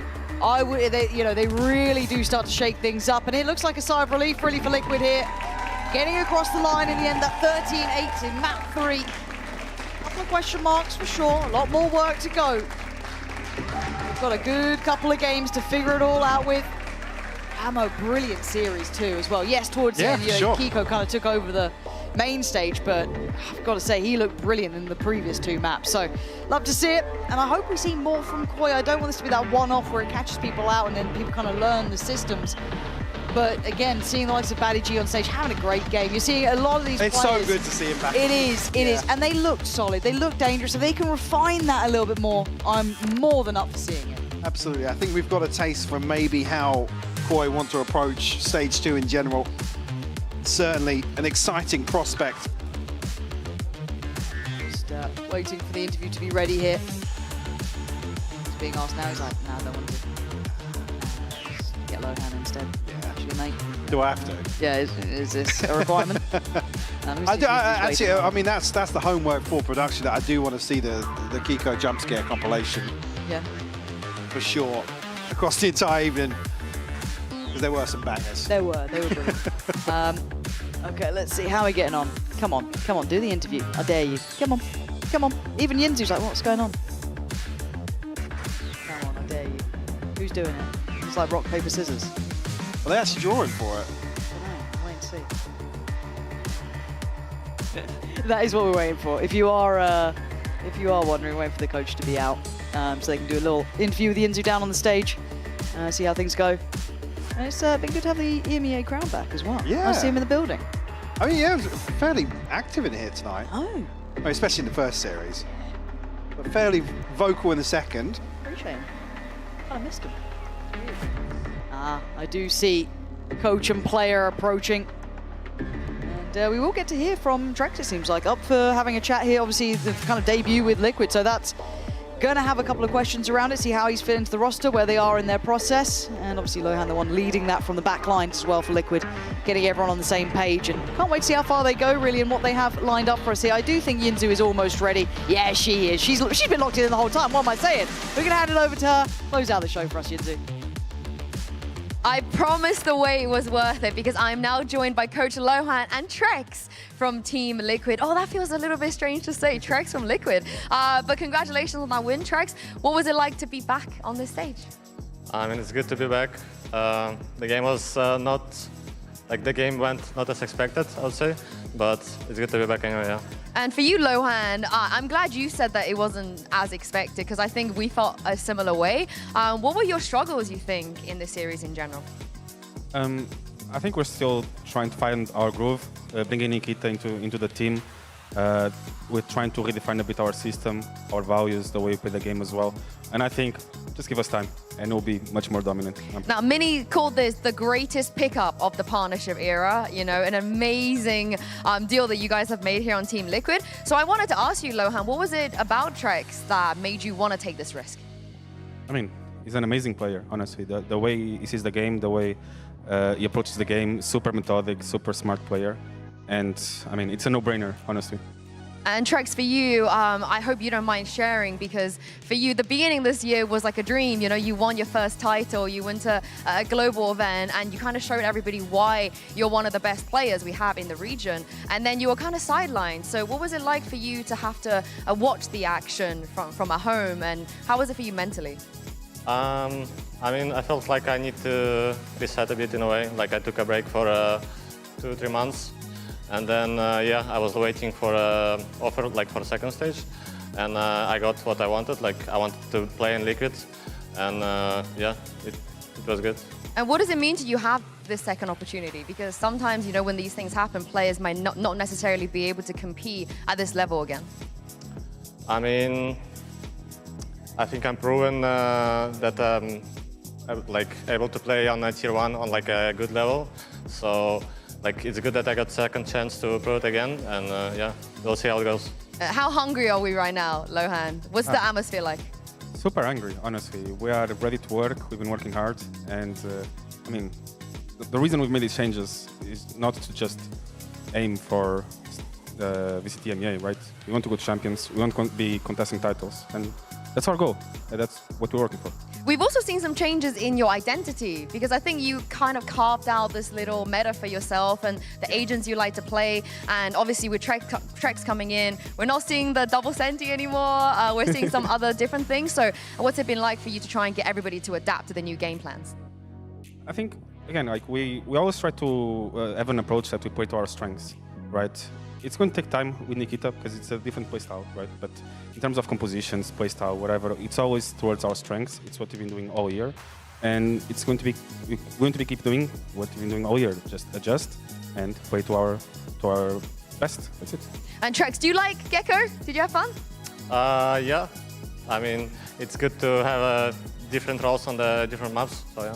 And is there a reason why we didn't see the Gecko on Icebox from you? Because it kind of felt almost like a crime to see Paddy coming off of the KO and you guys swapping there a little bit. I mean, I used to play KO a lot, especially on Icebox, and I felt like it's good for the team if I play KO on this map, and I think it was fine, but yeah, we need to work on that still. And yeah, and for you, Lohan, you know, this decision again, I think anytime you switch Paddy off the KO, there's going to be questions about this, right? Obviously, people are always going to be asking questions. There's a million different reasons that we make the decisions that we do. At the end of the day, I'm pretty confident on the decisions that we are doing right now. And yeah, we'll keep going. And do you think you've had enough time? Because I think the question on everyone's mind is prep. how do we keep reinventing? How do we keep consistency when, you know, some teams get a longer break than others? How are you guys feeling in your current spot? I mean, there's teams in worse spots than us right now in terms of time for preparation. I don't think we are not even yet close to our ceiling. Give us split one, we're going to keep working, and I'm pretty sure by the end of group stage we're going to be at our best level. And lastly, before I let you guys go, Tregs, I think you're used to pressure. I think you're used to high expectations. You've always been on rosters with very high expectations. Is this different for you, or is it similar to your previous teams, you think, when it comes to the pressure and the need to qualify for big events? No, I don't think it's like I have that big of pressure. Like, yeah, maybe people say that it's like now like Liquid hasn't like upgraded, and now like we are expected to win and stuff. But I mean, for me it was the same this year, and then yeah. And yeah, for you, Lohan, I mean, one of global event was kind of cool, you know? All the Liquid fans were loving life. Two, which not many teams in the world can say that right now. And if you make it a third, I think that's more than what your fans asked for. So how are you feeling about this expectation? Yeah, I'm feeling really great, honestly. At the start of the year, not many people thought that we could qualify for international events. I think we proved a lot of people wrong, and now, once again, the goal is to prove everyone wrong and to go to champions and contest for the title. I can't wait to see it. Thank you so much, you two, for your time. Congratulations once again. We'll see you next week. Thank you. The action is not over, because tomorrow we have 4 more teams taking the stage. But for now, everybody, thank you very much for watching. Have a lovely evening, and please enjoy the Herman Miller Gaming End of Day highlights.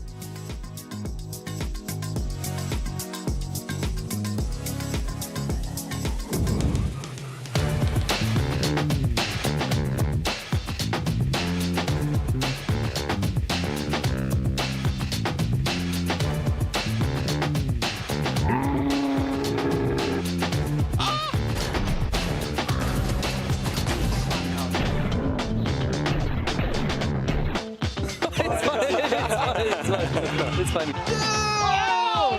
Right, no! Why do we get both? Andy!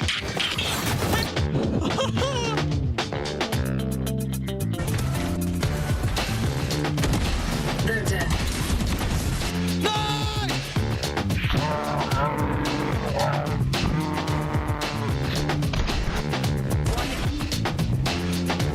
This will be the end of map number 1, the choice of Foot and its gentlemates to dominate on Vine. 1 minute saves the day for gentlemates. Nice! Let's go!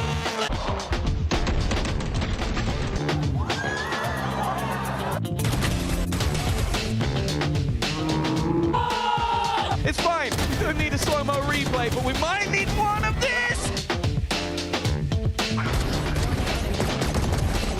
He knows that defuse isn't being stuck, and he's got the info again. By Yedeje as he uses the clock to his advantage. It is 13-5.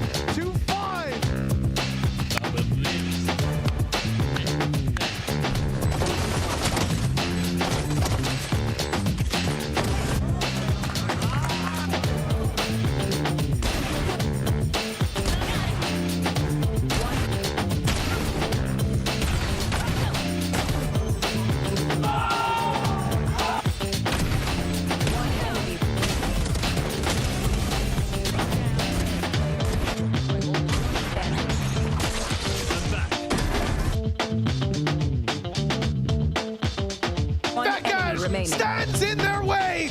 The 1v1, another chance, and this time he wins it. And it's Foot looking to bring this night into full effect. Mini stands alone, and the light has gone out for gentlemates.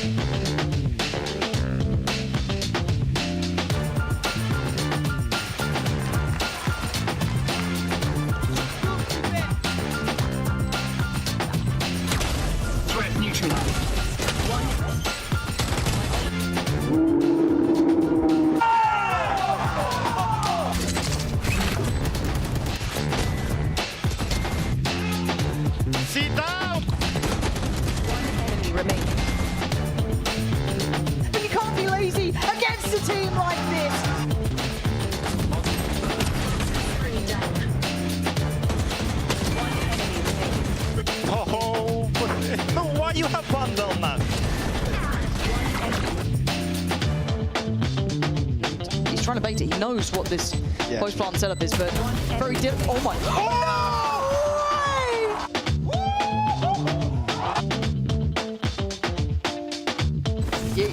You don't even have a chance. You already got the wall in. There's security here. Yeah, Kiko, you can put on a show. You can put on.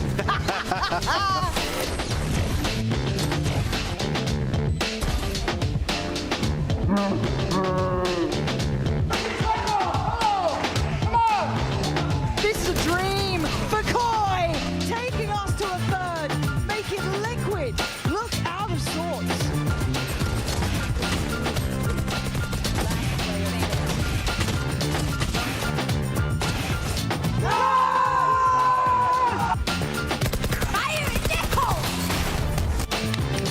Nice try, guys!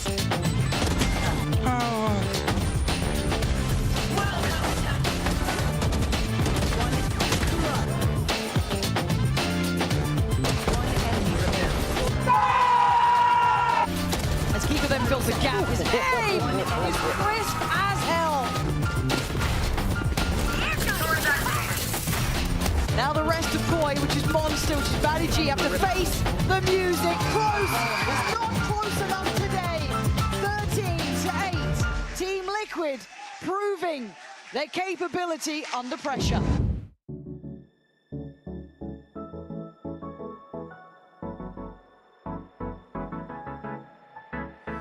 Let's do something crazy, get a bit wild today, cause we don't do this every day and we deserve it. Life is so amazing, nothing is in our way.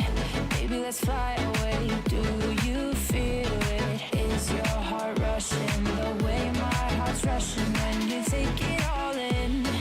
Baby, this is where we come alive. Do you feel it? Take the world by storm, 'cause you and I can't believe it took so long to realize what makes us come alive. Oh, what makes us come alive? Let's break some rules. No, we don't always have to be good. Don't always have to do things that we should. We're